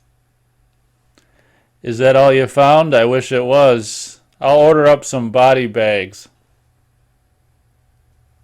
Yeah, I always thought that was a neat little moment, man. And that's something else. I mean, you usually don't get that in many of the Friday films. Like halfway through the movie of them, like the cops discovering bodies. It's usually like closer to the beginning of the film. Like obviously you get it. In part three, you kind of like you don't like see them actually discovering the bodies, but like as Chris and the crew are in the van, like going past Edna and what's his name, who run the store? Harold. What's the dude's name that runs the store? Harold, who runs the store. Cops are actually obviously there, so they've discovered those bodies, and then get it at the beginning of the final chapter where they're discovering the bodies there of all the kids from the third film. But you don't usually get it like in the middle of the film very often. I think it's really the only time that I can think of that it really happens. Yeah, that's true. Like a lot of times, if it does happen, it's the end or the beginning of the next film. Yeah, that's true. But yeah, and then we get it cuts back to the camp, and Sissy's sitting there, and I think she's reading like a Playgirl magazine or something like that. I think that's what it is, isn't it? No, I don't think it's Playgirl. I can't remember right now. I don't know what it is. Playtime, maybe? I'm not exactly sure. I don't think it's Playgirl, though. Maybe it is. I don't know. No, I just say that because I was listening to something, the day where someone was talking about, like, she's like reading like the equivalent of Playboy but for girls, but who knows? But yeah, I really I like that scene. Yeah, she thinks that it's caught outside messing around and stuff, and she pours the soda all over Jason. You just get that like that little grunt that Jason does, just that. Yeah, he's like thinking, "You friggin' bitch! Pour friggin' soda on me. I'll show you." And then Sissy cops it, man. The great kill of the head twist, and then Jason pulls the head off, and you get that really cool sound of like her head like hitting the ground and stuff. To me, it always sounds like he kicks it like a football or a soccer ball or something. And what is does that ever sound like that to you? Yeah, I've often thought that like it's a very loud thud, isn't it? Yeah, like he kicks it or something. Yeah. So that bit when she pours the soda on him, are we to understand he's like crouched down underneath the opening of the window then? Yeah, I've always kind of been puzzled about that because I mean I don't really see Jason as like like crouching down. I don't know, just seems like something he probably wouldn't do. The only other thing I can think of is like, actually that really wouldn't make sense, I guess, because he's tall enough to like reach through the window and grab her. So I guess maybe he is crouching because otherwise, if he was standing up completely straight, then he would have been like level with the window, I guess. I don't think we're supposed to think about it too much. Every time I watch that scene, it's always kind of like the first half seems like she's on a, like the cabin is raised up where he could be standing and she could be dumping it out on top of his head. But then obviously the way the scene ends, I mean, he kind of just leaps up and is clearly standing and pulls her out of the window. So it's almost like the first part of the scene, she's on a higher, supposed to be like on a higher window, and then the last part of the scene, it's a level window. It's kind of weird. Well, I was just kind of thinking that, yeah, that's how I was also going to kind of explain it, I guess. But yeah, it's definitely a good kill, though, man. Always dug it. But here's something that I'm not sure if it's true or not because I've never noticed it. I don't know, you seem to be a little bit more observant than I am at times. But sort of interesting to see if you've noticed this or not. But apparently, there are times in this movie where Jason's hockey mask has like the side chevrons on it, man, not just the one at the top. Have you ever noticed that? Yikes! I can't say I've noticed that in all my noticing observanceness. Yeah, I can't say I ever have. I think that would be one that if that was true, I think I would have noticed that Oh, you mean it's a at some it's it's point. it's But a rumor, not something you've noticed. yeah, no, not something I've noticed. No, that's just something that I've heard. Yeah, Well, that sounds like Bullocks. yeah, probably is. You can't believe everything you hear. Yeah, I try not to. Here's something that I think is pretty cool, man. Apparently, C.J. Graham was actually born the same year that Jason drowned, man, 1957. Oh gosh, I don't think I ever knew that. That's pretty funny. Here's something pretty interesting that I only found out pretty recently, man. Apparently, McLaughlin actually was doing work for Paramount Studios, playing in the monster Frankenstein's Prophecy. Man, I didn't know that.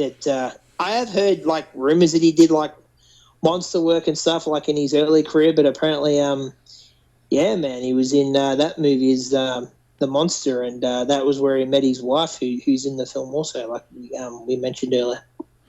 Oh, okay, yeah, I know we mentioned, or you mentioned, or it was mentioned that, before in his early career or whatever, he was like a mime, part of some mime group or whatever. And I seem to remember him being kind of starting out in movies as being oftentimes monsters or something like that. Yeah, yeah, that's true, man. Also, yeah, McLaughlin grew up in Culver City in California, man. So like the MGM backlot was like his playground as a kid, and movies got into his blood at a very early age. Yeah, that must be a pretty cool way to grow up. I mean, I don't understand how he was on the, was his parents involved in the studio, or how would it have been his playground? I got no idea, man. I know I've heard that, man. I'm not sure if he had someone else in his family that was involved with the entertainment industry or not, but yeah, apparently, man, he used to hang around at yeah, the MGM lot and stuff, man. Well, very cool. Apparently the next scene that But back then, though, like, sorry to cut you off, but back then, that wouldn't really surprise me that he could do that without, having to have someone like that he knew there um, to be able to get on the set, because, well, whatever on the lot, because back then security wasn't nowhere near as tight as it is now. I mean, like, when would he have been a kid? That would have been like, what, sometime in the 60s, probably? would have been the So, 60s. sorry? Yeah, it would have been the 60s to maybe mid 70s. Yeah, and I mean, I don't know if you've heard this, but I mean, I don't know if it's exactly true, but I've heard like Spielberg, like literally just like found an empty office on the Universal lot, man, and like just like made it his office, man. Like didn't like ask permission or anything. Like he just kind of took up residency there, man. Like back then. Yeah, I think I've heard that too. I guess we'll never know if it's true or doo-doo. Yeah, yeah, that's true. Yeah, but yeah, the high speed chase, I guess. What is what you call that next scene, and I even like how you get that road sign. Like even that road sign's a joke. It says speeding with a question mark.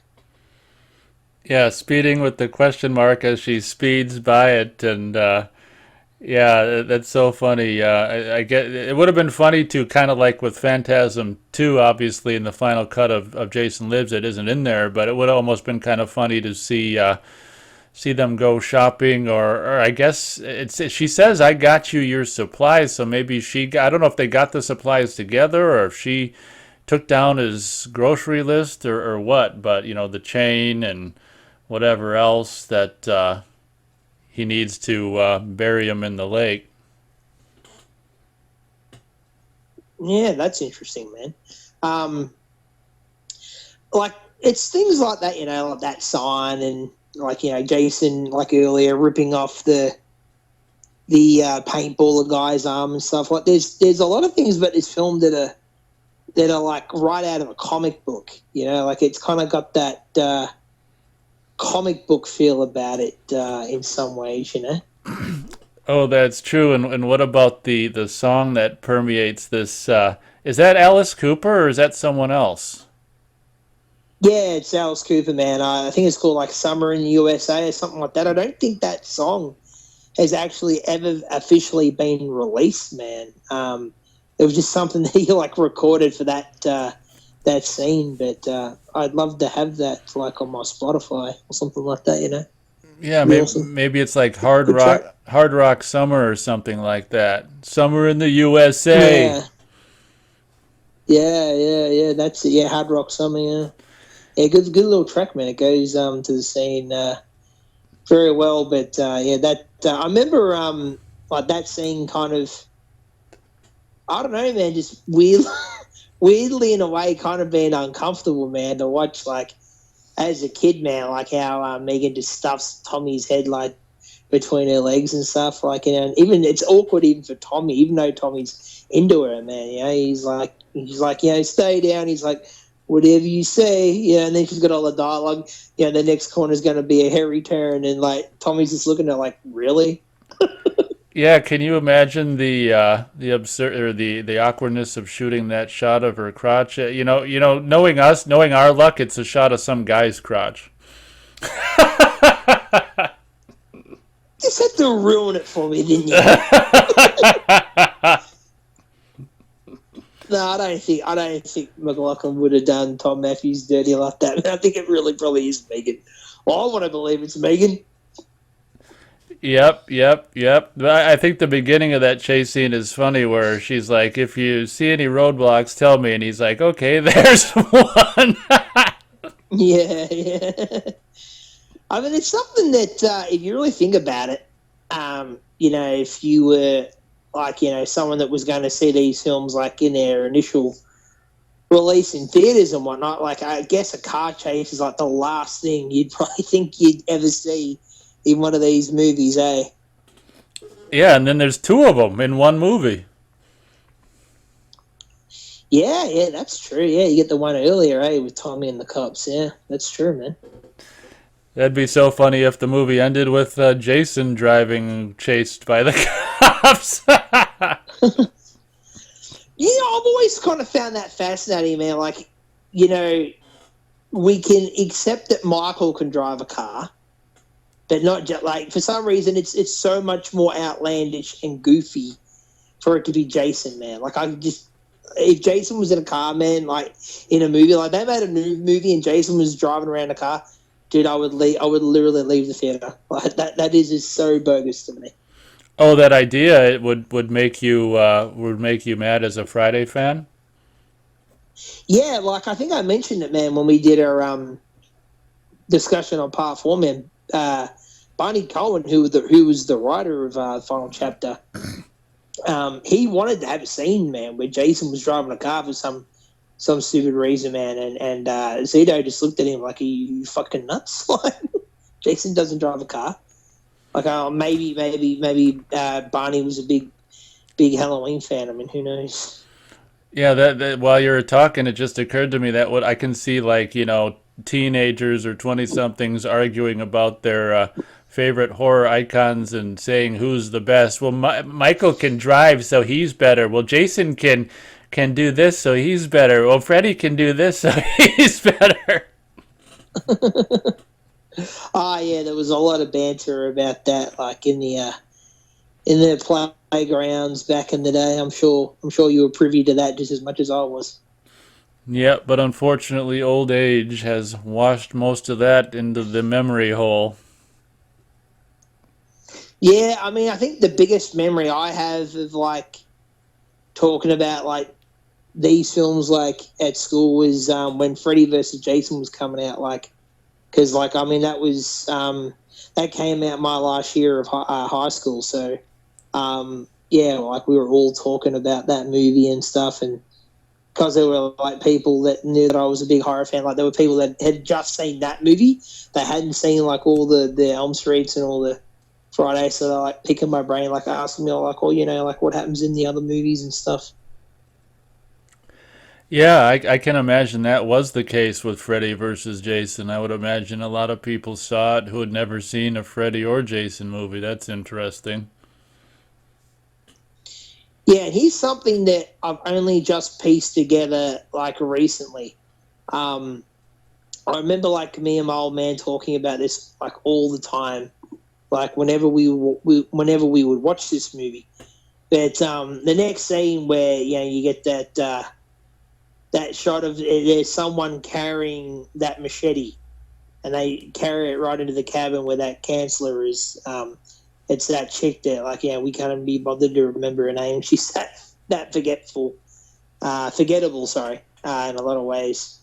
But the blood on that machete looks so fake. Like, it looks more like jam. Like, or what us Aussies call jam, what you Americans call jelly. It looks more like I guess jelly on the on the machete there. Like, it's so shiny, but like from what I've come to understand, is it's supposed to look fake. Like it's supposed to be like Court or one of the other cancels or whatever is put that on there deliberately, like to play a prank. And you get the bit of dialogue where she talks about like that she thinks it's a prank by the other cancellers and stuff, but I always took it to be like it's supposed to be Jason's machete. It's Oh, supposed to be real blood. so in the movie, it's supposed to be a prank machete done by Court or Yeah, something? yeah. That's what I've gathered, man. Yeah. I could be wrong because it's been few days now, but I think that could be mentioned in the novelization, man, by Simon Hawke. That it's supposed to be just fake blood, man, and it makes 100% more sense now because it really does look fake. Like if I'm guessing you've thought about that, like just how fake that blood looked on the machete Oh yeah, in that scene. that's occurred to me. Yeah, absolutely. It's very possible that maybe that was a plot point that they trimmed down in the final movie. Yeah, I mean, because Court kind of does come across as a sort of character that would do that sort of stuff, like a bit of do his own pranks and stuff. I guess he's kind of like he's kind of like the Ned in this movie, or like Ted, like Ned and Ted from the first couple of films, except he's not as dorky. I mean, he can get checks, but I don't know. Always kind of I could see him doing that sort of stuff, though. Yeah, that's very true. And if I can just rewind just for a brief moment, I wanted to comment on a couple things about the chase scene that's kind of funny. First being something I already mentioned before about so many of these films being filmed in the, cold parts of the year, and it's kind of the irony of the song, which is like it's it's either hot July or high July or whatever, and hard rock summer, and this whole kind of a hard rock summer car chase. But like I think out of all the Friday the 13th films, this is the only one where like the cops are wearing like what almost look like winter jackets. So it's kind of a little bit of an irony. And the last thing I want to comment about the end of the car chase is how haunting it is that Sheriff Garris at the end of the chase is pointing the shotgun at his daughter in the car. I mean, what are your thoughts on that? That's just kind of creepy.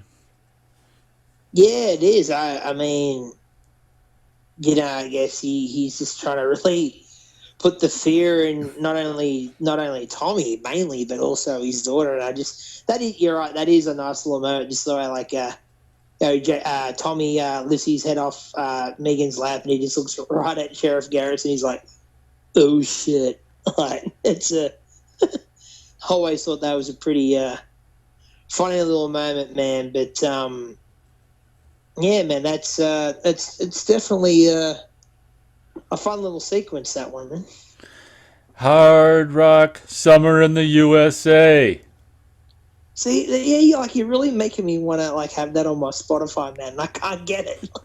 It's friggin' annoying, but yeah, like he wrote 3 songs for the film, dude. 2 incidentals and Man Behind the Mask, man. I guess yeah, we should discuss that a little bit. Are you a fan of that song, Man Behind the Mask? I actually prefer, ironically, the other 2 songs more to that one, and it's ironic that Man Behind the Mask is kind of the one that was written more or less for the character of Jason. I prefer Teenage Frankenstein and Hard Rock Summer more to Man Behind the Mask. Oh, interesting. Yeah, I like the other 2, but Man Behind the Mask is been a favorite song of mine for years. I mean, it's when I had like my own Burt CDs and whatnot, it was on there. Yeah, when I started using an iPod, it was on there. Nowadays it's on my Spotify. Like it's one of the first tracks, like on like my Spotify playlist and stuff. I love it. I think it really suits the movie just perfectly, man. It's a big probably. I don't know. It's a toss up between that and Dream Warriors is like my favorite, like horror related rock song, man.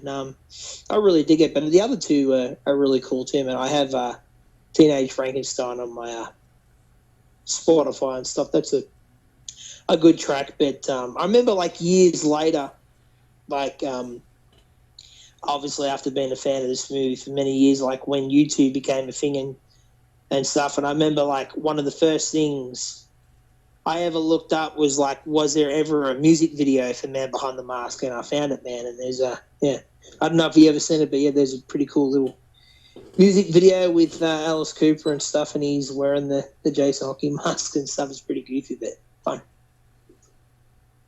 Yeah, it's a bummer. I guess I never knew it until now that Hard Rock Summer isn't available. I'm assuming you've looked on YouTube for it and it's just nowhere to be found, huh?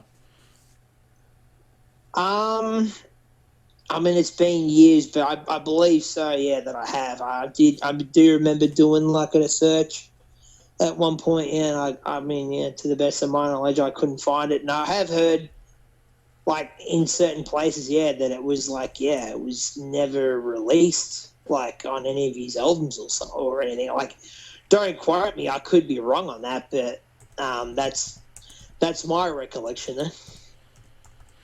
Bummer. Yeah, but yeah, like after the cancers like telling Nancy that it's just the adults playing tricks and stuff. I like that little moment where they go outside and they're kind of mucking around, and you get that brilliant little moment where Jason comes in the frame, like they did earlier, where he came in the frame with the camper van and stuff. That's another thing that I guess was McLaughlin's idea, and is a really cool touch, man. Oh, you mean with the forgettable chick and the little girl Nancy Yeah, trying to yeah, yeah, pull a prank back on him, and it's kind of like blurry Jason come into the shot. yeah, yeah. Yeah, it's a good little moment, man. Like I said, it's done at least twice in the film, and also in the camper van scene. Yeah. Yeah, and honestly, it's that musical sting. I want to say it even in recent times when Jason walks into that shot and there's a musical sting. I want to say that even in recent times, it startled me. It really is a startler that when that musical bit when Jason comes into that shot. Yeah, yeah, that's fair, man. Yeah, I remember that. Yeah, scaring me as a kid, certainly, man. And then I always thought it was pretty funny. Yeah, where the next scene where Tommy and that is like being recaptured and stuff, and Tommy's like saying to Sheriff Garris, "You've got me where you want me," and he's like, "If I had you where I wanted you, they'd be pumping your ass full of formaldehyde." Like, I just thought that was pretty funny. Yeah, there's so many lines that Sheriff Garris counters, and it's kind of like the kids not being believed. We talked about it earlier. I mean, we tried to call the camp, and the lines there disconnected. Shouldn't that tell you something? Yeah, they should have paid their bill. Yeah, he kind of reminds me a little bit of I'm blanking on his name, but the sheriff from the original Halloween Man. Like, it doesn't seem to matter what Loomis says. He just doesn't want to believe that Michael's back in Hattonfield, and it just seems like no matter what Tommy says, that he doesn't want to believe it, and like even when Megan backs up Tommy's story and she's like, "What time did it happen?" and she's like, "Yeah, Tommy was with me that whole time, Dad." And he still just doesn't want to bite. Like, there's one moment where you see a look on his face where he kind of thinks about it for a second, and then he's like, "Yeah, maybe there's something else going on here." But then he's like, "Nah, nah, fuck it. I'm gonna stick with what I think I know." Yeah, and actually, just thinking about it right now, I don't know if Tom McLaughlin did this on purpose, but thinking about it right now while you were talking about this scene, is it's almost like he there's a little bit of a wink to the Tommy of New Beginning because to Sheriff Garris, Tommy is the killer and Tommy is the Jason impersonator to Sheriff Yeah, Garris. So I wonder if that was deliberate, kind of nod to New Beginning, almost like you've mentioned before that for you, you kind of go from final chapter to Jason Lives, and in a lot of ways, Tom McLaughlin kind of got the bases covered a little bit on the little touch of New Beginning in this film by having Garrus basically consider Tommy the killer. yeah. I mean, I could definitely see how you could take it that way. Um, I don't know, man. It's kind of a bit of a grey area, man, whether or not, like, they wanted to include the continuity for part five in this one or not. Like, I think, you could really go either way with it. You could say it did happen, or you could say it didn't happen. Yeah, that's definitely a fair point. But, it's just like Deputy Rick, man, he's such a dickhead. It's the way, like, he grabs a hold of Tommy. He's like, "Okay, Flash, into the cage." Yeah, and Megan has that hopelessness look on her face, like, what am I gonna do? Yeah, yeah, um, yeah, man. And then, like, one of my favorite moments in the whole movie, man. Like, even though it is on the, focused on that forgettable can't cancel it chick, where she tucks Nancy back into bed for the night, and you get that great little scene, dude, where she's walking along the corridor of the cabin, and Jason's following her, man. Like, that is creepy. Yeah, and I don't know if you've ever seen To Russia with Love, the second James Bond film, but it occurred to me in the 90s, I kind of got into the early James Bond films and was watching them for the very first time. And it occurred to me when I was watching From Russia with Love for the first time, I'm like, I seen that somewhere before. There's a segment on From Russia with Love where James Bond is kind of like, outside the train, and the bad guys who played by actually Robert Shaw, from early Robert Shaw, or younger Robert Shaw from Jaws. He's the bad guy on the train, kind of following Bond, and it's the same kind of thing where it's like I swear that if you watch those two scenes, that Tom McLaughlin kind of structured this moment in Jason Lives after that moment in From Russia with Love, where it's the same structure, where it's kind of like you've got someone in the foreground and the background lurking, kind of a thing, and it's really kind of fun.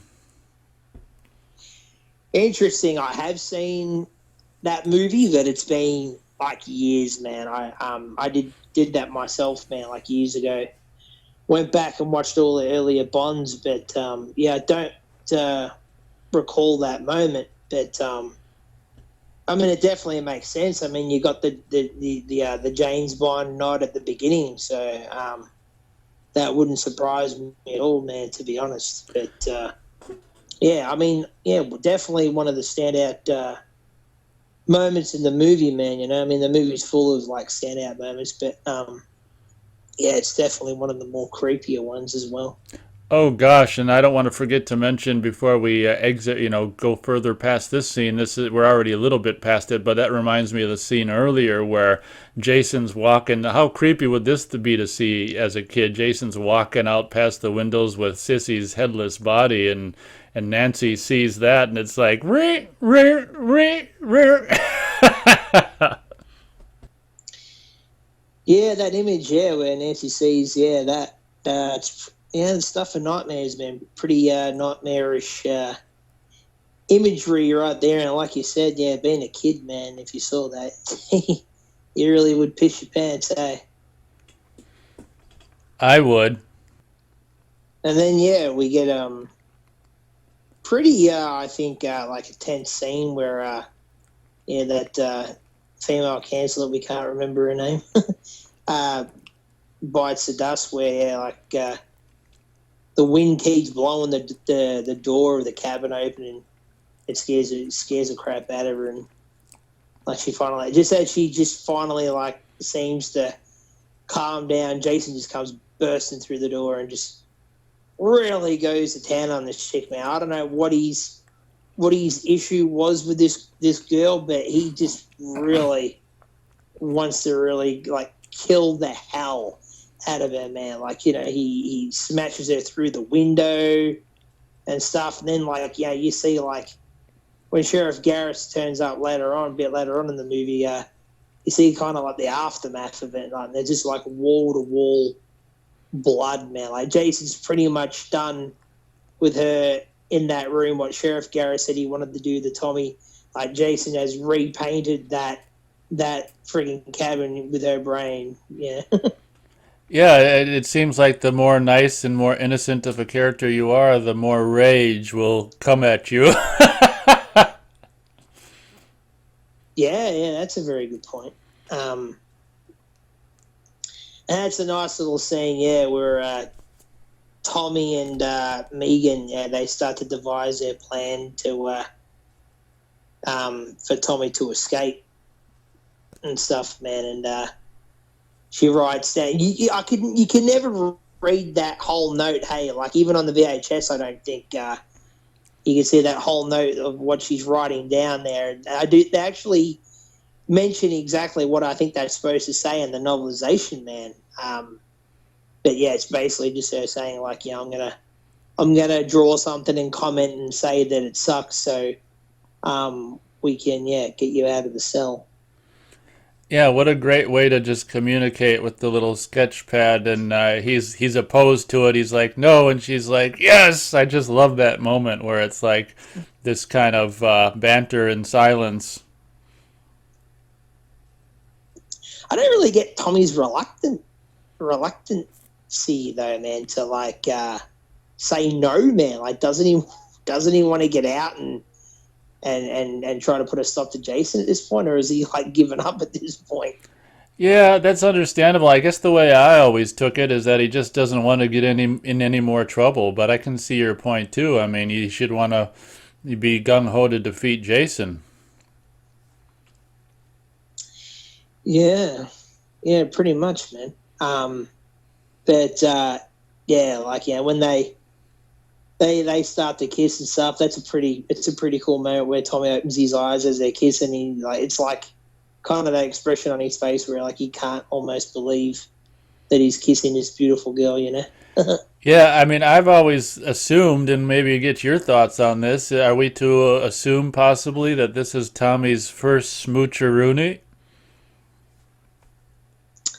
Yeah, it might be, man. That's a good point. I mean, I guess if he's been in the nut house all this time, and that I guess he wouldn't have been around too many females, I guess. But then again, though, at Pinehurst, Yeah, I was just gonna say there were quite a few.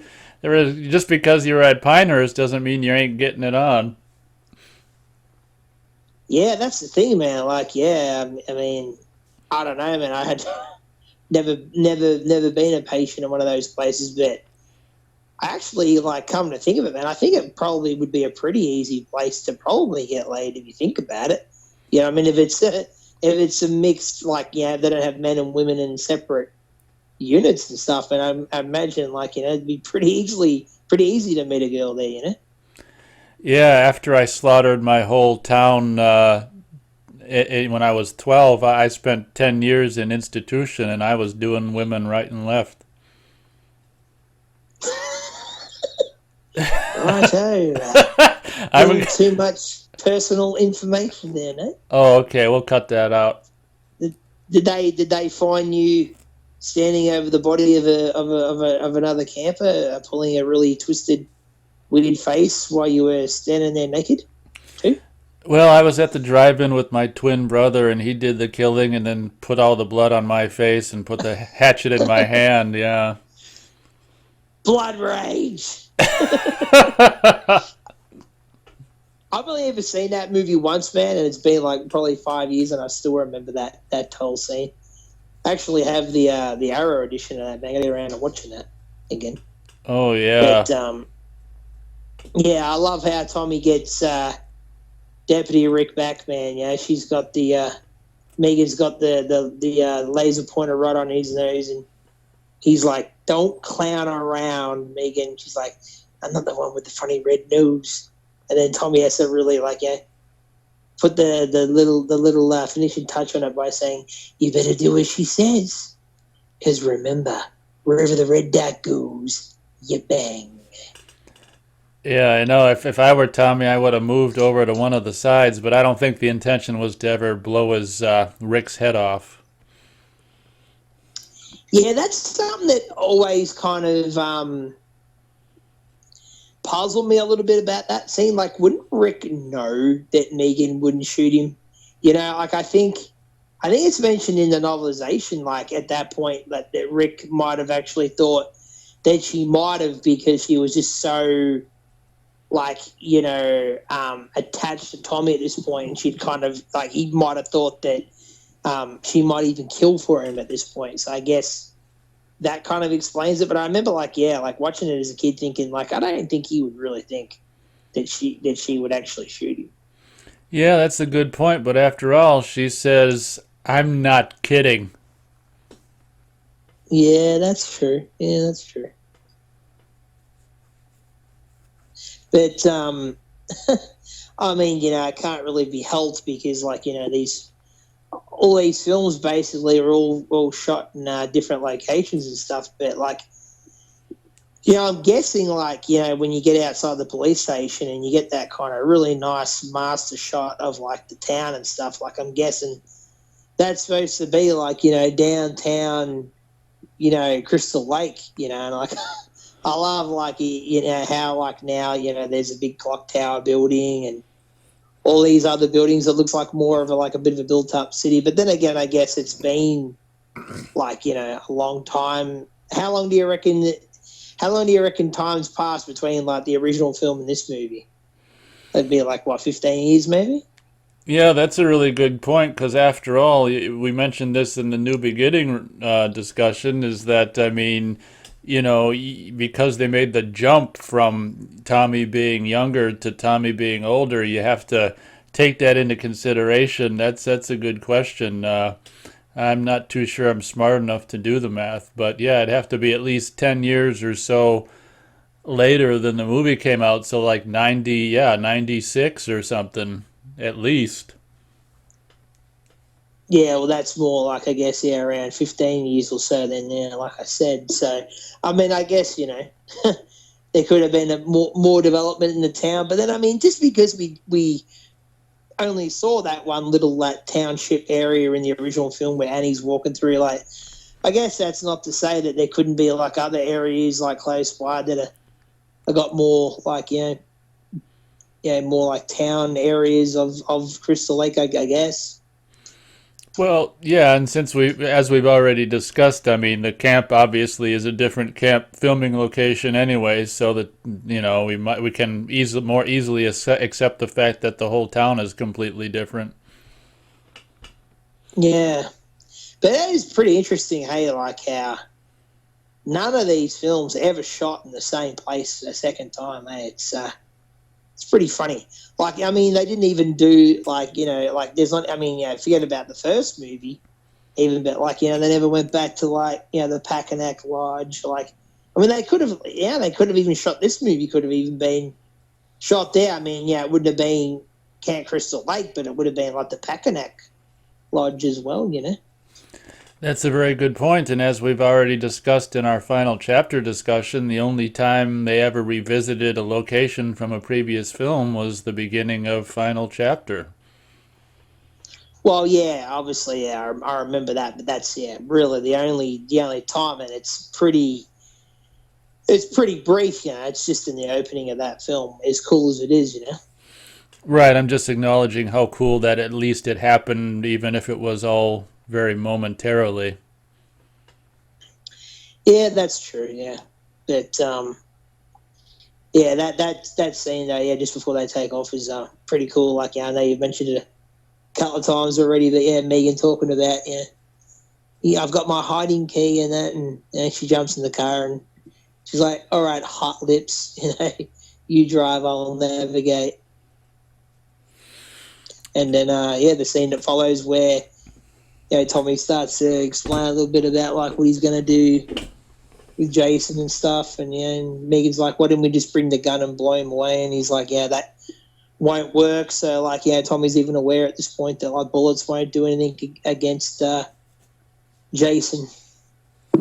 Yeah, I thought that line. This is also a big moment here, which we didn't touch on, which was established earlier when Megan came to pick him up at the whatchamacallit, Karloff's General something, that no one drives her Camaro but her. And I guess it's kind of a silent little kind of extra jump in the relationship or the trust, if you will, when Megan scoots over to the passenger side and lets Tommy drive the Camaro, and that funny line, "Let me know when you're going to blast into hyperspace. I'll fasten my seatbelt." Yeah, it's very true. Yeah, it's I think definitely, like you said, a little bit more trust has been gained on Megan's side of things, man. And it's something like Robert kind of on the discussion of like the dynamics of the characters. Sorry, is that I think Tom Matthews and Jennifer Cook have good chemistry, man, in this movie. Yeah, that's very true, and it's kind of a bummer that they're together for such a short period of time when you look at it, all the film all said and done. Yeah, that's that's definitely true. But I think, like on the contrary, man, like even though they're only together for a short period of time, just like how much chemistry they kind of have for only appearing in a bit of the film together, man. I think there's something to be said for that too. Well, right, an argument could be made for the fact that their time on screen together is so limited makes the time all the more special. Yeah, that's true. And then it cuts back to the camp after that, and he had that great shot, man, of like the door blowing open and it's Jason, and like you get the leaves come inside the cabin as Jason's walking through the cabin, man. I always thought that was a really cool little shot there, man.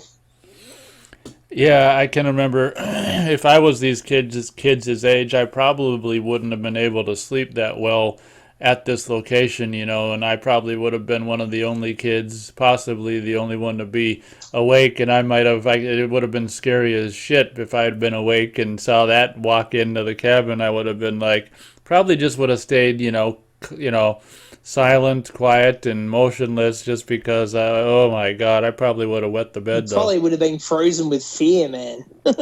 Yep, frozen with fear. Yeah, and it's a nice little moment, man, where Jason notices that the little girl Nancy is awake, and he walks right up to her and just stares at her, man. It's very the Frankenstein monsters, Frankenstein monster kind of moment, man. You know what I mean? Like there's even that scene in the original Karloff movie where he has that little scene with the girl, man. So I mean, McLaughlin was definitely going for that. And it's just a great scene, man, how, she tries to say that prayer that the counselor told her to get Jason to go away. And, I do believe, man, that Jason had no intentions of hurting her, man, because for the most part, Jason doesn't really want to hurt kids because I think he relates to them, man, because they're not at an age where they're sexual or anything yet. He can relate to them, and he thinks of himself as a child still, I mean, there is that little moment we did talk about when we were doing the final chapter where, Jason's in that bit of a quandary where he's kind of faced with the options, like, do I go after this girl or I could get this little boy? He's like pretty much cornered here, and he kind of thinks about it, you know what I mean? But ultimately he goes for Trish. That's a very good point. It seems to me we covered this aspect or plot point before, but it seems like when he's going in there, he's kind of continuing the work of his mom, so to speak, that she began in the beginning of the first film, just walking among the sleeping children and, making sure everything is all right with them, and in the process scaring the shit out of the hamsters in the cage. I don't think we have ever talked about that specifically, dude. Oh, That's really cool, though. I don't think I've ever thought about that. Yeah, it's very reminiscent of that shot in the opening of the original film, where Pam's walking through the cabin, man. maybe I'm just remembering us talking about the beginning of the first film. Yeah, it could be. Yeah, I don't think we've talked about the correlation between the moment in this film and that moment in the first movie. Yeah, and I've never really put the two together, man. That's very interesting, man. Like, I wonder if, on any level, if that was intentional or not by McLaughlin or someone on the crew. Yeah, I'd like to think Tom McLaughlin, having recently screened the first 5 films, maybe did that on purpose. Maybe it wasn't even consciously intentional to him. Maybe it was a subconscious thing. But yeah, I don't think that's something that I kind of, thought of recently. Kind of Jason going in there to make sure the kids are okay, because after all, he was a camper once and things didn't work out too well for him. Yeah, that's very good point, man. And I think I'll always think about that now whenever I watch the movie, man. To be honest, that's a really cool insight, man. But yeah, it's a funny that like you think about things like that, like things that get in the film, whether it was on a conscious level or not, man. Even on a subconscious level, man. It could be intentional, Very well might be. Yeah, when we get to what would be probably cool, I guess the beginning of the third act of the film, and you get that little girl Nancy who's like so scared that she's wandering around the camp, and she bumps into that one cop, and he's pretty much telling her she should go back to bed, and she's like, no, there's a scary man. And he's like, "Oh, what scary man?" And like Jason comes out of nowhere from the bushes, and he tries to shoot him, and has absolutely no effect. And Jason, yeah, squeezes his head, kills him that way. And I love that shot that you get after that, where you get all the blood that just shoots on Jason's mask. Yeah, that's very cool. It seems to me, is there a version? Am I just dreaming, or is there a version like a extended version of that that's on a Blu-ray or DVD or something, or am I just getting it confused with like the New Blood or something? Nah, there is. Nah, there is, man. Yeah, I do remember saying that. Yeah, you get like some more insert shots, yeah, of like pus or something like coming out of the side of his nose or something. I think it is, yeah. Oh, okay.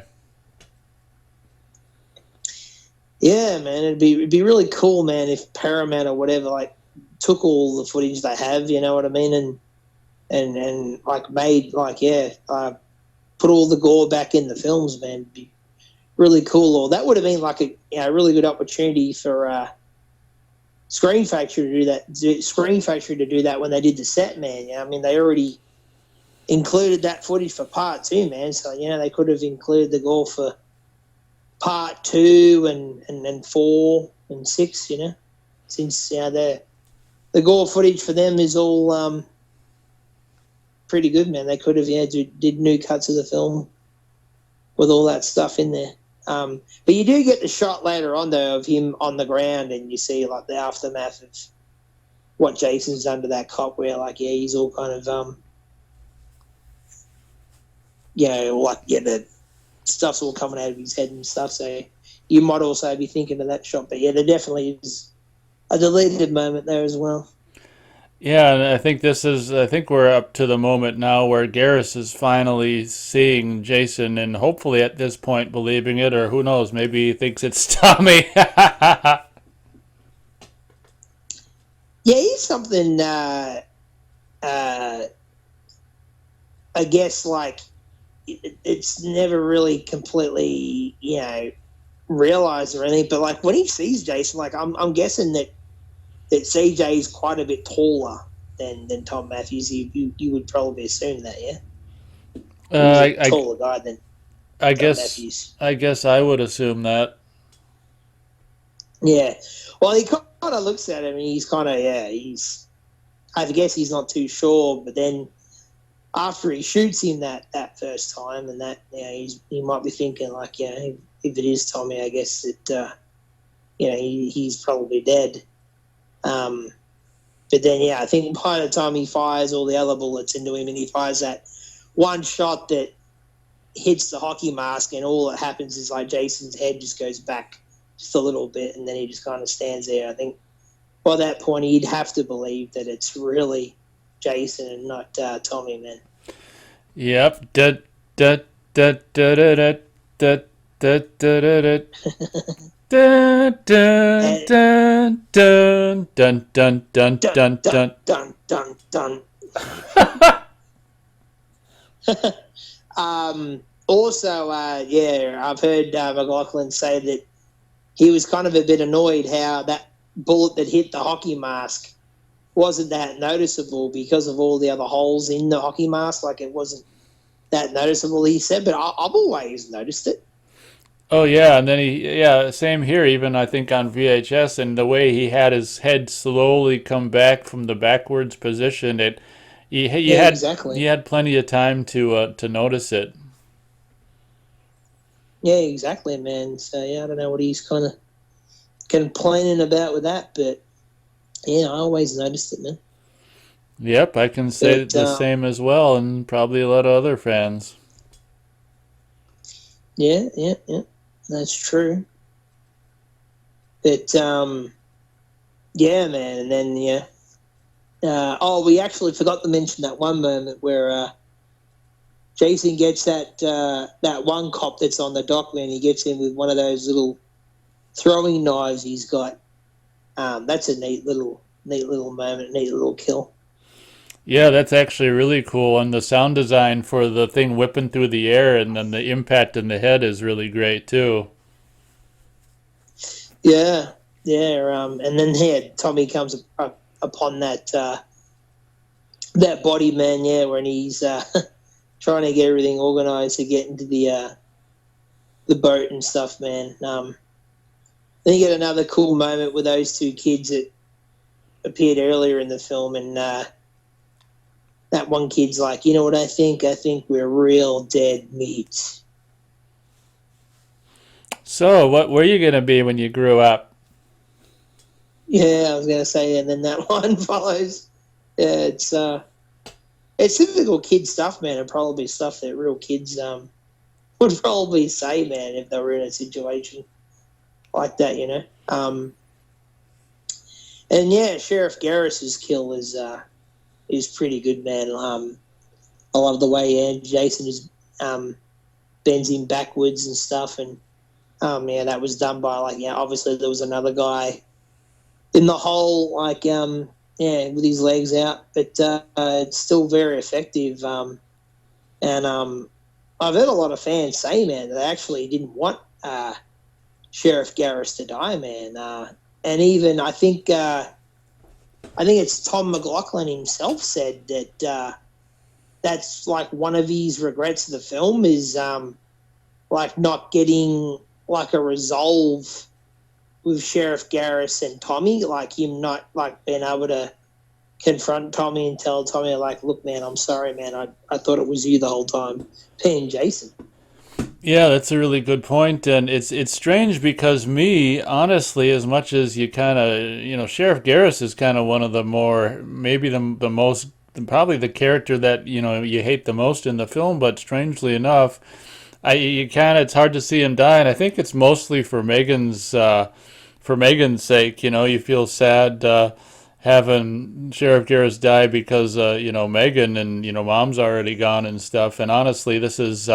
I think the second and oddly enough not final. It would happen again in the seventh film, but second time we have kind of a parent of a main character off in the franchise. And as much as you hate Garrus, it's kind of sad. What are your thoughts on that? Well, Mummy Jarvis gets bumped off in part 4 too. Don't forget. Yeah, whether I did or not, I meant to say this is the second time in the franchise that a parent has been bumped off. I don't know if I said that or not, but I thought you said part 7. I thought you said, but yeah. Oh well, it happens in Anywho, happens in whatchamacallit, final chapter, this, and then will go on to happen in part 7 as well. Yeah. I guess they all become orphans, eh? And then even Rennie in part 8 is like an orphan as well. That's very true. Yeah. Yeah. But I love the lines of dialogue that Tommy has as he's calling Jason out because he's trying to get him distracted from killing Megan. But you'd think that was one thing that always kind of bothered me. Like you'd think once Jason had a hold of Megan that he would just finish her off, man. Like it's kind of a bit strange. Yeah, and how funny. There's something I want to touch on here, but very briefly mention how funny it is that he's like, go back up with the cabin with the kids. And then once Jason breaks through the door and scares the shit out of the kids, which we'll talk a little bit more about in a moment, it's kind of funny how right after he tells her to go back to the cabin and the kids start screaming, he's like, Megan, no! Yeah. And I kind of like that exchange where he's putting the chain and the rock together, and she's like, we should wait for my dad and all that. And she's like, you're going to be sorry. And Tommy's like, I hope not. I always thought that was a nice little exchange between the two of them. And yeah, you get that shot that you've mentioned earlier where Jason busts through the door of the cabin and stuff, and the kids all shit themselves. Yeah, but this might be one of the most out of character moments in the film because I mean what we were just talking about earlier, he was kind of like the protector of the kids. So what do you make of the fact that he busts through the cabin where now all of the kids, both the boys and the girls, are now housed in one? I mean, what's the point? What's Jason's motivation and for doing this and scaring the shit out of them? I always took it as it was a distraction, dude. I always thought it was Jason's way to distract. Sorry, not distract. It was like a decoy. It was always his way to like get Megan or Tommy him thinking like, oh, if I go busted through the door here, it'll make Tommy and Megan come to me rather than me having to try to track them down. That's the way I always took it. Oh, well, I guess, yeah, that's a very good point. Yeah, but the lines of dialogue that Tommy has. Jason, come on, it's me you won't remember. Come on, maggot head. Yeah, come on, that's it. I always love that stuff, man, and it's stuff that I would say randomly when I'd be like playing the game with my buddies and stuff. If I happened to be Tommy, I would say that sort of stuff if Jason was after me, and they'd all crack up. Yeah, absolutely, and that's one of the things that just pisses me off. Well, I mean, I get to it. We don't want to harp too much on it now, but one of the details about Freddy versus Jason that bugs the shit out of me. Jason's afraid of water. Man, I'm obviously, we'll go into more detail when we get around to doing that one. We're still a fair few films shy of that one, but dude, that instantly bugged me in the theater. As soon as that happened in the theater, I was just shaking my head, and my dad goes, "Yeah, I know. You don't have to say it, kid." Yeah. Yeah, man. One thing that always kind of bugged me is like you get that close-up shot of the chain that Tommy's holding. It always kind of looked really like it was made of plastic to me. Oh, Really okay. fake. Okay, it never really looked like that to me. I was more like, how the hell can he actually, roll this big, huge rock? Did that one part where he puts the rock, it falls down into the boat? I wonder if he really hurt his fingers right there, because when it falls down into the boat, it looks like it falls onto his fingers, and he reacts by kind of pulling them away, and makes you wonder if that's real or it might be real.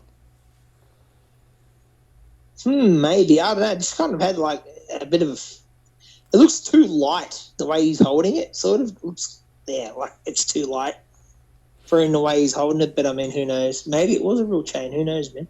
Sometimes something that's real can look fake, I guess. That's very true. Yeah, but that's just a very good little sequence that where like Jason disappears under the water and Tommy lights the ring of fire around the canoe that he's in. Yeah, man, and then you get that like bubbling. Do you ever want like that bubbling that happens? Like, do you ever think like that? Like, is that Jason pretending to be like on that part of the water? I'm guessing. Like, and then he pops up on the other side. Like, what was he doing to make those bubbles? Yeah, that's a very good point. A little bit of creative license taken by the filmmaker at that point. Like, is he just breathing out the fire? A very good Well, point. he's undead, so does he even breathe? Well, right. That's what I was thinking as I was just saying those words out loud. Yeah, it's some creative license. Movie license, folks. Yeah, I mean that's the big thing with Kane Hodder's Jason. Like with the breathing and stuff. It's like, well, why is he like as cool as it is? It's like, why is he breathing? He's dead. Yeah, thanks for ruining it for me. No worries. But that's also something I've kind of thought about, man. Like they've already established that Jason's so strong in this movie, like where him and Tommy are like tussling and stuff. Like, wouldn't Jason just overpower him straight away? Like, I don't know if Tommy would be able to like even hold his own. Man, he's so strong.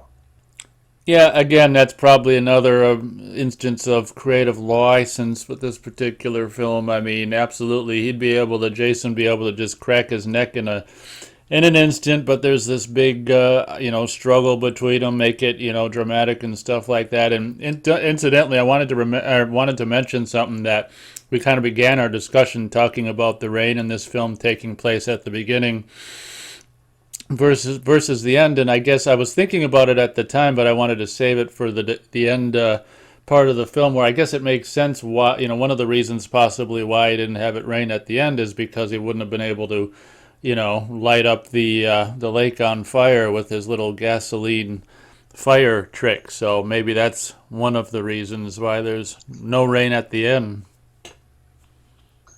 Ah, very good point. That's a very good point, man. I've never really thought about that, but yeah, good call there, man. But yeah, then when Tommy finally gets the chain around Jason's neck, and Jason destroys the canoe, and Jason sinks to the bottom. I love that shot, man, of the chain and the rock hitting the bottom, and you get the old Camp Crystal Lake sign, and it's got someone spray painted over Camp Blood. It's pretty cool. Yeah, that is a really cool detail. It almost makes you think how cool it'd be to kind of have some kind of a mini series or some kind of movie or something that took place. I mean, obviously, it wouldn't be very entertaining unless you had some other shenanigans going on. But it would have been kind of cool to actually see those years at the Crystal Lake and people spray, whoever spray painted that on. One would assume that would have been spray painted on like while the camp was closed right after the murders or something like that. And then at some point when they reopened it and renamed it, they, I don't know, someone, maybe camp owner, whoever, just tore down the sign and threw it in the lake. But yeah, that detail of the kind of the classic, I mean, that's the first time we'd seen that, kind of rendition of that classic sign from the first film in the franchise again. And with that interesting little detail of, someone having spray painted blood onto the sign as well. It's really a cool detail that kind of just gets, just thrown away almost as soon as it's shown, just with the rock landing on it. It's such a great touch. Yeah, it is. I mean, it's close to the original sign, but it's not exactly like the original sign. Like, it doesn't have that little water feature and stuff, whatever that's supposed to be, like a little waterfall or something on the original sign. I want to say that doesn't have that on it, but it's pretty close. Yeah, maybe one of the reasons we see it for just a few moments. Yeah, maybe, but yeah, even in that moment though, like when Jason's there, um, tied to the bottom of the lake, you can see air bubbles, man. So it really does suggest that he does breathe, man, even though he's undead, which is interesting. But I mean, it could just be some more movie license. Yeah, I think those are bubbles that if they could have it their way, they bubbles that weren't supposed to escape, that just happened to, and they just like, hell with it. Just hell with the bubbles. We'll let them bubble. Yeah, maybe. Well, what's also kind of interesting about that, I mean, that was all CJ, tied to that chain, and apparently that's all real, man. Like, he was tied to the bottom of that lake there, man, and he had to rely on the divers to come in to give him air. He'd signal them anytime, he needed air. Yeah, there's no way I'd trust anyone to do that. That takes a lot of either balls or stupidity. Yeah, I mean, I don't know, man. Like, I mean, every once in a while, you hear about like, tragedies on a movie set and that, but I mean, these people are supposed to be professionals and all that sort of stuff, But yeah, you'd have to really have some trust in the people when you're like CJ has talked about that. He's like, I had complete trust in these guys that if I was signal, they would come in and give me the air. But I mean, even if they're being professional there, I mean, like, there's every chance that something could go wrong. You know what I mean? Like, the equipment could fail or whatnot. I mean, I don't know. Like, if he like, I mean, he's chained to it, so I'm guessing there would be no way for him to release himself. Or you think there would be? Like, you think he'd have a key, or there'd be like some sort of latch on the chain where if he really had to, like if he really was in distress, that he could free himself. But he's never mentioned anything like that, unless he just doesn't want to mention it to just like, give the moment more mystique, I guess. Yeah, that's a very good point. I just keep thinking about Ed Harris's little story on the abyss of one of the safety divers swimming in and giving him a regulator upside down, so he got part air and part water. It's just like, oh my God. Jeez, yeah, that's interesting. I don't know that little story. I've only seen that film once, but I remember having a good time with it. But yeah, there's also like stories about like CJ talking about like his son, like what like once his son grew up a bit, and he would tell his friends at school, my dad was Jason. Jason lives, and his mates be all like, "Oh no, he wasn't." And then CJ would actually come to like the kids' class, like in full costume and stuff. So that'd be pretty cool.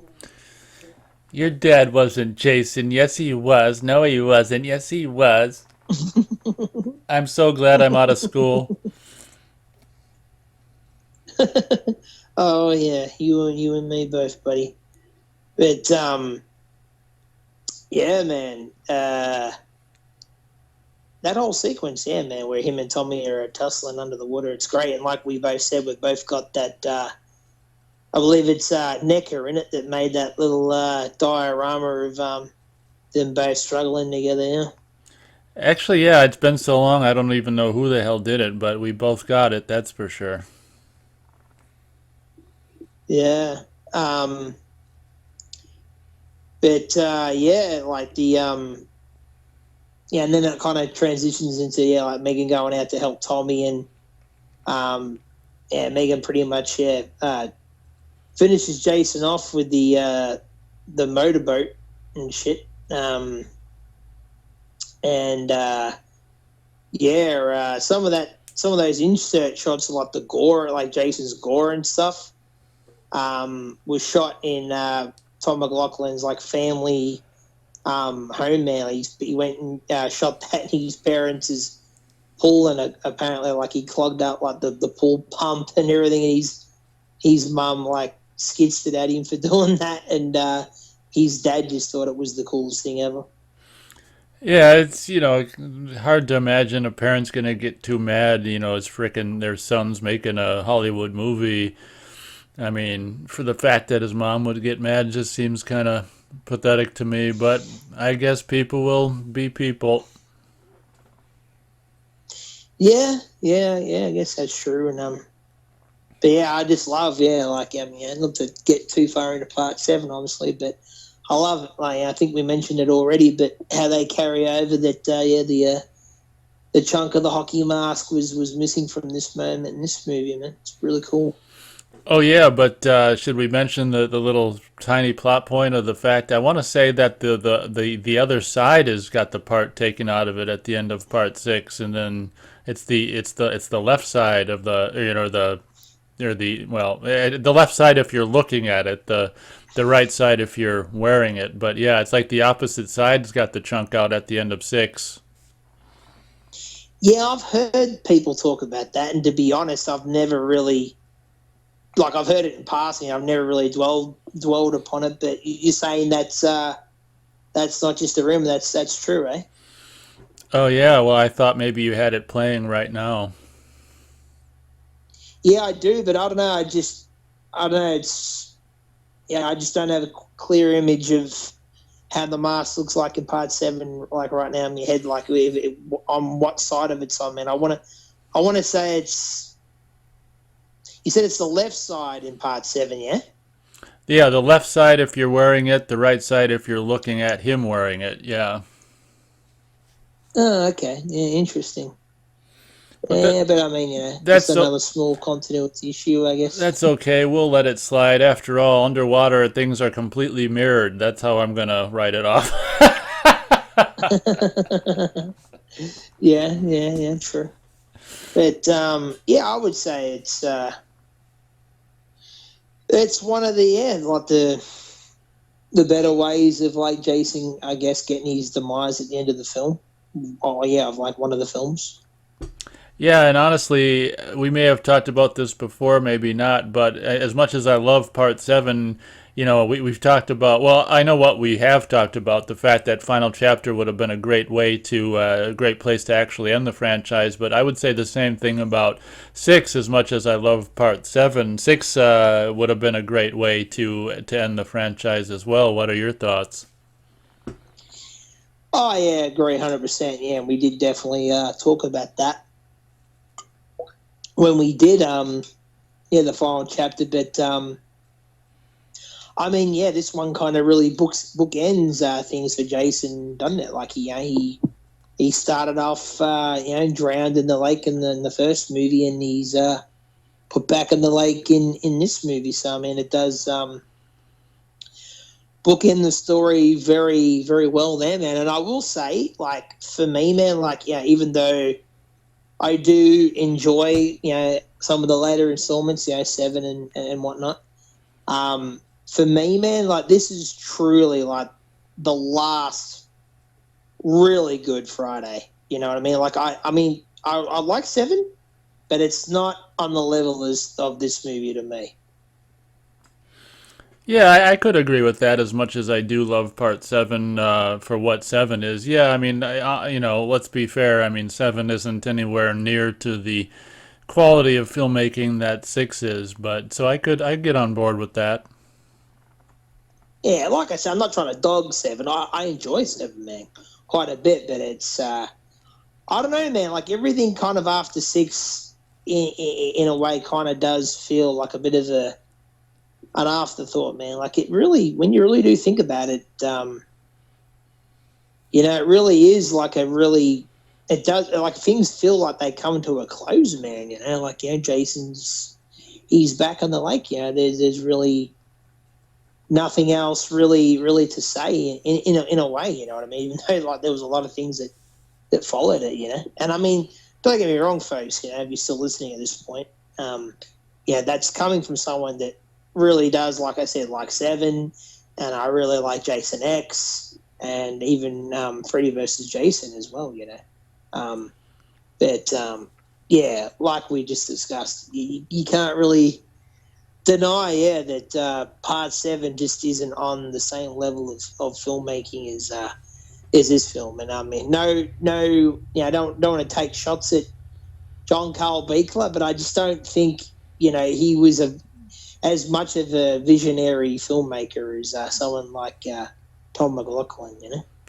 Yeah, I think we can agree on that, but like I say, we won't get into it too much now as this is the discussion of Part 6, but one thing we can probably agree on about Part 7 is just the look of Jason is just beyond classic.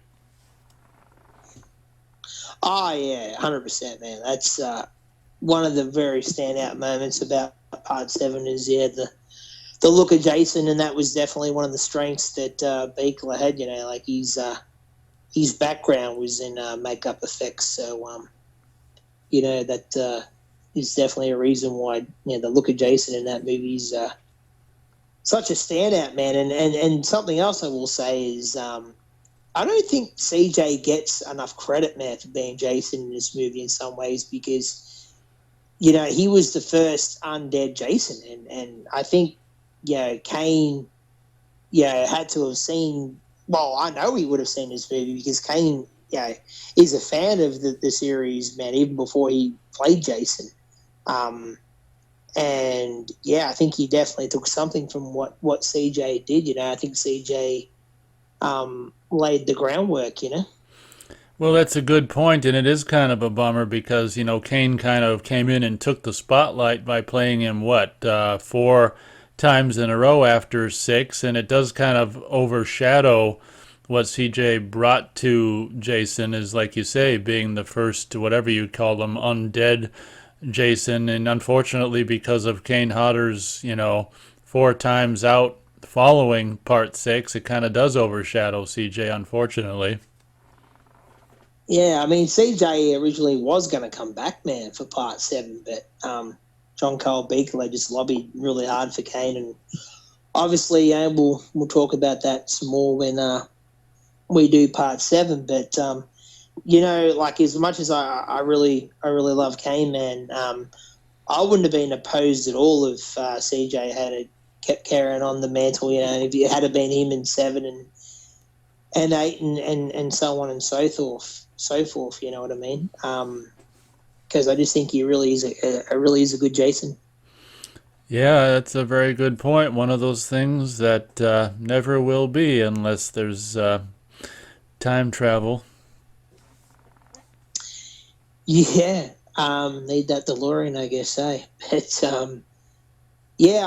mean, CJ's for a dude who's like, I think he's in his early 60s at this point, like, I still think he could still come back and play Jason even at this point, man. You know what I mean? I think he'd still be up to the job. I mean, he's a pretty lean dude and keeps himself in shape. You know, he's an ex-Marine and stuff. So I think, once you kind of go through that in life, I guess, you kind of keep up some sort of regimen throughout the rest of your life. And, I mean, in interviews, he still looks like $1 million. So I reckon he could still pull it off. And I'm not sure if I've mentioned this, but he actually is in some of the fan films, man. He's in one of the fan films. He actually came back and played Elias Voorhees, man, in I'm blanking on what it's called right now. I think it's called Voorhees or something like that, man. Oh, okay, that's interesting. Yeah, it's crazy how, with the absence of actual quote unquote real Friday the 13th films, how the fan films have kind of taken over and even incorporated some of the alumni from the actual movies. That's something. Yeah, and I guess, those last few shots of the film are just a magic, man. You know, like you get the. Actually, just before I talk about that, I'll just rewind for a second and just wanted to talk about like that little moment where Megan's trying to revive Tommy and that, and I just think that's a very nice moment where all the kids are watching and hoping that Tommy somehow, miraculously friggin' survives, and it's a good little moment. And also, just wanted to mention, like, have you ever thought about what happened beyond this movie with Tommy and Megan? Like, do you think they do you think they lasted as a do you think they became like an official couple and had kids and whatnot? I never thought about it, but right now, since you asked, yeah, they got married and had a daughter named Pamela and a son named Jason. Yeah, man.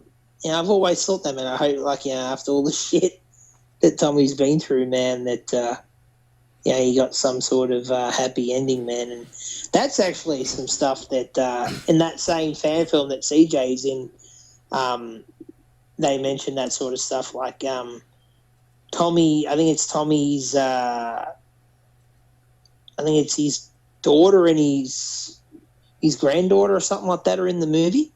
So I mean, they kind of carry on the Jarvis legacy and whatnot. But like I was just saying, I love the shots that pretty much take out the film where it zooms into the lake, and then you get that really cool slow motion shot of like Jason just hanging at the bottom of the lake, and you get the nice little air bubbles like around him and stuff, and the real good close up down the very last shot where it's a close up of the hockey mask in his eye, and it shows that he's trapped, but he's still alive. So I mean, I guess as much as it kind of does bookend, that last shot kind of does suggest that he could return at some point. But I think you mentioned in a previous show, man, that I think we spoke about this film briefly in a previous show, and you mentioned you reckon that close-up insert shot of the eye opening that could have been taken from the beginning of the film. Yeah, that's my assumption that they just kind of threw it on at the end. Maybe the producer or whoever was like, well, let's not have it be so much of a closed story. Maybe give the fans a possible what if kind of question mark, and maybe they just utilize that eye shot that they shot for the opening scene. That's my thought. I'm not saying I'm right, but yeah, honestly, back when I have hypothesized about, just like we did with Final Chapter, this being a really perfect end to the franchise. Like, if that were the case, I would probably get rid of that eye shot and just leave it at just the main shot of him floating there, kind of with the air bubbles, and call it good, because, obviously I wouldn't want that open eye shot unless you're going to continue on the series. Yeah, that's a very good point, man. And I would agree. Yeah, if it was the very last one and they did never make another movie, then yeah, that would make the most sense. But Another thing I wanted to discuss is I'm sure you're aware of what the original ending for this movie was, yeah? Well, remind me, and I'll let you know if I ever heard. Oh. Yeah, yeah. The grave, and the Yeah, yeah. yeah. Okay, yeah. Yeah, well, originally, for maybe those who don't know, folks listening, the original ending for this movie that McLaughlin came up with was the caretaker Martin didn't die. Obviously, like I think I mentioned that earlier in the discussion that though that scene where he dies and then the couple in the woods die, that was all added kills and stuff. And originally, yeah, the ending of the film was supposed to be Martin is like whatever, like around. I think he's like around Jason's grave, like making sure like it's a okay and stuff. And like there's mentions in the novelization of like him mentioning like, oh, I gotta like make sure that Jason's grave's okay, or he won't be happy. He just keeps referring to this person as he and stuff throughout the book and that, and then he gets to that last moment and. A mysterious figure appears and starts, I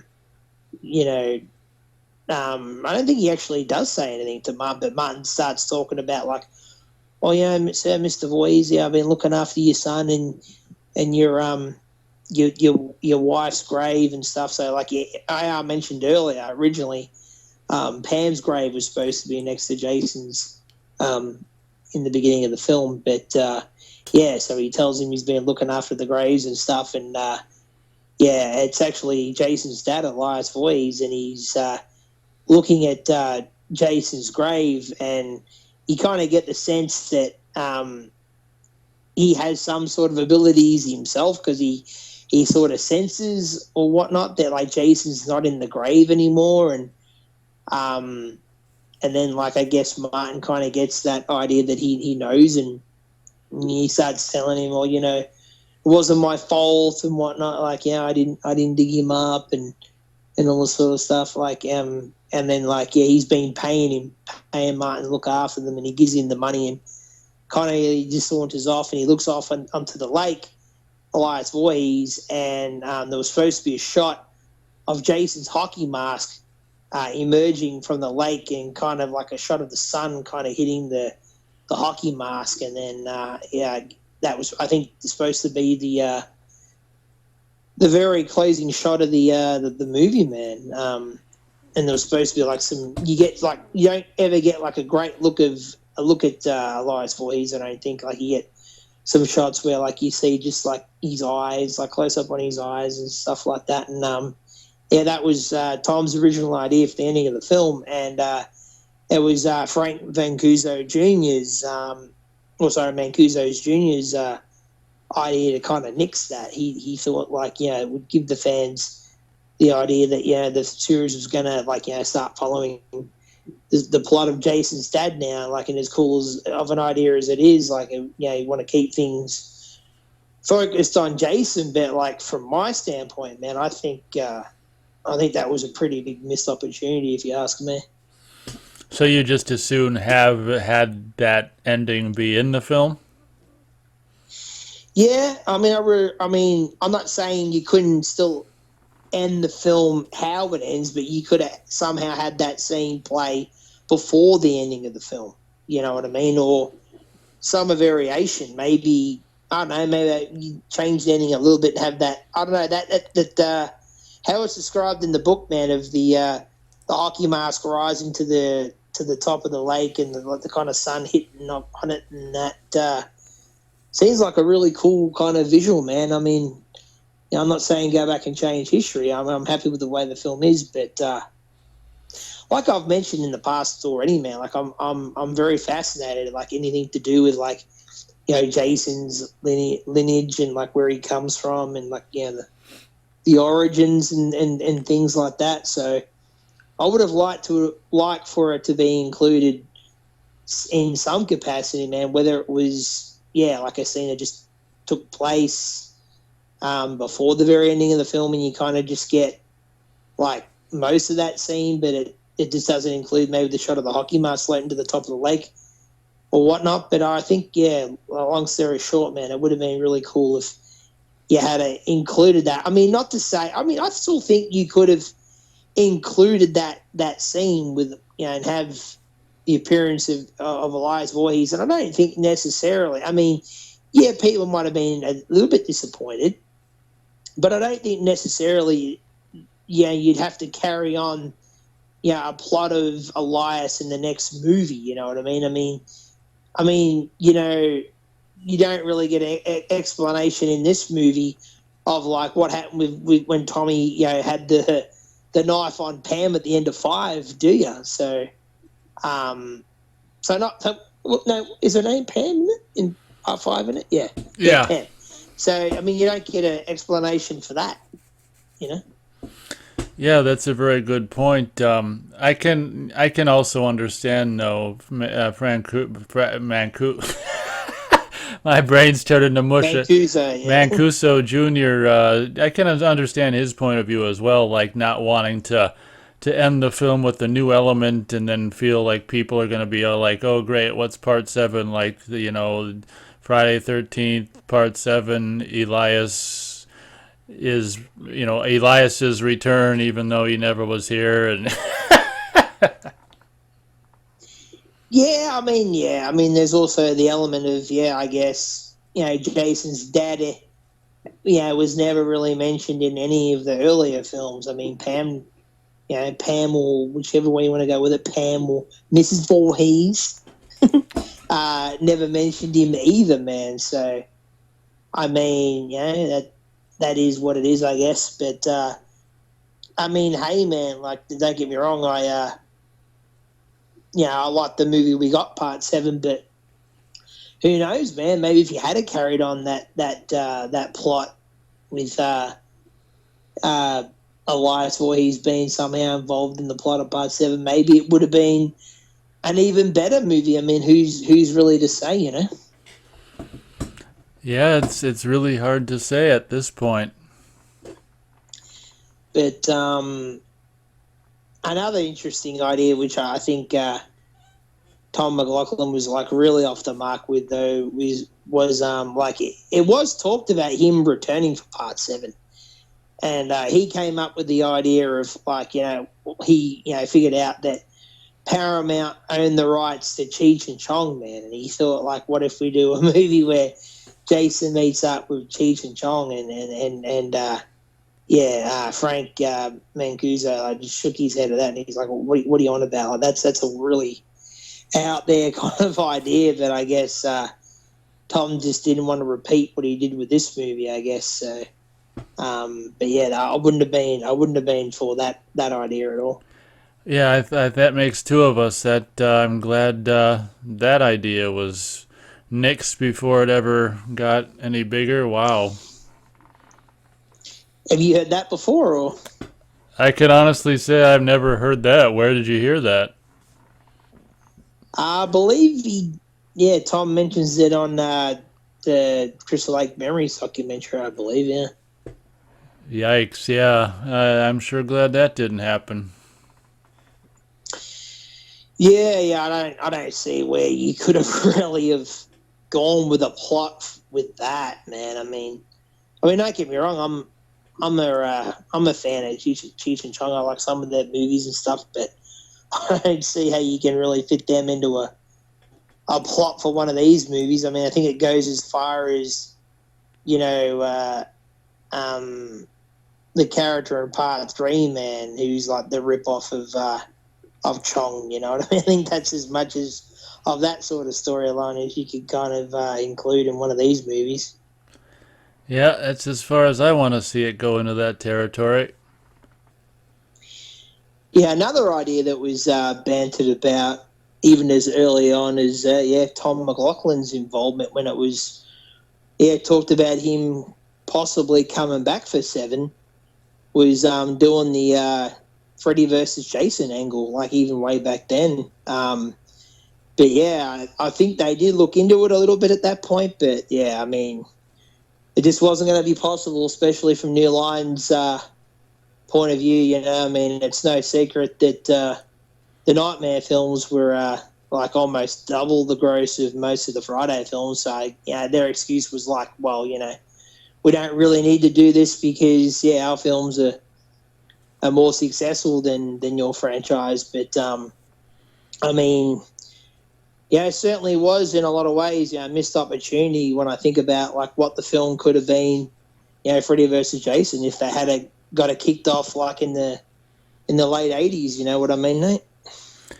Absolutely. One of my problems with Freddy versus Jason is just that it was actually made too late. I mean, 2003 by then, and me being the age I am and a child of the 80s and like teenager in the 90s and stuff, it's just like, I don't know, by 2003 I just felt at that point it was just too late to make Freddy versus Jason. Not that it could have been better with someone better helming it, but I was just imagining how amazing, because I mean, we all know that they were planning on doing it between 6 and making it possibly part 7 or somewhere in the late 80s, and they turned it into Tina versus Jason instead. I can only imagine how cool, or much cooler, Freddy versus Jason could have been if it had been produced in the 80s. That would have been something. Yeah, I mean, I was a teenager when Freddy versus Jason came out. I believe I was like 17, I think. So, I was pretty young, but I totally agree, man. If it had been made in the 80s, it would have been probably twice the film it is. I mean, obviously we wouldn't have had so much CGI. The film would have had a different look to it. It would have gotten. I mean, it's no secret that some of these films we love from the 80s, they get by a lot on just being in the 80s. You know what I mean? Because there's something about the 80s, man. Just the atmosphere that was in the air at the time, and just films from that era. Just they a lot of them hold up very well, and it just would have been really interesting, man, if it had got kicked off back then. But I guess it just wasn't meant to be. Yeah, that's a damn bummer, because like you were saying, I mean, all of the Freddy stuff would have been like the cool, actual on-camera, real-life, prosthetic effects that so many of the Freddy films had, and, just the dream effects versus just the kind of hokey-ass early 2000s CG that permeates Freddy versus Jason. Yeah, that's a good point. And I mean, like, Robert England, I think he was in like his mid-50s, somewhere around there by the time they did Freddy versus Jason. So, I mean, he wasn't old, but, like, I mean, I wouldn't say it was exactly, like Robert in his prime of being Freddy. So, I mean, that would have also probably helped the film a little bit too, you know what I mean, if it had been somewhere in the late 80s. But, I mean, also you got to kind of think about, though, like, if they hadn't made that film, like, wouldn't that have, like, around that time, if they hadn't made that film, that would kind of screw, like, the timeline for the Elm Street films, too, though. Wouldn't you'd think, like, they'd have to change the plot for those films maybe a little bit. Yeah, like you say, I mean, I guess it kind of worked out the way it was supposed to, but it's a shame.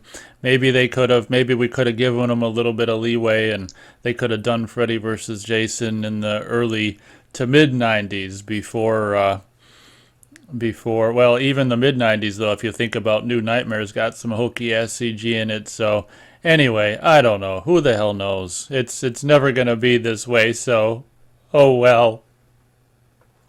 Yeah, I guess, but yeah, I mean, if it had been made by, I don't know, like around 1990, 91, I mean, that's just sort of, I guess, before, CGI kind of really does get to a point where it takes hold a lot more. But, it's just a shame, I guess. I don't know how, it probably could even be worse, but, like, I have kind of toyed with the idea of, like, what if they did like another Freddy versus Jason one day? I mean, maybe they could do it again and do it better. But then I guess it ain't gonna be Robert England, though. You know what I mean? I mean, you can get a decent Jason in there, but I mean, you can't really replace Robert England. You know what I mean? I mean, there are people out there that say, oh, like Robert's not the only one that could play Freddy. You could get someone else to play Freddy that could bring justice to the character. And I mean, I agree with that to a point, but even if you get someone that's really good,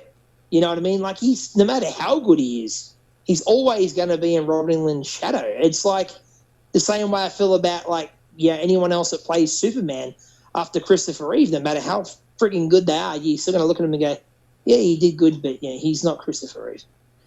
You know? Yep. I think I understand where you're coming from, that's for sure. Yeah.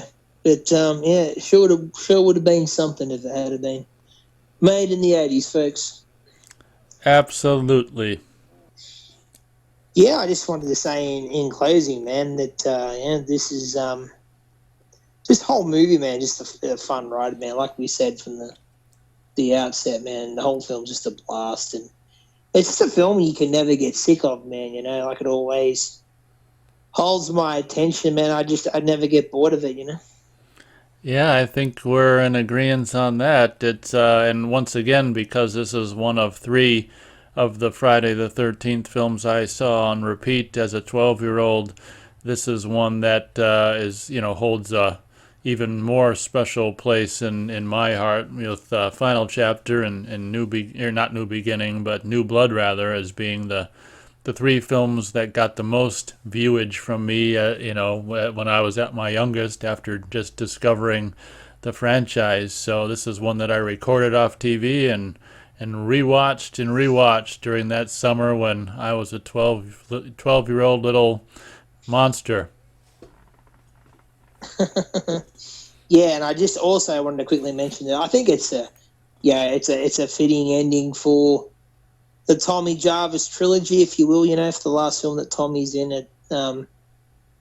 it's a fitting close for his character, and whatnot. And actually, what actually also is interesting for me about this entry is I don't think I've mentioned this at all yet, but when I was a kid, like I said, I had like an official VHS copy of the first movie, and then my dad made a tape that had 2, 3, 4, 5, and 6 on it.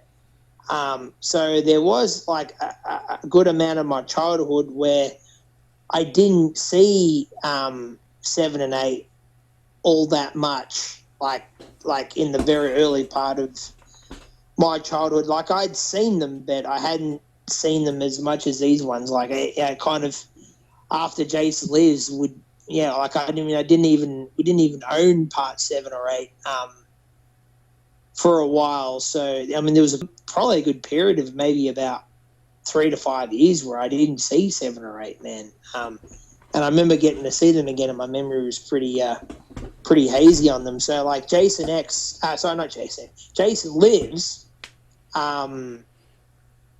even for that reason, does kind of feel like I close to the series, because it was the last one that I would watch. Like, if I marathon them all, I'd finish at that entry, because I didn't have the New Blood or Part 8, and that's something else that I think, even though it's something to do with Part 7, that we can mention here, that I wondered about for years, and I only just figured out this through doing research and stuff for this movie. But what's your sentiments on, like, why Part 7 is called, Friday the 13th Part 7, the New Blood? Like, what's your thoughts on that, Nate? Well, I always assumed it meant Tina. The last three films dealt with Tommy Jarvis, and now we're dealing with the new character. That was always my assumption. Well, that's exactly what it's meant to be, yeah, but I never put that together, dude. Like, until just, it might sound embarrassing, but I didn't put that together until I was doing research for this. But I was always wondering, like, why is it called the New Blood? Like, I mean, it's kind of strange, bit of a strange title, I guess. But that's exactly what it's meant to mean, man. Yeah, like, we're done with Tommy and we're moving on with a new protagonist. Okay. Well, I'm glad I was right about something. Yeah, but like I said, the film's a blast. It definitely is an entry you can put on for non-horror fans, and think they can have a good time with it, man. I don't think I've ever watched this film with anyone and they said it wasn't a good time. Whether they were hardcore horror fans or not. Yeah, I can't imagine. I would imagine out of all of them, this is probably, as we've already said, to ad nauseum, being the most probably accessible one. It'd probably be the one with the highest success rate for people watching it and enjoying it. Yeah, and I mean, like we've already said, also, it's a big fan favorite. It's a lot of fans. It's their favorite entry in the franchise, and it really is a very especially for like a low budget '80s movie. It's a very polished looking movie, man. And I don't think in a bad way. I don't think that subtracts from the film at all. There. Nope, absolutely not. Unlike a lot of fans, you and I are in definite agreement over Friday the 13th, Part 6. Jason Jason lives. lives as being a perfect blend of horror and humorous elements.